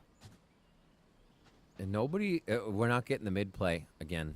We talked about it last map, Toby. Nobody wants to go mid. No lurks. we do have Panini looking though. Mid is getting some attention, so don't feel bad for it. It's very far back here for Ghost. We're at a minute in the round, so you're gonna get into kind of anchor positions for that B site.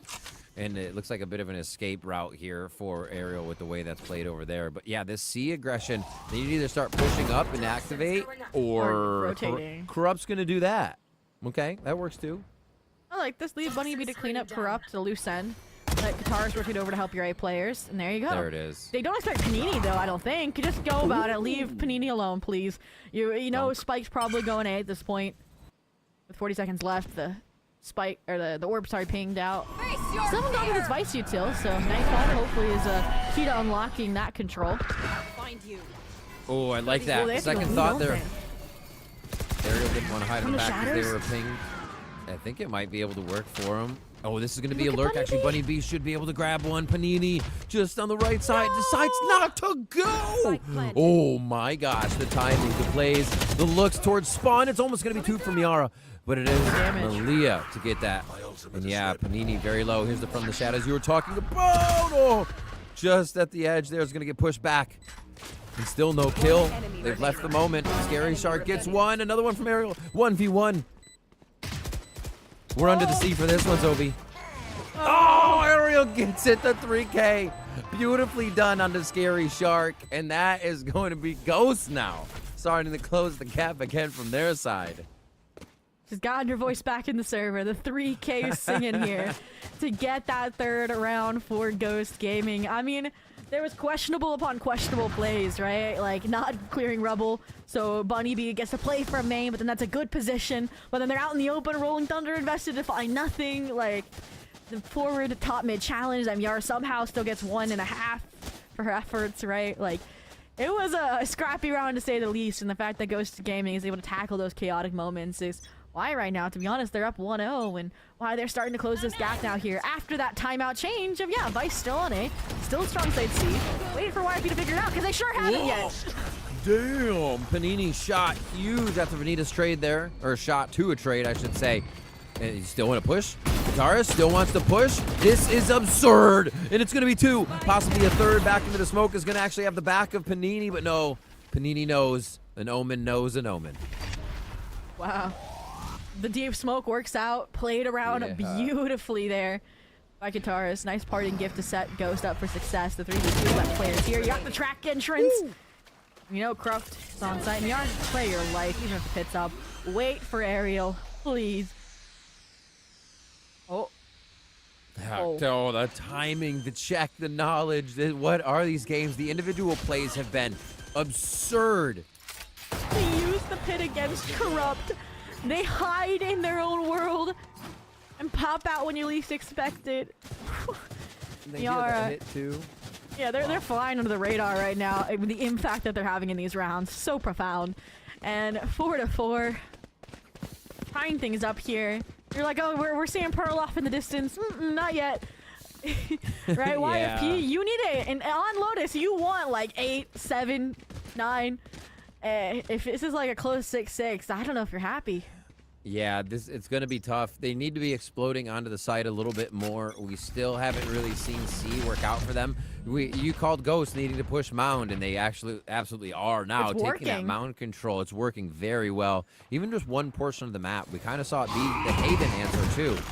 These 3-site maps, you want to be able to just close it off the 2. First B strat gets absolutely snuffed to start, but the lurk is not. Corrupt still getting some good info over here. That was through revolving door that Vanitas found that kill. So again, the Mound control having impact in more ways than anticipated. Now the player's forced again, with a minute-ish to go, to fight into Aerial, who has been having a really good time. Even when they lose the fight there, the information's good. Razor finds delay, chips some damage off. You saw 3 and tree. Looking to waste a little bit here. I like they draw out the fault line, but they don't know about Vanitas here in the back. Slowly pushing around. Oh, the distraction drawing from the front, but can it count for the back? Yeah, somehow they're just rotating out of range. Oh, but both shots are going to be good. The quick scope for the second one here. And now it's a stairs fight from Corrupt. The lurk. Can it be good here? And can it capitalize? When won't it from Corrupt? Another one pulled in for YFP by the lurk. Wow. That's like you light a firework and are like waiting, and it like explodes later than anticipated, and it's just like a dud. Like, we were waiting for Vanitas to have this pop-off explosive moment, and even 2 players died for it. And like, yes, they found the kills, but I don't think it was worth losing 2 lives, losing that deep-rooted A control when there was 30 seconds to go. Right? Like, they would have had the timing, they would have had the trigger discipline regardless. There was no indications of a player behind. Maybe throw 1 away. Yeah, that's fine. The second, that's where things went askew, and now YFP have the lead. They've set to buy, and maybe even the balance of this map. Okay. Look at this. The bloodbath. Panini taking one out there before getting toasted, and now Corrupt pulls up more kills.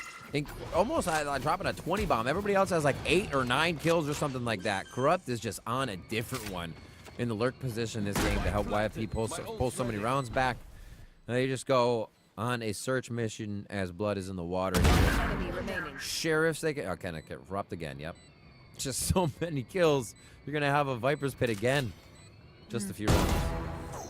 Oh, the round's not over just yet. Qatar's 1v3. Being given 1v1 after 1v1. Corrupt, obviously the clutch factor. Herd over towards Root. Still question marks where maybe that fault line truly came from, but Qatar seems to know better off the reload that they're deep in spawn, so I would have maybe tried to call the bluff, try to go for half here with the dark cover covering main, but time ticking away, no hope, just looking for extra kills. Just like that, YFP will reach that 6 that we said was going to be a must for this attack half of Lotus. Yeah, and they're doing it really clean now, figuring out that they take a little time on these rounds, and it does get Ghost kind of jumbled up. They're in rotation, they're getting taken down, and we are not seeing them be able to bring the full force to these retakes on the sites, and it's kind of punishing them. Great job. Corrupt 18-6-1 now, just above the rest of the server, flying. It's been kind of crazy Really to see doubled how it. good. It was 9-3 last time we checked. Bit cast map. Crazy. But look at this. I was wondering if we were going to see an adaptation to the Mound aggression. You know, maybe like send a Paranoia, Fault Line combo, Pillar instead. Yeah. But nope, just going back to the standard. A little bit different this time is the Judge deep developed, a little high-low. Maybe they didn't like that Vanitas was getting 1 and then traded out immediately by players like Panini. There it is. Trap sprung. They overwhelm Panini. Wow. And look at all the defense they have here. Aerial can stall forever and just say, hey, I'll just wait for the team. Shear's going to go up. Vines go down. The Arc Rose is in tree to slow that too. And now Corrupt says, okay, we have to break this wall before we can pass. So they both pass, but are now separated from the team. Still Garden. Off additional contact are going to be procced. Melia tries to get ahead of it. Doesn't matter if you don't have a primary. You've got an overdrive. You Still got a got finger fingers. blaster, but when you're stunned out, doesn't really matter. Doesn't seem to in the eyes of Ariel. And now the rest of the team is by her side. You're surrounded. You're overwhelmed, and you are gutted. Ghost not done just yet with this half. Vying for that tied 6-6. One more round to go, and I'm going to say, I don't think this is going to be the best buy either to cap off the half for YFP. No, there's been a lot of casualties throughout the wins that they have been getting, or you see the map going back and forth a few rounds here or there to reset the money, but also build up a little bit of that lost cash, so it becomes hard to actually establish something. So yeah, we're back down in the pocket lint for this round, in the final one for the first half here on Lotus. Well, let's see what they can do, though. YFP's had some... I like the way that they're stretching these rounds out and being able to figure out where the soft side is. And they're actually attacking that super well, I think, against Ghost at this point. It looks like it might be to finally take that C space, though. Oh. And the irony is when they finally decide to fight C-Mount, it's no longer the strong point for Ghost, right? They relied back on the Vice. And Vice Aerial still backside gets the trade off to Bunny B. But damage might be too late. I was going to say they got the Viper's Pit up, but Aerial spikes outside of the pit. And they're going to take this D-Space. They're going to buy time now for Vanitas to instead challenge for her. Oh, Melia, you can't wish shots like that. Oh, one more. Corrupt with the stinger, though. Oh. In, out. Takes the Look at the waterfall smoke. run. Where are you going? Gotta break some distance. Oh! Actually hit a headshot, I think, with the classic there, too. That's gonna be 6-6 for the first half as Ghost kind of figure out what's going on. 2 rounds, 2 rounds, 2 rounds. It makes it very tough to get anything going there, obviously. But both teams do muster up 6-6. And with how aggressive Ghost is, we'll see if that's enough for YFP's attack side. Yeah, I mean, considering the way they lost the second round of the half, I think ending a 6-6 after you have to, again, rebuild the economy that just got absolutely brutalized, I think this is a very welcome reward for that adaptation again. They finally switch things up, get aggressive C, just gives them a lot more control, a lot more bearing to, you know, play off of. But switching sides here, again, the composition's fairly similar. I think, again, maybe Ghost Gaming has the slightest edge here, you know, in terms of, again, the Tail and the Breach, but see if that's correct for now. Is trying to flush out these players, but Panini, Corrupt, Crossfire, not broken by the Relay Bolt just yet. Wait, they hardly checked it. They're like, oh, the util's good enough, but no, it's Corrupt with 2 more kills in just a pistol round. This is kind of blowing my mind right now, how many frags. We got to see the stats after, because Corrupt is doing so much here. It's 3v4 now because of those 2 kills for the 1, and it is a stalled out Ghost. They don't have that pressure over towards the A side, don't have the info because they have not pushed. That's Malia, and this is a really nice hold so far. So the push and the pull drone goes out, Zobi, but it's going to take a lot to get back into the site for these 3. This is nice. We talked about identifying the weak site. Melia alone here. See Misu maybe toying with the idea of getting back over to support, or maybe go for the early pinch play as well. Melia will face the Arc Rose temporarily. Fragments the players off the Relay Bolt to take the 1, but ever commitment waiting for Misu, and it's a good result. Oh, wait, the counter. You actually, I feel like there was a chat there between them, because when you saw Melia just move to that position, they looked at Baby Door like, I'm going to need you, Baby Door. You like heard it. It was just in the brain, in the eye, just a look. You didn't have to say anything. And there it came in from Misu. It was a great call. Really nicely done to organize on that. They get some weapons in their favor. And now the pistol round for YFP means they can relax, but not get too lazy. This one has to bring them over to Pearl if they can stretch this half now in their favor from the defensive side. Oh, it'd be divine retribution if they can also win their second round thrifty, right? After getting bodied last one. And those salvos are a great way to start. Soften the battlefield. Tee up C site for a Garden to Grow, but like there's an invasive parasite. Melia, the Outlaw, strikes back through right before the poison orb is popped in. And it's rebound, readjust, collect, and every eco drawn to the B site. Vandal for Corrupt. They're trying to keep it protected over at C here. It's going to mean that B is quite open with just Misu on the site, trying to call some shots with the Stinger. Yeah, they do not have to worry about too much. Still got that haunt, still got the Prowler to get back in too, so that's good for the side of YFP. So does that. It was clean at first. There's 3, almost 4 players there. And they double back, and as a result, get fragmented, diced up in the process until just Vanitas remains. 1v3, GC Sheriff can take you far, not all the way. YFP, keep it pretty fairly clean. 4 players strong on the second round buy-up to get to 8. Looking good from their side. I like the way they're keeping themselves alive, too. They had no reason to kind of push out and follow any of those fights that happen. It's like Ghost, one of the easiest things on the defensive side, I wouldn't say easiest, but one of the things you can rest on is the attackers have to come to you. So if things aren't working and you really need to figure it out, and it's not an aggressive comp you're playing against, you can play that. Like, make them find us, make them use all the util when they come into sight so our retake is better. And it kind of seems like YFP's playing a little of that hide-and-seek game right now. They may change it up here soon, though, as they definitely switch up the 3-2 now. Ooh. Nobody at A. This feels like it's just a bonus strat. It's not going to be the norm. Yeah, they're anti-ing for sure. Yeah, and as soon as they recognize, okay, we got the gamble wrong, they're headed towards A. No trap play over towards Mound. All the players, right? Your big key players, at least, going to go for this flank play. Overwhelm the sheer wall, you know, force the players to fragment here a little bit so you can get some ones and numbers. And it looks like, you know, Ghost is just saying, fine, we'll hold our site. We'll hunker down. You can have all this mound space for free. Well, we'll beat you when it matters at the choke points. Nobody went tree. This is interesting. They're going to start going tree. No, they're all just backside. Corrupt. That Vandal comes up big for them now in another round. They're just trying to get themselves in. Search in. Where to use the util as Ghost quickly comes up with 2. It's traded right back from YFP. And they start to sink this site for Ghost side. Oh.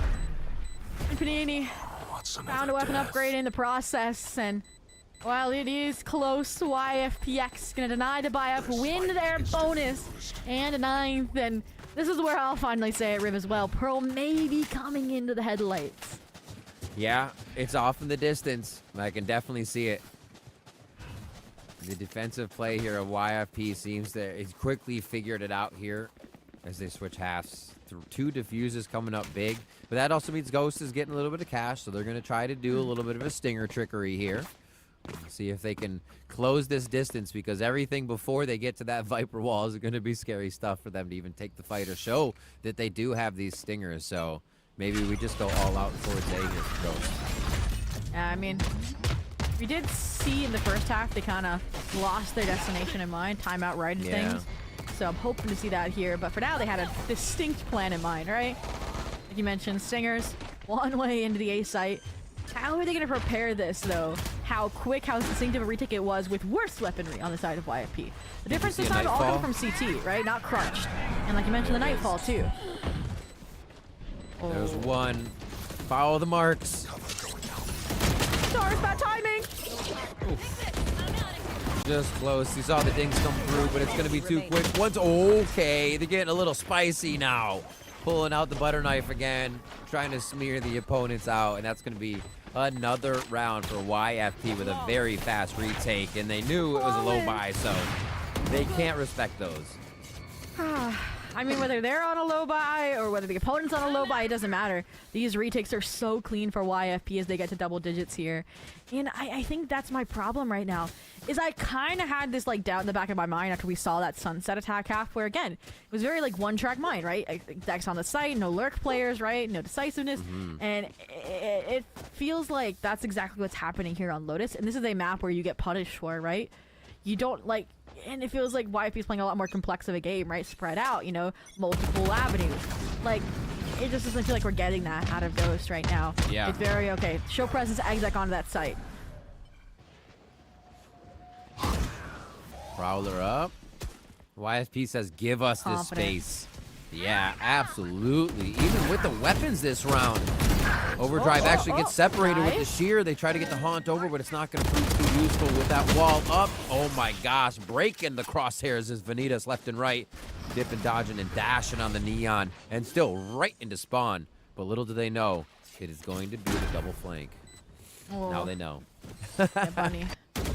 Won at least one, not quite sure about the second, but I mean, with how much deep space and clearance Vanitas has gotten, I think they're pretty certain that's going to be both. And it felt like YFP maybe got ahead of themselves, maybe underestimated Ghost just a touch in that round. Really, again, wasn't, I would say, like a big decision out of Ghost, just more the reactivity that kind of saved them that round.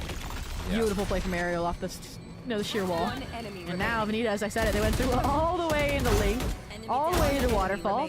No. 6 bullets. No.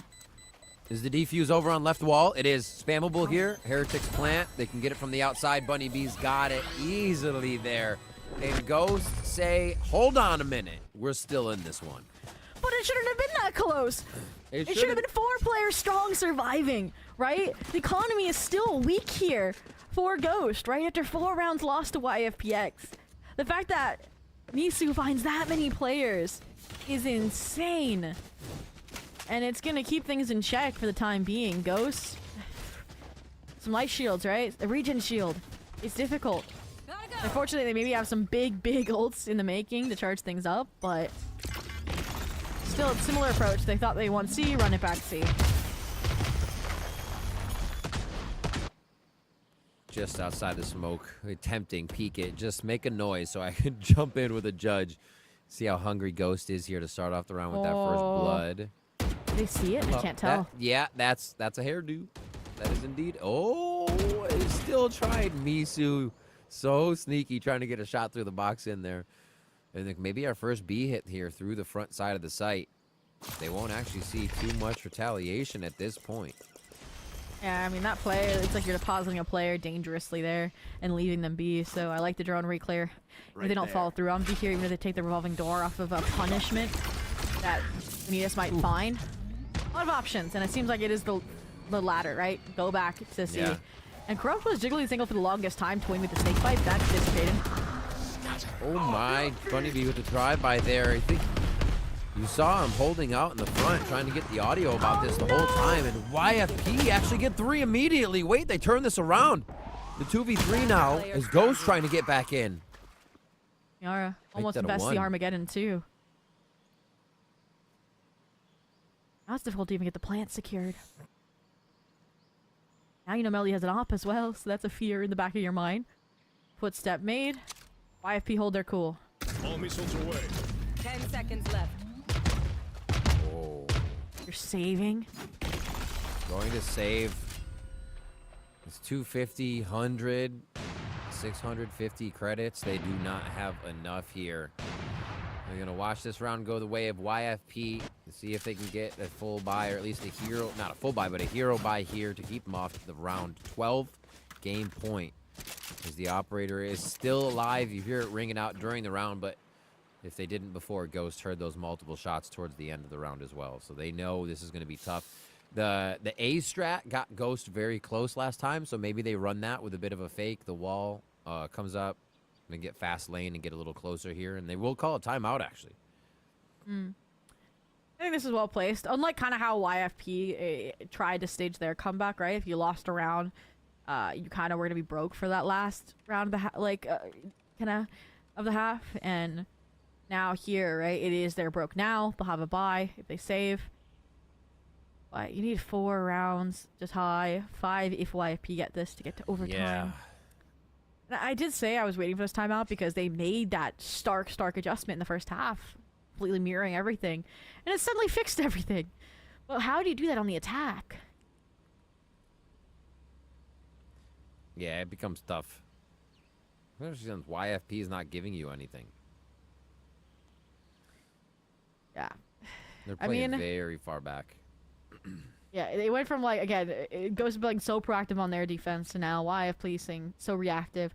And there's now an operator, in the mix, hiding on who knows what angle. Exactly. You know that you can break through C, but it's just, again, these retakes are so streamlined for YFP. You need that disruption factor.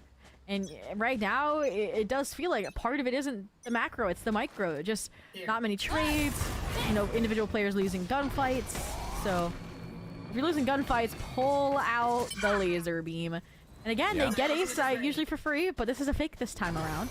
Oh, they don't punish Corrupt. Oh. Are they going to get C for free as a result?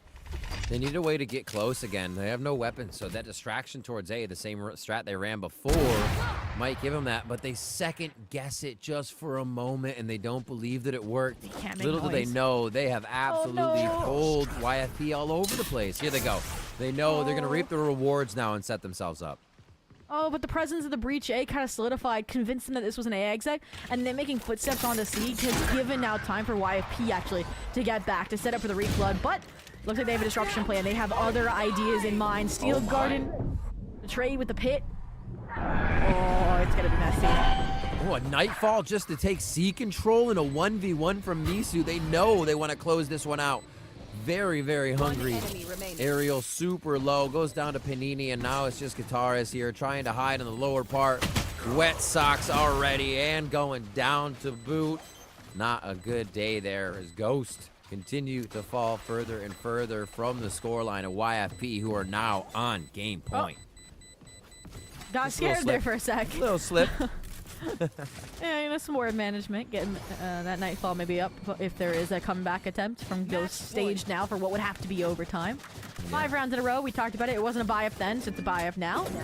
Use the Steel Garden, hope to win out that round. Doesn't connect, but you still have that Armageddon and Miara's been sitting on for a minute.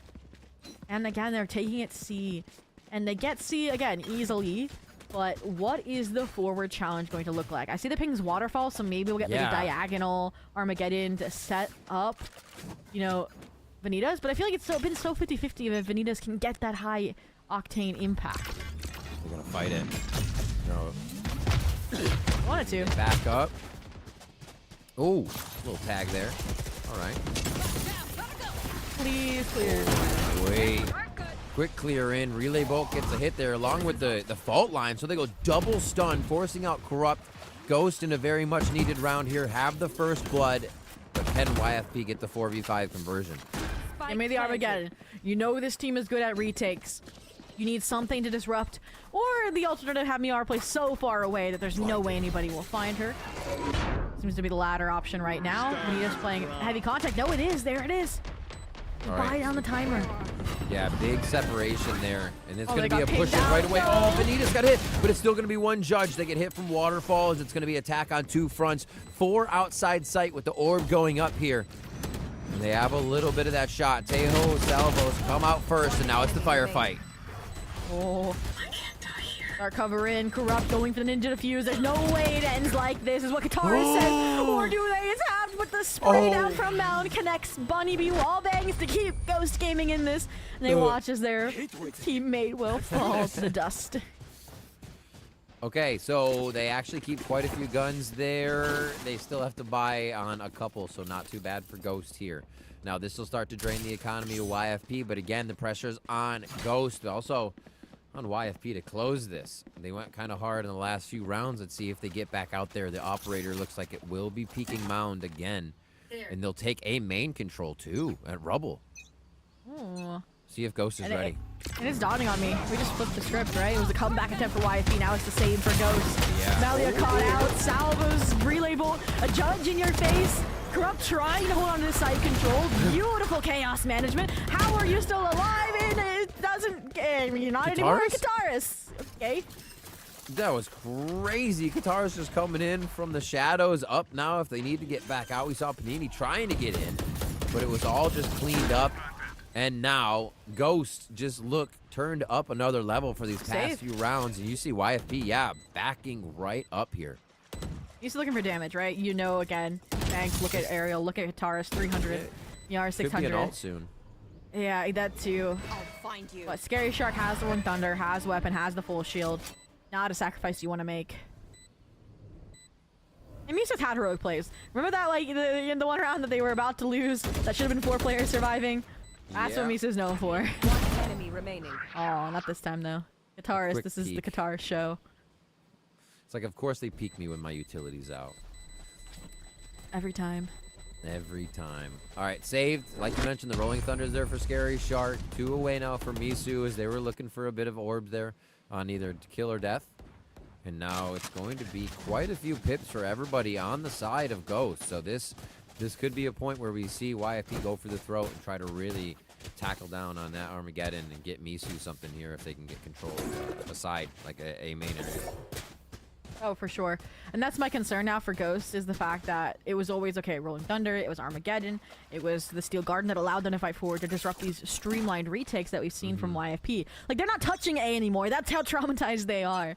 And that's what scares me, is they've run out of those options. They've reached the bottom of the barrel while YFP started to reach that high. And that's, to me, their final obstacle before OT. If it ain't broke, don't fix it. They're going to try to go for C again, and there is actually nothing else on the map that they're going for. It could be a door open, but it would still be very tricky if they tried it. And right fast lane into the site goes Vanitas. That was so early that it really didn't scare these players off the site, right? And they cut noise. Get ready for the recharge, the reflash. They're trying to set Vanitas up for success because they know the reflood potential for YFP, but they're forgetting the objective. You're tunnel visioned in. No plant, no sight, and now YFP. Do they leave? Oh my gosh. This noise cut is actually trolling YFP pretty hard. They already have the sense. There's 4 there, so they're not leaving.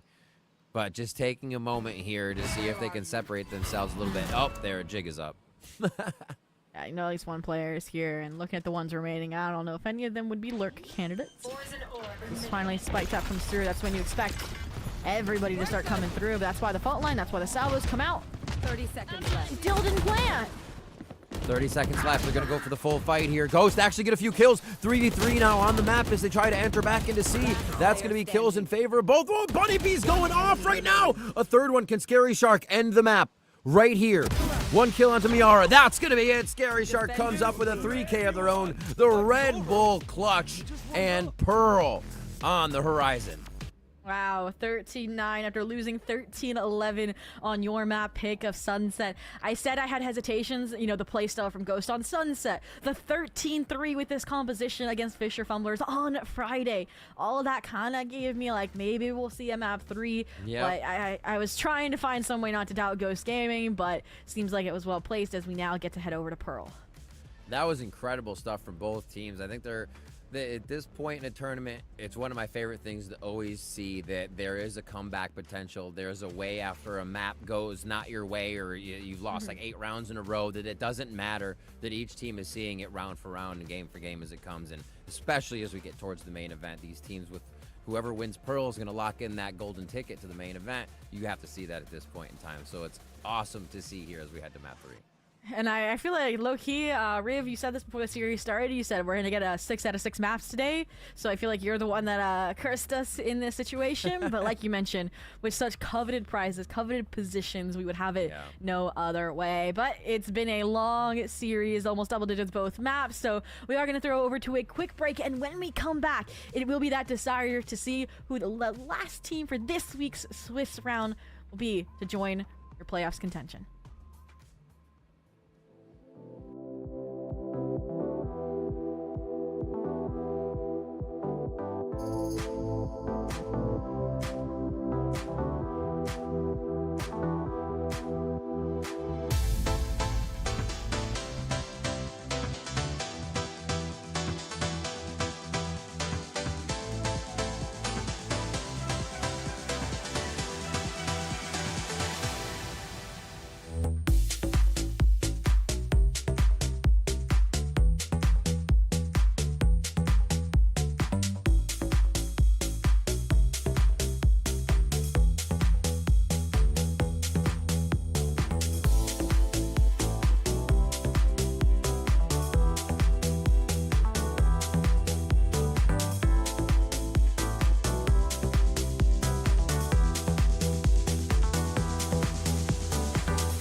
Welcome back to Verizon Game Changers North America, and thanks for sticking with us all day as we are going the full 6 maps, and it is Ghost Gaming versus YFP doing that for us here as we get to Pearl, and we're going to see who locks in that 4th win to push themselves to the main event. Myself, Rivington, and Zobi here to bring you the calls all day, but this is going to be the final map of the day. Somebody's got to win.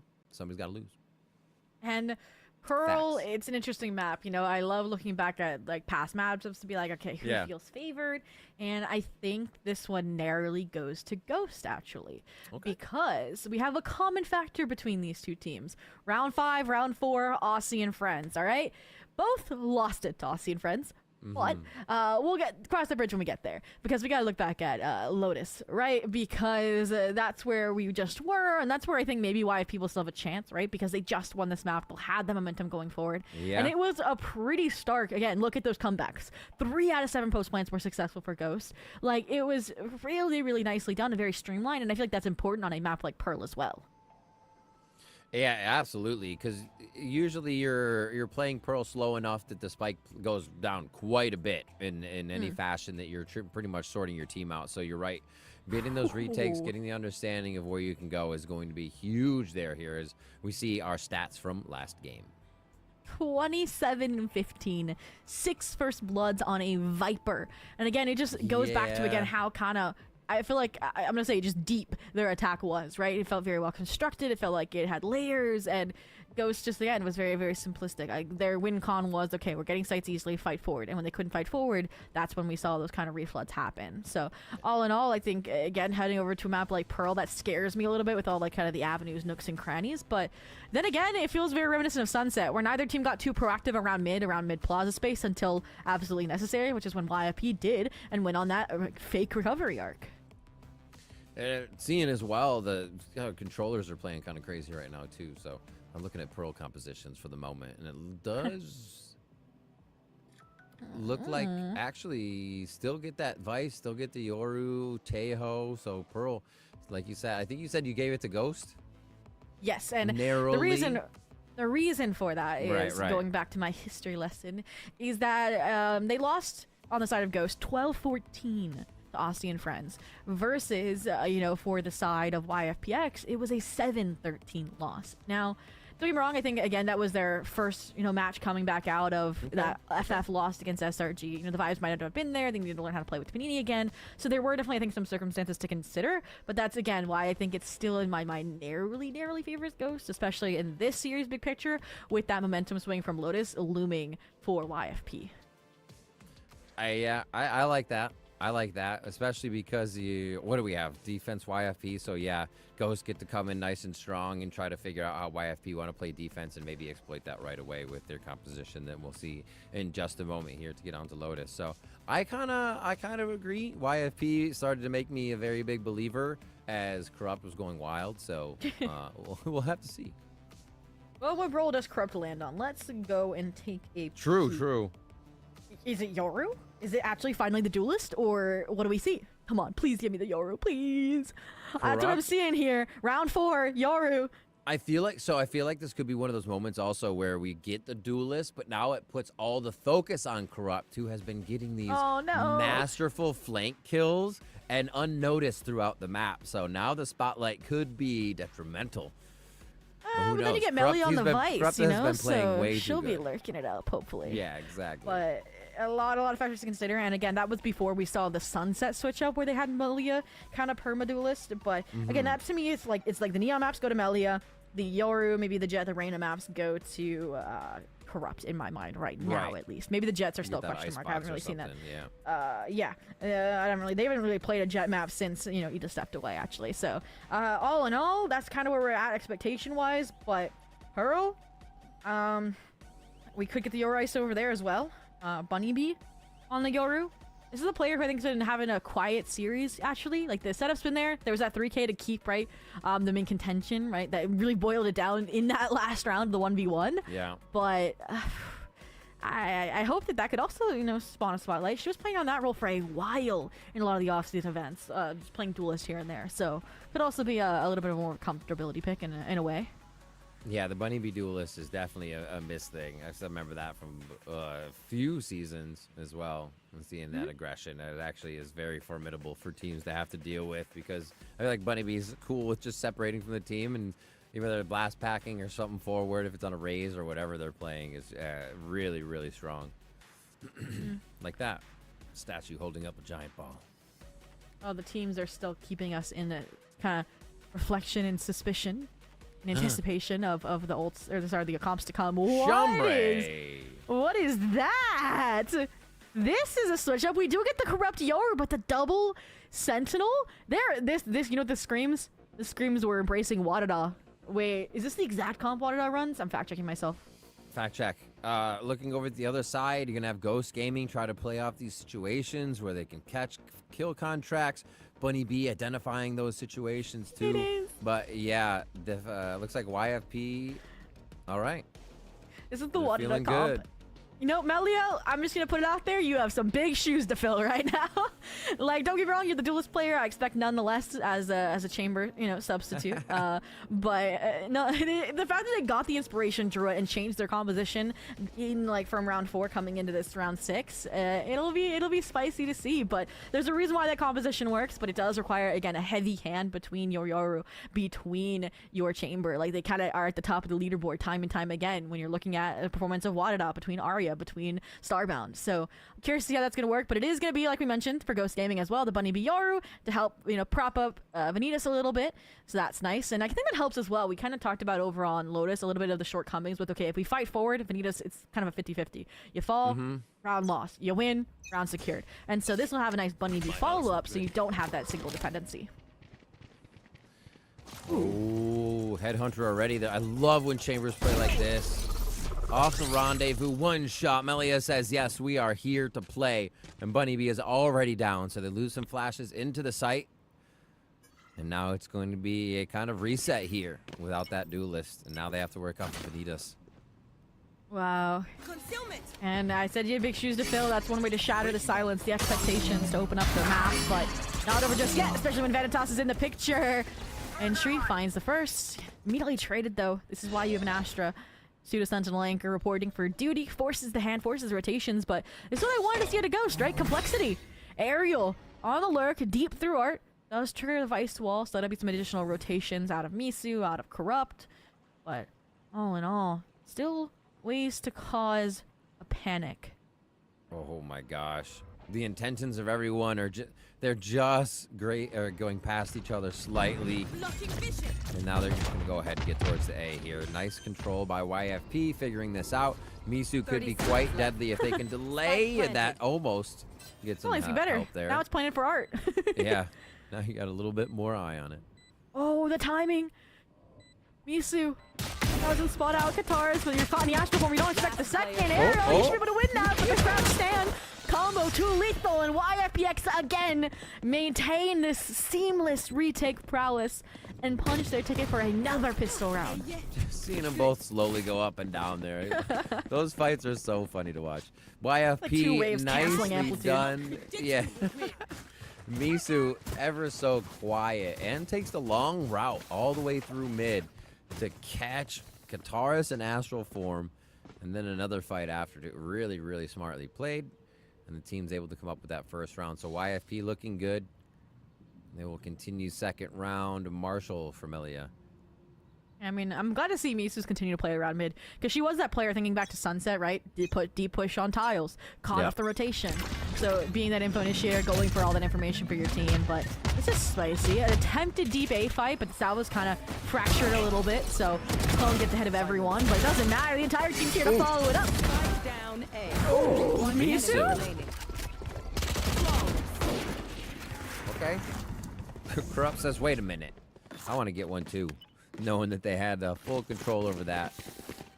They get back in, and now it is going to be the bonus with some Vandal and a Vandal and a Bulldog. All right, YFP, I'm so sorry for saying I thought this was slightly favored Ghost Gaming. I didn't know you were picking up this composition, which thrives off of ego, and it's like it's like I had this equation established to like compute the win factor, but then this composition and the ego kind of multiplies the continuance of that snowball, that confidence from Lotus. Like, yeah, I didn't expect the chamber on top of the Yoru and the Vice. Like, okay, if they can keep this up, gotta look pretty clean, but. Looks like, you know, Scary Shark may be figuring out the Vice here a little bit. I know she's flexible, but this one feels like a newer addition to the agent pool. And result. Okay. Oh. Ariel. Yeah, they heard that. Everybody's so calm right now. So much movement. They're putting some stars over towards the right side, but I think these are going to be dismissal stars. They're just trying to fake out where the organization and defensive organization of YFP might be.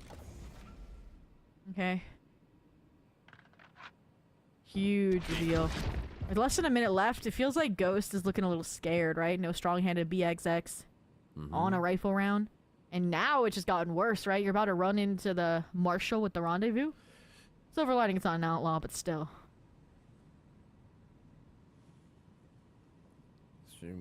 Was that ISO? Little ISO util over towards the right side, maybe from Benita. Come back now, and that Yoru flash doesn't even matter. Melia straight through the blind is able to hit one and get out to safety here.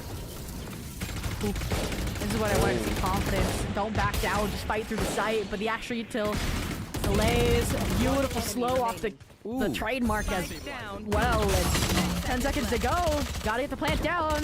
And I mean, there's only one player alive, and it was lurking through mid link. So YFP go up 3-0. Nice grab on the bonus round. Upgrades there too, and that's not going to be too bad for Misu to try to get a gun in hand. Easy at 49.50. And they are feeling great right now to have this start onto Ghost. I mean, your Vice util is already working. If it's working now, you can still spice it up and show. Scary Shark can start to show something different. What you're kind of getting right now is now Vines and a smoke towards that B entry area and a little bit more towards the left side. So they are switching it up ever so slightly here just to make Ghost have to keep thinking about what they're seeing. Yeah, and unfortunate going for the A-split this time, again close to angles off the Stinger's contact. Difficult part becomes, clearing out A-main, because that's what you do. Take one space away, and you're good to go, but it's Katara's. And now, refight from Panini, a beautiful place undercut. The support comes through for Vanita as a parting gift. And that leaves things as the 2-on-3, but you still haven't established site control. You've lost the spike control. Ooh, okay. Funny bee. We talked about that duelist, talked about being able to hit the shots under pressure, and this is one of those moments. They're going to be trying to rotate a bit back just to see if there's a flank and maybe a kill from Art if they can go fast enough, and then just teleport back with Astra for the double peek would be kind of sick, actually. I'm seeing here, no record of a Vice for Nora as well. So, talking about those adjustments, maybe just learning the setups, but they set the seeds for success this round, and it doesn't matter. Ghost is going to trim them at the roots and still set their own mark on this A site. Ghost. That was so nicely played. Yeah, I mean, the fact that it was, again, an anti-eco, the fact that things could have gotten really, really dicey really early in this half, that's a saving grace of a round one. Yeah. Operator for Melia.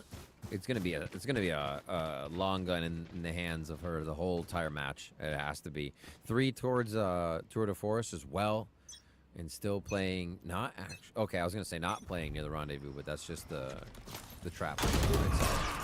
Ooh, big money down. That was instant here, and that's the first time we've really seen Ghost pay attention to mid like that.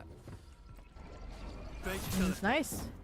You recognize, okay, maybe they're gonna have a little too much control. They did go for the split last round, but it was kind of single hedged. It was all on BB. Now it's the entire team pulling up, getting trades, locking in. And, I mean, again, all it takes is one to think you can win these, to get that confidence under your belt. You gotta go up against Corrupt now. 6 for splits, almost 30 kills last map, and they're looking for more here. Gatecrash just in time before Vanitas is able to secure the trade. He's gonna keep things now, equate things to a 3-on-3 here for this retake. Oh, This is going to give the 1v1 now over to Panini as a result of this positioning. Oh. It's 1v1 after 1v1s in this setup. Yeah. There's got to be star power here in this match. That's what we've seen from today is people are taking these fights, so sure of themselves, hitting that flow state. Can Corrupt do it once again? This is okay. Never mind. That is everything.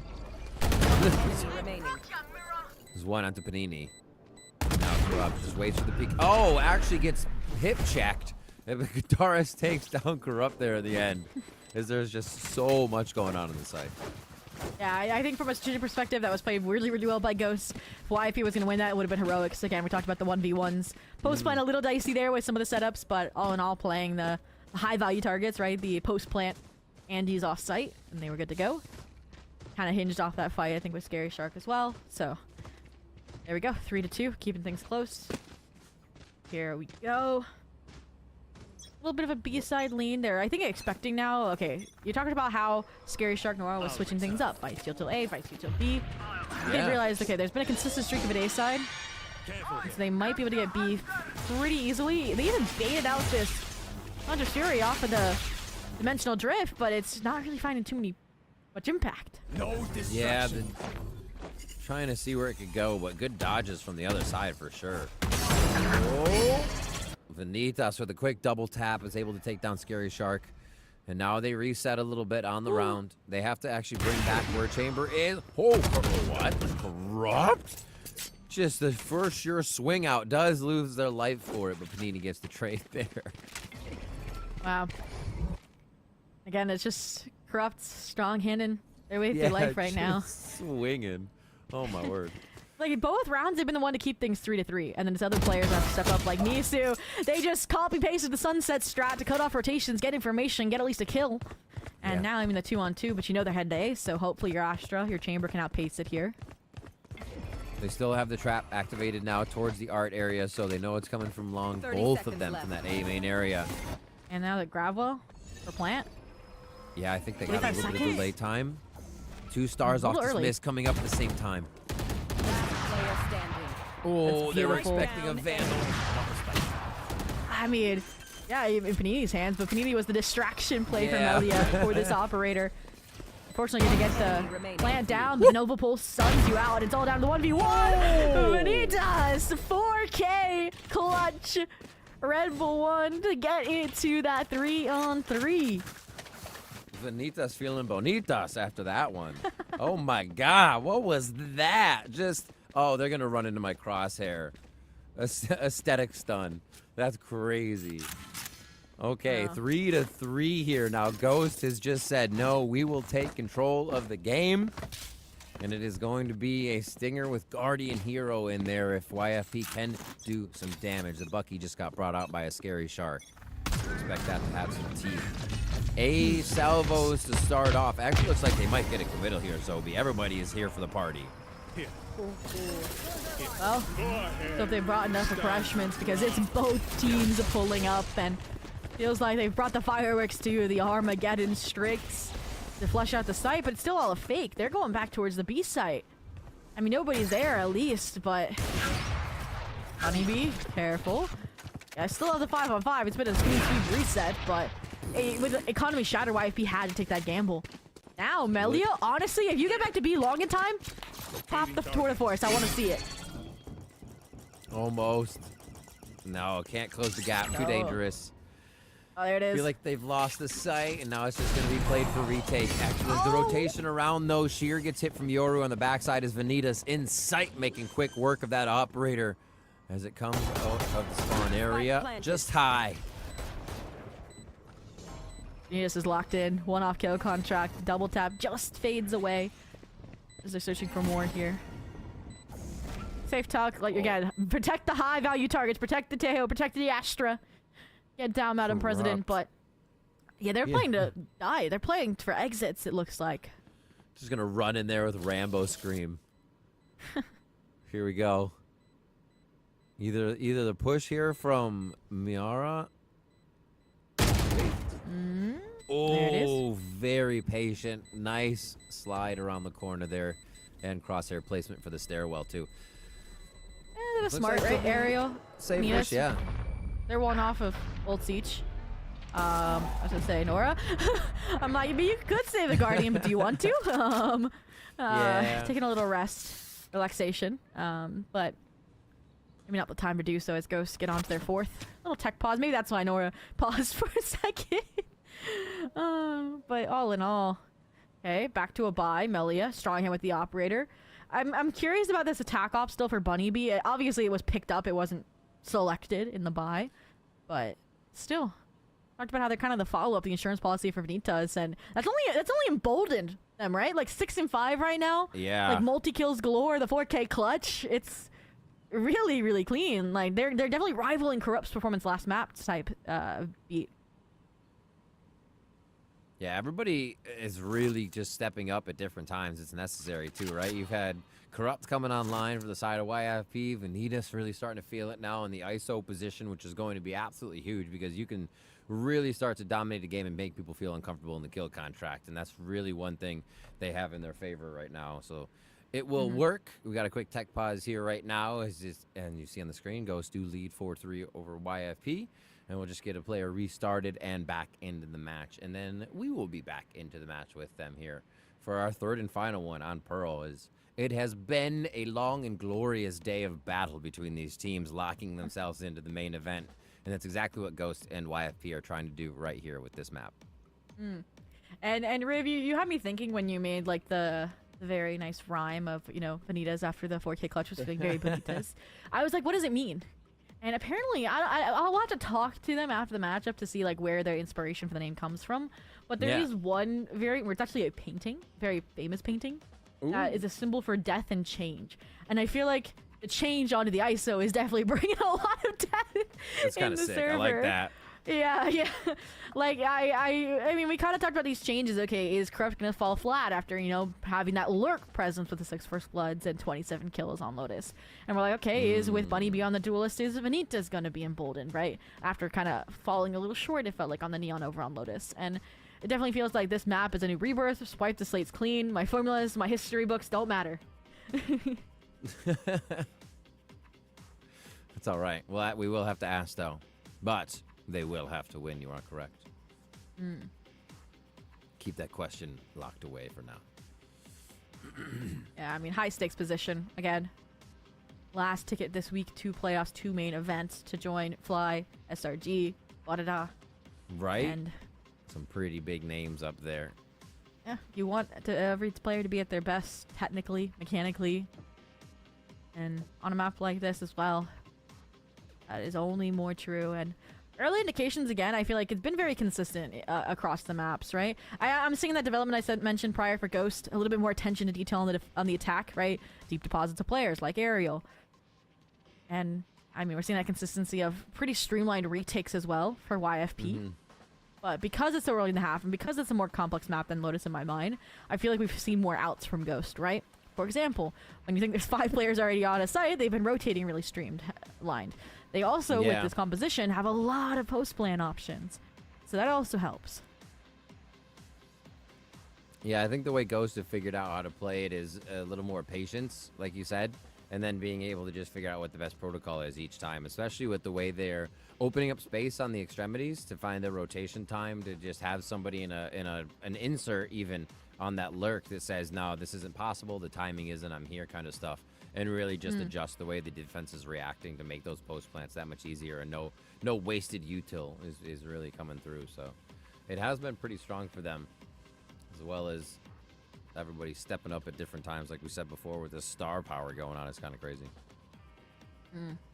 Well, we kind of also, for the YFP, since they're the team now trailing, talking about win conditions, drawing from Wadada, since that's the only composition we've seen display with this. And again, the way they play it and the way that YFP isn't playing it actually is typically it's your Vice util on B, usually an Arcros kind of over towards mid door, and you're playing very reactive around Link, and then it's actually your Chamber in Art playing off the Rendezvous. And so the fact that they've changed this, given their own identity, their own life to it, it's not bad per se, but it is leaning into, again, I think the duelist tendencies for Melia, who was subbing in right on that Neon. because then she's the first line of Right. contact over towards this B long position. It's Yeah. very more like old chamber than new chamber vibes in my mind. And maybe it'll work this time. Look, a lot of players rolling up. You got the forced up operator. Let's put it to good use as we come out of the tech pause 3-4 in map 3. Love this. Every time.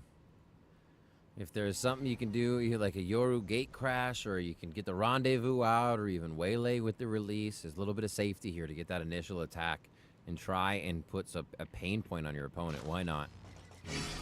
Melia here to do it again. Try to deny. That's a suppression if they get hit, and they will get hit, but the kill still comes through on Vanitas. The op is down, however. Yeah, it's been getting one and dones, even with the headhunter, like the pistol round, but all in all, it's a good player to take out the raid boss that had the kill contract online. And again, we mentioned it. When one duel falls, you should have your second. You should have Bunny B, but the other Yoru in the server is the one to step forward. Corrupt 3 kills found, one after another. And that leaves Katars wondering what the heck just happened. Spike recovered. The 1v2. Absurd patience here. Oh, the crosshair placement was there, slightly lowered, giving Panini the shot, the headshot on Kataris there as the Astra Diff comes through. And now 4-4 as we get back into the game. And that bleeding has been stopped here by Ghost Gaming. I'm sorry, YFP, rather.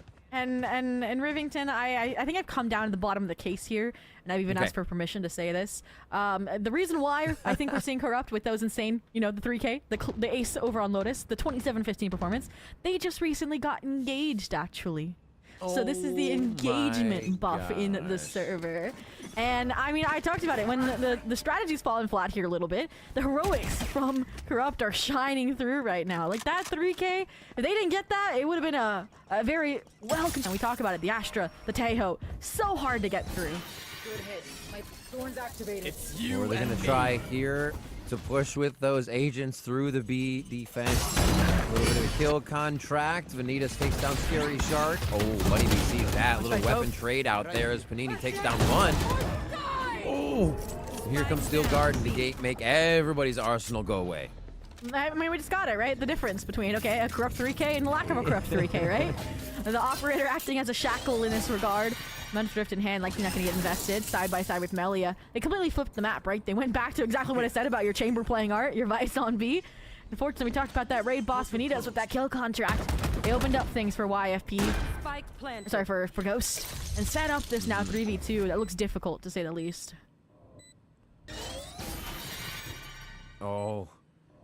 And the operator to go into.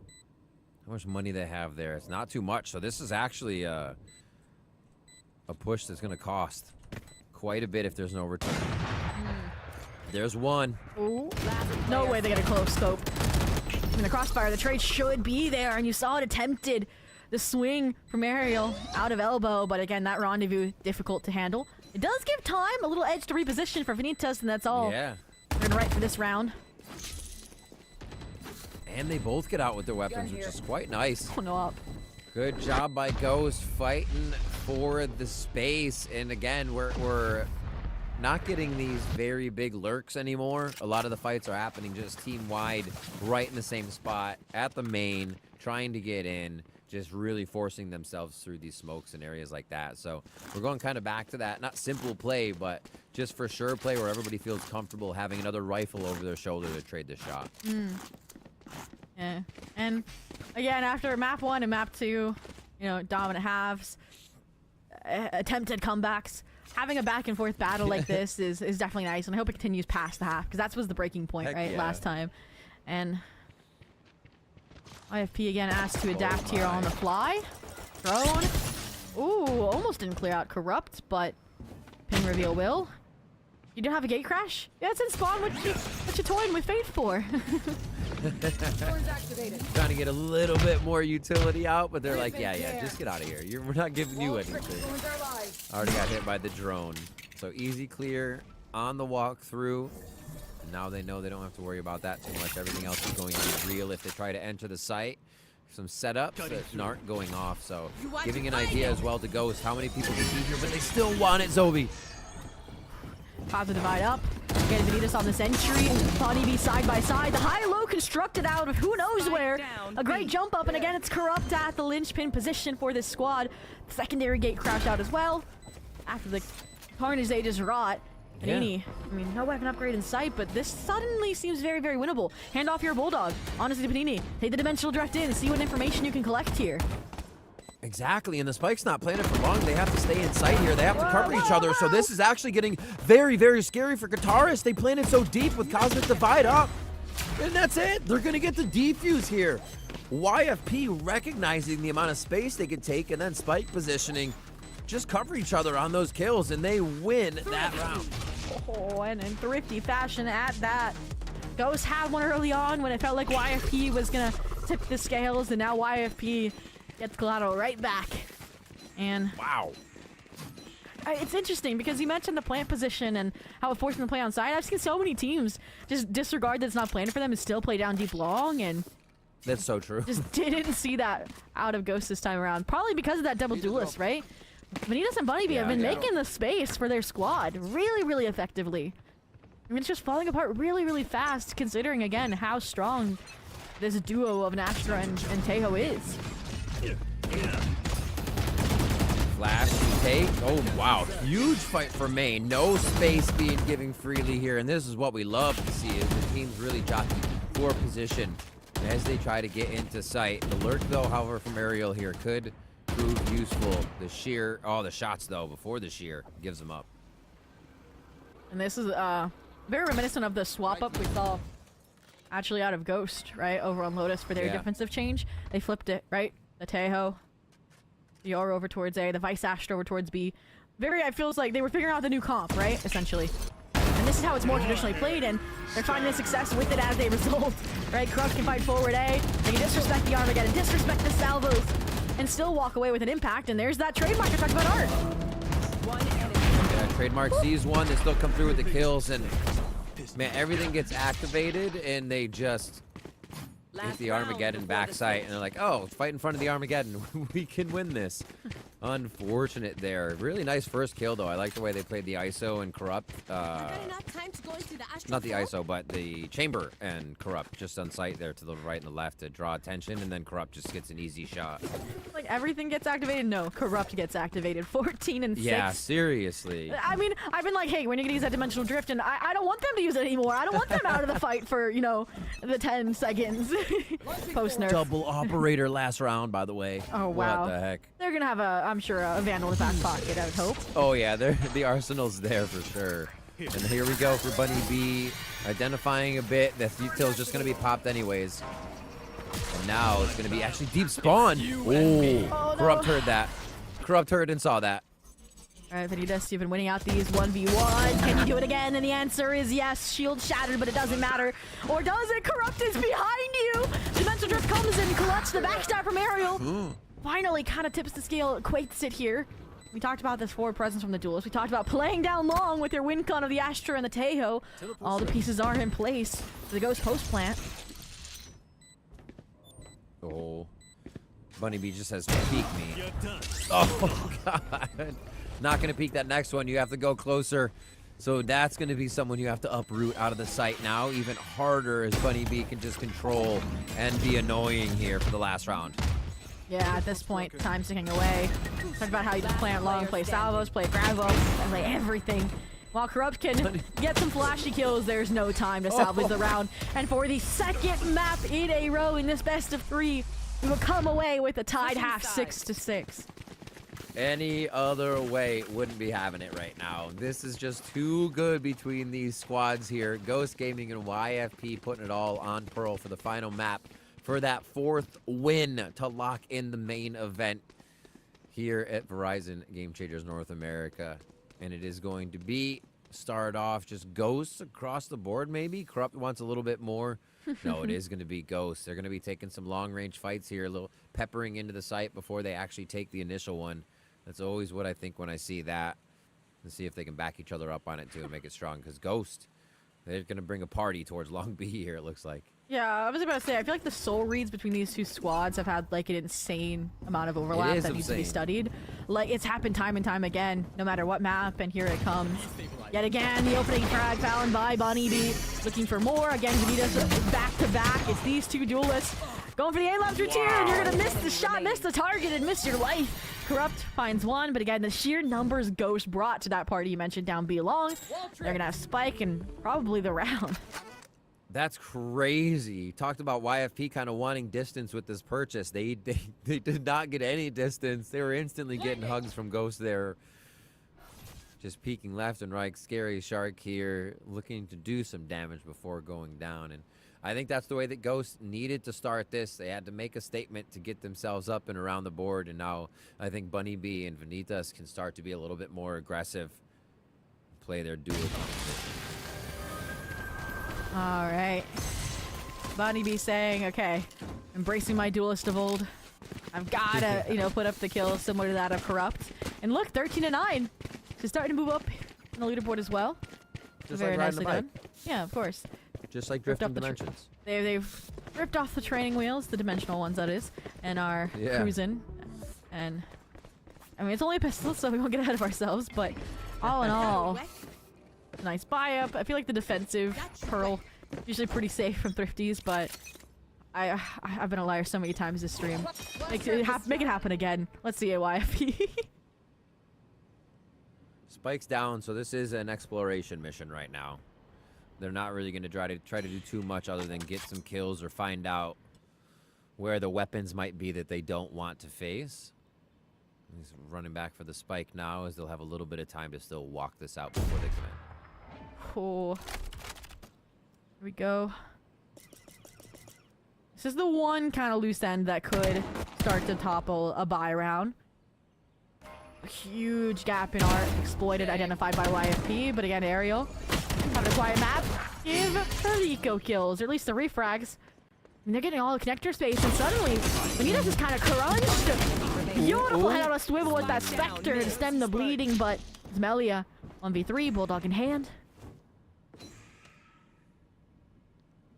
Can she cook is the question. 2 shots in the head. Hunter has protection for behind if they really want to commit to the situation. Oh no, the judge is pushing up. That's never going to be a good thing. Also, the Bulldog from the nice shot there. Another round for Ghost. They get 8-6 now. So what does the purchase become? What is this round for YFP? Because it means a lot. For sure. Weapons in hand. Chance to keep it again close right at the gate. Here we go.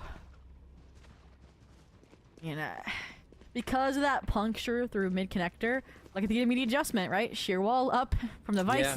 That's what you definitely, I think, is the change when you don't have a double sentinel.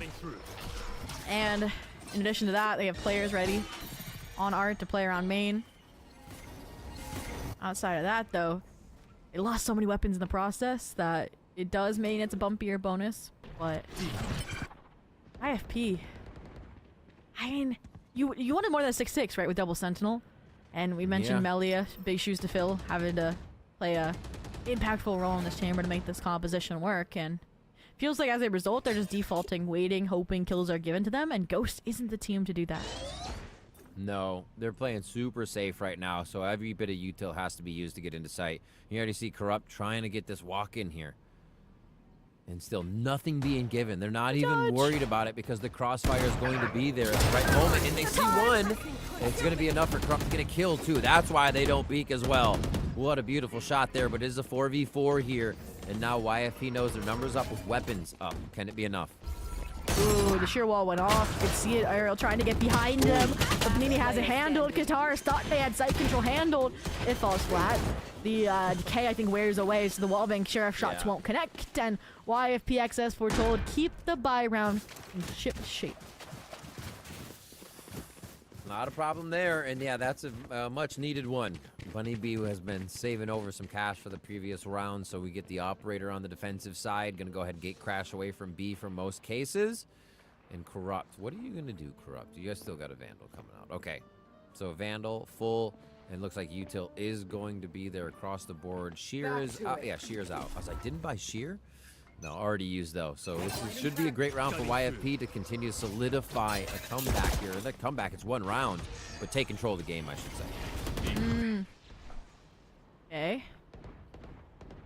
Go. Rinse, repeat. The buy now good. Bunny B with the operator in hand. Posted down deep, B long. We didn't get to see that really much out of YFP on their defense, but it is pretty fundamental to cut off lurk players. Joe hit the shot, no gate crash, no nothing, just you're dropped, and I love the immediate call to rotate back over. Difficult here. Vanitas might hear it. Might draw the additional support of the team.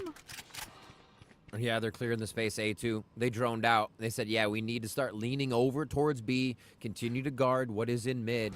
And man, the Ghost needs to move here because this might be the activation. 1 minute left in the round is still quite a bit, but with the space YFP has given up, they don't have time to re-clear everything. So here we go. Well, speaking of re-clearing everything, your Dimensional Drift is a great tool for that. Overwhelm hopefully needs this. Talk about getting behind those players. They're getting flashbacks to be long in the last half. And it's just player after player steamrolling through. YFPX come away with the 1v4 where, I mean, at this point, yep, Corrupt is just the cherry on top, the chocolate sundae of a tied game. Back to tie once again.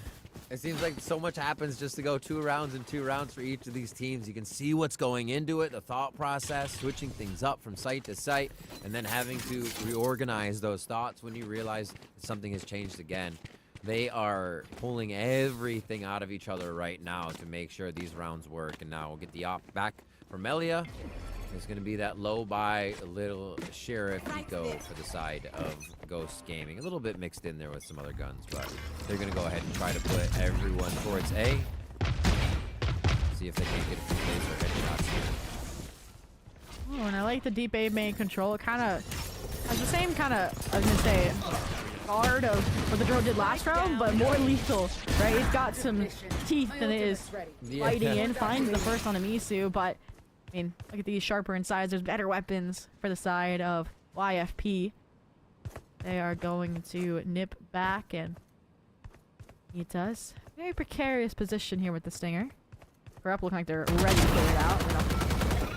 A moment's notice. No trading site. Teleported all the way back to check anything looking to push the sheer right away. Bunny B. Right. 1, 2, 3. 4 on the round and the ace on the horizon.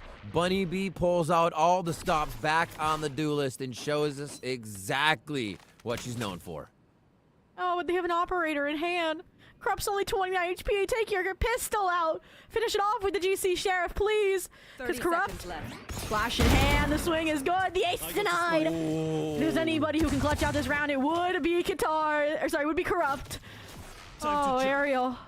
They're soft. The shots. 29 HP might be enough still. Qatar's Ariel, they're so far away from these weapons. And that's why I really wanted to see Corrupt go A. But this B is going to give plenty of time for Guitarist Ariel to get the best opportunity to convert this round, hopefully. If they even think they have time, they might just go straight to B. What a round so far. What a day of games here, and it's still delivering. We still got this third map for us, and Corrupt in a 1v2. 2 sheriffs on the other end. We're gonna take this hand in hand, side by side, till death do we part. They have so many angles to look at. First shot, giving up. Second one through the wall. Corrupt goes ahead and gets the 4K on this round. Just to get it back in their favor. You deny your clone's ace 4 out of 5, and then you yourself clutch it out for a 4K. I mean, I don't want to say I was joking about the engagement buff, but I'm starting to believe it's more real than ever. I mean, you just forced a timeout. Like, that is a groundbreaking round. Right? That would have been Nico again for Ghost Gaming, right? It was Sheriffs and a hero op for crying out loud. And now, I mean, I don't think necessarily it was a timeout needed. It's more for the vibes, right? You just lost what should have been an easy 2v1. Yeah, they're just trying to tackle the emotions of that right now, right? Just reset. There's so much, especially like you kill 4 like that, and everybody kind of relaxes a bit in the round, and it does become a problem, right? So you're like, all right, we just don't let that happen kind of thing. You were right. The play is correct, but it's just kind of a mental refresh here. It's also giving, like, first off, shut down the momentum swing. Look, 3 rounds in a row for YFP. That too. But also, it's giving Animal first series, right? They literally went on to close out map with that victory, right? That insane clutch. Yeah. So I do think it is a little bit warranted here in that regard as well. But all in all, at the big picture level, I mean, what they've been doing is working quite well. I mentioned the adaptations of the Vice util. I do like the split utility as well between the Thorns, between the sheer wall. All of that really nice. But I don't know, because there's no ults really other than the kill contract, which, yeah, it definitely was with the mental, and I don't want to dive into it much deeper than that. So let's see what YFPX can do with that 4K in corrupt sales. Confident already that they can win out the A main fight outright, even with it littered with Astra Stars and your Yoru and your Teho. Hard push as well, slowly creeping in. They're going to try to activate here. Kataris takes that space, though. A nice right click and throw Scary Shark. Oh, I thought that was going to be a spam. Oh, Dimensional Drift follow-up. Going to start giving this up, yeah. But it's too late. Oh, never mind. Why did it look like a classic? That's a big classic Kataris has. No, Vandal kills on 2, rather. And they're able to go run through that. But here comes YFP again. No. Out of the contract. What? All right, Katara's got an insane kill onto a whiffing Yoru of Corrupt coming out of Dimensional Drift. I think it's only fair that Panini gets a similar feat with the classic out of the kill contract. But can it win the round is the question. I thought for a second it could. 30 HP on Melia with the operator in hand. They shut down any hope for Ghost following the timeout. They give away double digits. And YFPX continue to pull further and further ahead. They separate, and the economy too. That's a big one. 3 ults here for Ghost. Don't expect those to be used unless they can get that first kill and make YFP force a 4v5 conversion. But there's still ultimates that are good on the side of YFP too. You have the Outlaw in there. Do they have the op somewhere too, or is it just the Outlaw? I thought they brought an op from last round. I thought Melia carried it over, yeah. Maybe they get both. Maybe they recognize it's Nico, light shields. A little bit easier to hit the shots. Freedom of movement from the Outlaw. Or you can just do it with a Sheriff if you're Miara against the weapons. Trying to break ground there. Now, I haven't seen a lot of street play. This has gone all into mid or then back to arc. Haven't really focused the site take here, and oh wow. Clone gives Corrupt the way over for a moment. But still is going to trigger a little bit of knowledge that he's there. So it's going to be a quick Cosmic Divide, and now they fake towards A. Okay. And I mean, the fake out worked again. Desperate times, desperate measures. When you're on Nico, you have to gamble where you have the numbers. Exactly. I do like this though. Look, the proactivity off the undercut. They're starting to clear out B main so they can have, okay, these players rotate back over towards A while Buddy B kind of gets that full confirmation. And this is a round where you have 4 sheriffs and a marshal that you're expecting to invest that Steel Garden, no? Maybe the Armageddon? I've seen this though. Ghost, they half invest and then they close out and they don't have enough firepower on the full buy rounds. So that makes me nervous. Yeah. Here it comes. We're still doing it. Oh, around, but the timing is there. Oh, he actually tried to get the rendezvous through the Steel Garden, which is pretty sick to see. Ariel takes the shot onto Melia, and there's Bunny B as well. They dwindle the numbers of YFP to keep themselves alive, but it's Corrupt again. Nowhere to run. It's always Corrupt. Now Misu under Shuri. He said, you got some ults, well, we do too. The gate crashed to reposition. Misu so far away. Spike hasn't been had though, but he just would have to get this kill. And unfortunately, not does she not get the kill, but she can't body on Bunny B. And just like that, another what would have been a monumental thrifty round goes south, and they invested everything. Oh my gosh, YFP down to the last possible moment to get themselves back into a play. The Hunter's Fury to delay the shots, to delay Corrupt. Gate crashing into sight, running out of ammo in the moment because there was just so much firefight to have happen. It's crazy. And then YFP come up with it again because Misu's there for the clutch 2K. Looking back at the VOD, that's something I'm going to see. I've seen it every map. They have to invest on these ecos, and if you're going to invest on the ecos, you have to win them. That's the lesson you're going to learn, or just save it for the next. And it's always been teetering in that former, and it cost them in the long run, right? Now YFP should be good for probably the map if they lose this rifle round, right? You're going to be broke on the 12th round. And look, like spike down, go and shoot towards A, show them everything, give them nothing kind of strat. Just through smokes, not peeking too much. And now Ghost is like, wait, what was that surge? You know, let's try to push out Art. I love this strat though. They can get a lot of control over mid here. Oh, the timing. YFP's not aware at all. Just missing. Oh no. The speed, the recoil, and almost the hesitation actually from Kataris and BR. They realize how important this round is, and the half commitment leaves Bunny be high and dry off of their own flash swing in mid plaza. And now, I mean, you're giving him so much control. They saw players in Art that it feels like Corrupt should have a pretty streamlined process to take A main space. I don't know. They're looking rather. Oh, he's gonna go a gate crash actually back towards Flower. Does this miss? Oh no, it goes default. Oh yeah? Default gate crash. That's gonna be a double swing push towards Secret. Spams through leaf for Guitarist, and that's not gonna be enough. Vanitas and Guitarist fall, and that is game point for YFP here in map 3. Yeah, a little bit of a mismatch in the utility and the timings there. You saw it, the undercut to try and bail out Guitarist, but then the contingency so you can't punish off its impact. Like, that's 6 in a row for YFP, and looking at a 7th when you look at the economy situation. Bunny B, Glass Cannon Vandal, last time out of the half of a regulation, unless YFP pulls 1 of 2 out while this comeback attempt happens, unfolds, if there even is one. Again, small mistakes have added up to this moment. Yeah. Just single kills on the edges, the 4Ks we're getting, but also a 4K that fell away, right? This could be so different in favor of Ghost if that round Bunny B got the 4 sheriffs was not then collected by a 4K of Corrupt. Like, things are absurd in these series today, especially this last game of our last series today. And Corrupt has been on the forefront of a lot of that. The stats overall, like the plus minus for the series is going to be insane on VLR. 12. Yes, like more kills and less switching rounds from controller to seriously switching. And we controller doubted them. back to duelist, back to this, all while IGLing, and obviously getting help from the team, but being that voice to control the macro and where they'll be hitting. Yeah, I mean, if they win this round, I'll definitely ask about it because I know Nora. Right before the matchup against SRG that they had to forfeit, she was super excited to be able to IGL because Corrupt wasn't going to be there. So maybe they've switched into a co-IGL when Corrupt embraces the duelist role. Who knows? Yeah. But all in all, cool to find out. Corrupt, 1 round to go. Can you get your 30 bomb right now? That's the looming question. Not if a Ghost could turn things around. I mean, again, the buy so smattered and tattered. They're still going for this again. Aggression around mid plaza, both duelists on the prime entry points. Again, they have committed last round. They have to fully commit this time around if they are going to follow through or refight A.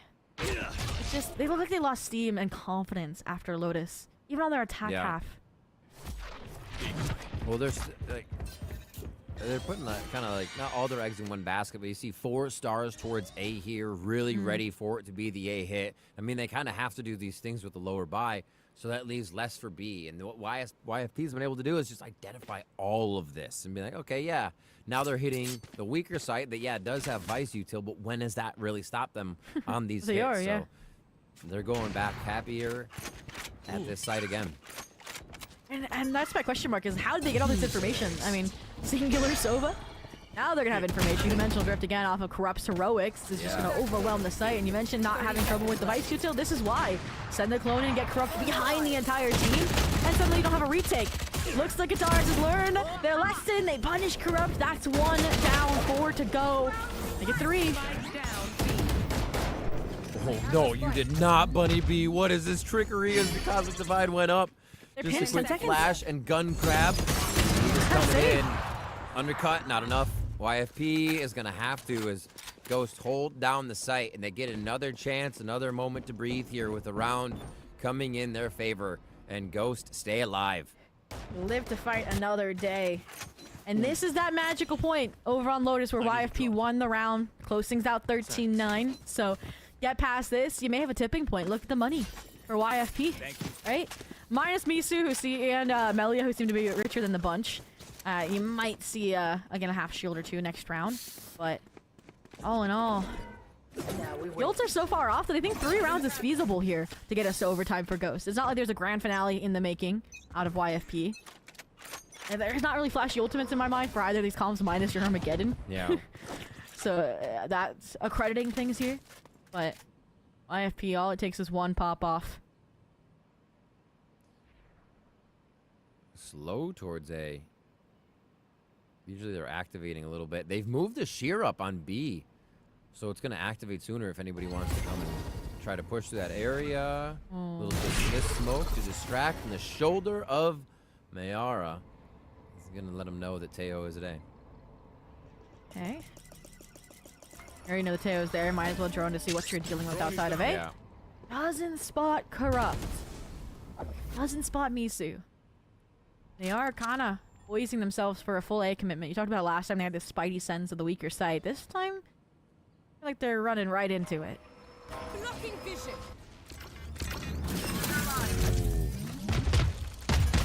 Gate crash right behind them. Oh, they do see it. They're going to leave it for a second, though. They're going to watch it to see if it actually comes through right away. Break it. Corrupt has been taking those. Yeah, right? You always want to just, okay, shoot it so I can focus on something else. 30 seconds left. Oh, that's huge. Nice dart through the window. Beautiful dart. Can't flank anymore. That was Vanitas' whole plan. And now Corrupt realizes, hey, they gave it that space. I can start re-clearing through art. Because they realize there's 20 seconds left. They haven't made much headway through A. Gonna come down to the wire. Vanitas has that check. The rest of the team's going in, but Vanitas gets sideswiped. The smoke goes away. And now it's going to be a free push in here. But wait, Ghost get 3 immediately. Oh, and Scary Shark tries to cover the spike, but it's not enough. Corrupt. Oh. He can't mend all.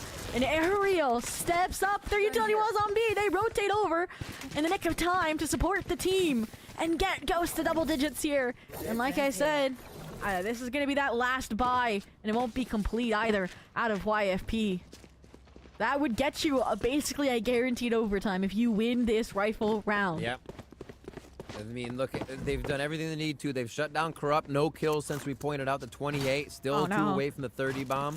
They're trying to shut down everything necessary here. The winning fights are being traded or the opening fights are being traded so well. Back to this kind of default setup that YFP do towards mid, leaving sheer towards the B. And they look for a push, which they are going to get here in a second. Oh, I love the change of pace here. Keep them guessing. Keep it unexpected. The rendezvous so close that you are still suppressed, Melia. And gonna get overwhelmed. The clone draws the crosshair. The whole squad pulls up, and I love the speed, the acceleration towards the opposite direction. Also through mid door means you don't have to deal with that pesky sheer wall that was such a threat a few rounds ago. And it's a little scary, even with down numbers, to be playing this 5v4 retake here. Ooh, Dimensional Drift comes in. They could get Aerial Steel Garden here. If one kill can be through a smoke, you just stand next to the opponent. There it is. Corrupt. Spotted out, but then communication doesn't come in time. A little pot shots off with the sheriff, some chip damage found. Hopefully Misu then with the stinger, it's enough to finish them off. They're just playing down, playing bodyguard on the Astra, playing the wind pods here, but Vanita sticking it is had. Nobody has a sight line, and Misu, you may live, but you're not gonna get these players off the spike. The timing around the Nebula, they fall focus, they're vulnerable, it doesn't matter. Ghost, why are you getting off, please? Oh my gosh, there's enough time. Bunny Bee, the defuse, the 11th found, and that's one off Armageddon too. They've come this far. One more round, right? Ghost can push it over the finish line for OT. We'll see the buy coming through for the side of YFPX. There's some regen armor, still figuring out the Vandals, so they do have weaponry. But the ult's there. You have the kill contract. You have Steel Garden to deny, or to make your retake yours and deny site control. This should be Ghost bringing us into OT. Cosmic Divide is really the only thing that Panini can get. And you're looking at Hunter's Fury, and that's going to be more so in the post plan. So this is a tough one for YFP to collect. Ghost has so many close maps under their belt lost in this Swiss stage. This will be a devastating one. And the Hunter's Fury feels perfect to set up this A-take, to be that difference maker. It gets Miara, the kill contract, trying to defuse the situation, but it pulls out Nora. And of all the kill contracts to lose, that is not the one you want to be if you are Vanitas. 2 kills found. Numbers in firm favor of YFPX. They are we're 1 round away from overtime. YFP bearing down on A chance at the main event here in their eyes. Shots just missing Bunny B as the gate crash out of the site, keeps them protected. And it looks like the ground is gained here by YFP now as they set up a garrison. Good enough to defend Ghost. Go for the safe plant. Katara's going for the spray down. Not confident enough in the punish shots. Steel Garden comes out as well. Nora.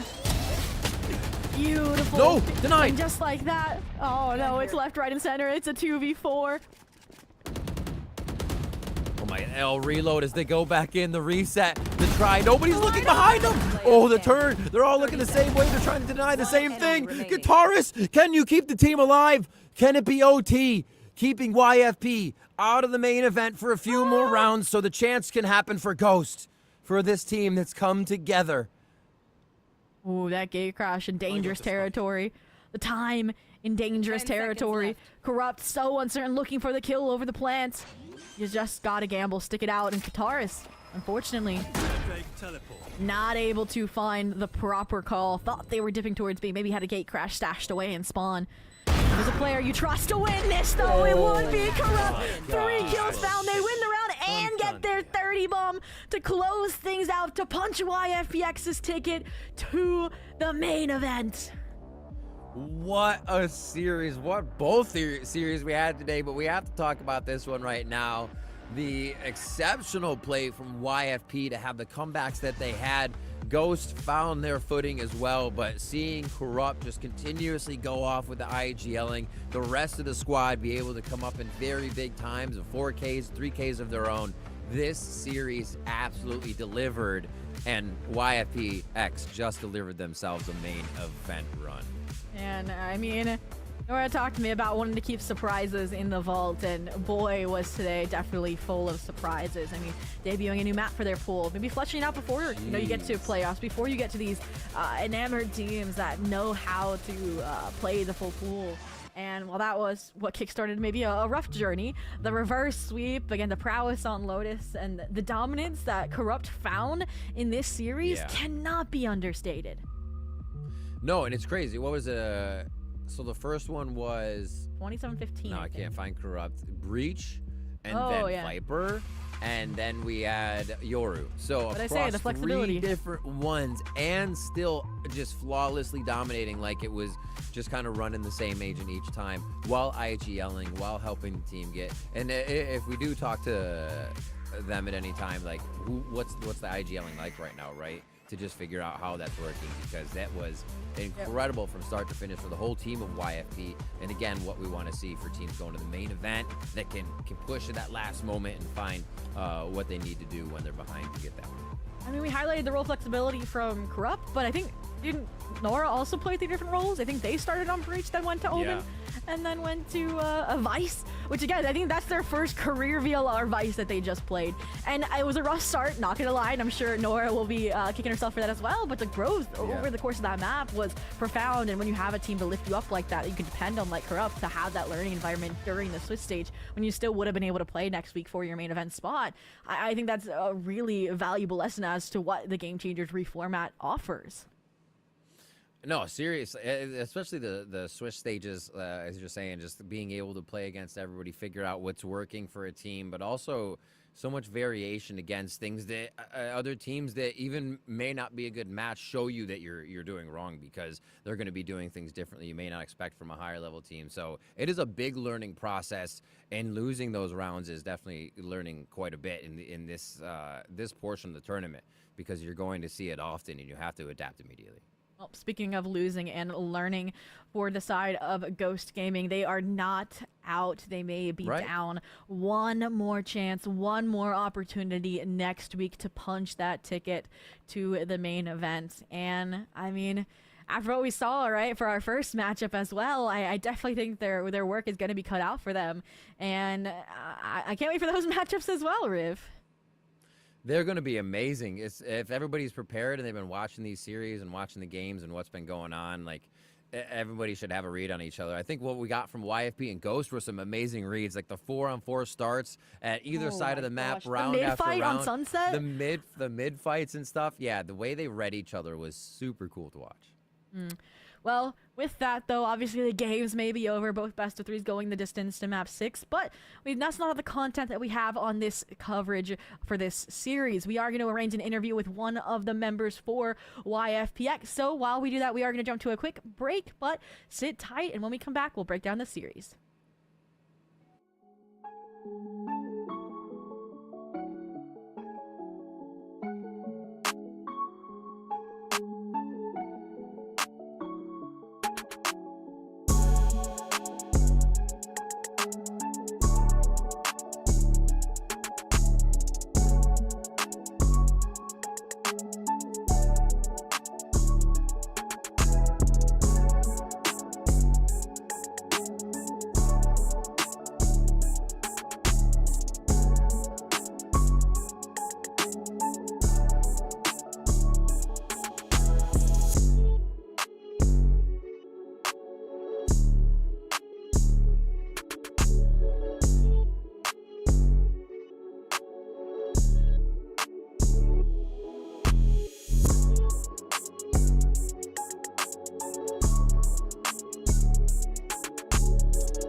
Welcome back to Verizon Game Changers North America, and as we wind down the day here, it is going to be looking at the last map and just kind of recapping what we saw there. An amazing series once again between YFP and Ghost Gaming, with YFP taking the win, and we're also going to get an interview as well with Misu, I believe, so it'll be cool to get some insight on what went down that series. 5.5 hours of jam-packed action, and looking back at what Yeah. was the tipping point, what was one of the most even matches as well. And we have Panini in Yeah, chat look at herself that. saying that it came down to the difference being those 2 generational clutches, as she phrased it, from Corrupt. And that literally, I think, is the only difference between 2 rounds. That is an overtime or not. Yeah, a really incredible stuff that went down here. I mean, you can't understate like the consistency of that play, of the team around each other, figuring out how to adapt to the situations. But you see it on the screen here, like Corrupt 32 and 15.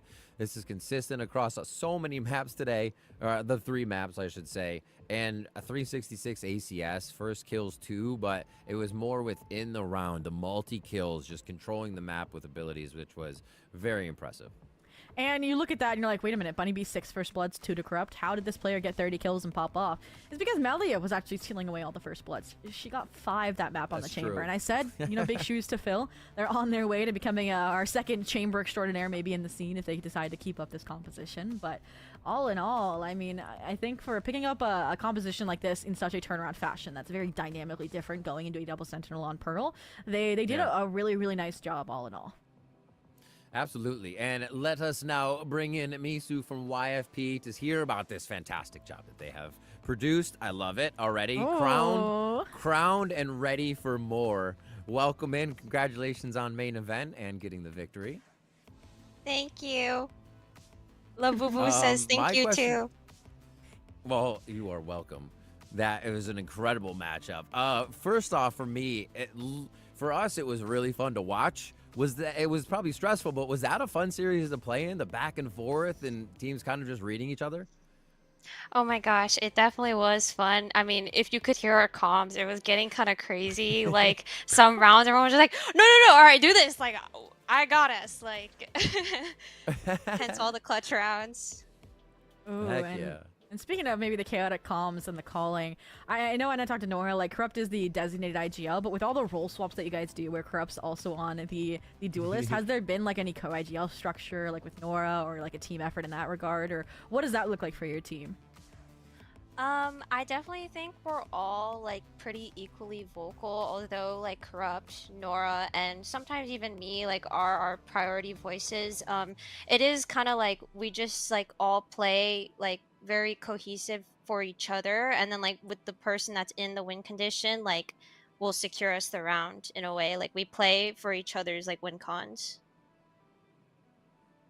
Interesting. That's super fluid. Has it always been like that, or is that something that it kind of has worked out recently, even more towards Swiss stage? It's definitely something we've like been trying to build on, like trusting each other. I feel like is a really big thing in a team environment, and we've been working on it, and I definitely think it's going to pay off. Awesome. Go ahead.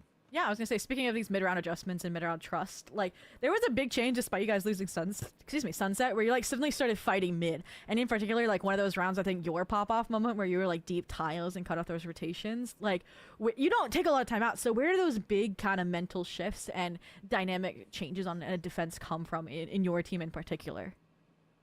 I definitely think the mental shifts are in terms of just like bringing each other up. Like I don't think our team's very like tilty. Like we don't tilt a lot. Like sure we may go quiet, but then there will always be someone like especially Corrupt, like our IGL, that will like bring us and glue us back together. Like hey, like why are we so quiet? Why are we so down? Like wake up, like let's wake up and win. Heck yeah. My final question for you is moving on now to the main event. Are you excited to play anybody, replay anybody? Are there some friends you want to make sure you face up against? I'm definitely excited to play Shopify because we had a lot of technical difficulties and we weren't able to play the match. I'm definitely excited to see FlyQuest too, their new roster. I think it'll be fun to play them in the server. I'm also excited to play against Kaide. She was a big like Valorant name inspiration for me for a while, especially like seeing her play on DSG for that bit, and then I followed suit playing DSG. Actually, I think I was playing her role too, playing Smokes. So it was very, it's very cool, and I can't wait to play all those people and everyone else. Well, I have good news for you. They did just win their matchup 2-1 as well, so that hope is still alive. Yeah. But outside of that, one of the teams you didn't mention, actually, and this is my last question, was Warada, where I feel like I'd seen that Pearl comp somewhere before. I can't pinpoint where. So I was just curious, how did you guys adapt to a composition shift so quickly, and where did that comp's inspiration come from, if it was Warada or not? That is a very interesting question because I myself, I'm not sure where our team got that comp inspiration from. It might have been them, but I also think I don't know. Corrupt is crazy with the comp cook. I can reframe it as well because you were on the Sova, right? And also it was like a first time vice for Nora. So again, you particularly, I think the tipping point was your Sova use, like the Hunter's Fury. So how was it, going from Fade to Sova so quick, during the Swiss that was as well? a sick final Hunter's Fury. Yeah. Oh yeah, I think I literally said, "Oh my god, I killed one full blind." It definitely was an interesting shift considering I've never really played Sova like that much on Pearl. But I'm getting used to it, and I see the vision with what we're trying to do with it, and I think it's working out with our team's playstyle a lot better than Fade.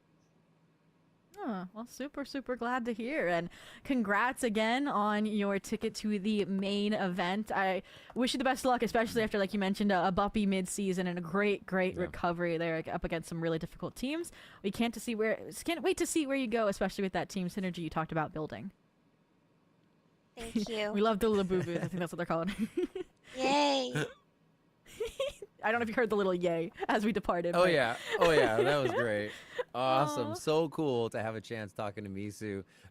And obviously they are so happy with the win, but they well-deserved, a hard-fought win, and it was hard-fought from both sides. So that's when it feels good that you were able to just get it over the finish line with your squad and the way that it happened.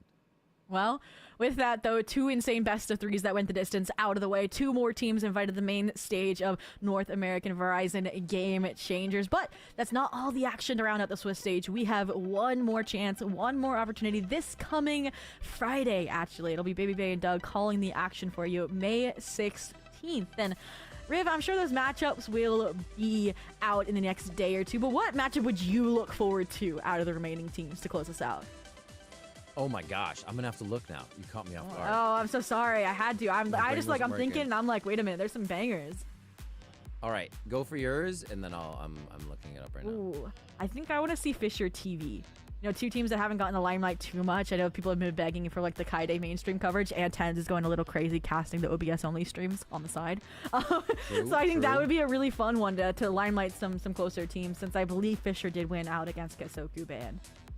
I mean, I'm actually interested to see what Ghost is going to be doing because they have to get back in. So that Ghost Gaming, now that they're 3-3, you still have a chance to go for 4 wins, 4 losses, in or out. So I think a recap and have to come back to see what Ghost does. Well, we watch Friday on the side. Like we said, this is the end of our Swiss stage journey coverage for you. I'm sure we'll be back this season. But all in all, thank you everybody so much for watching, and we will see you again Friday, May 16th, VCT Americas. Same place, same time. We'll see you there.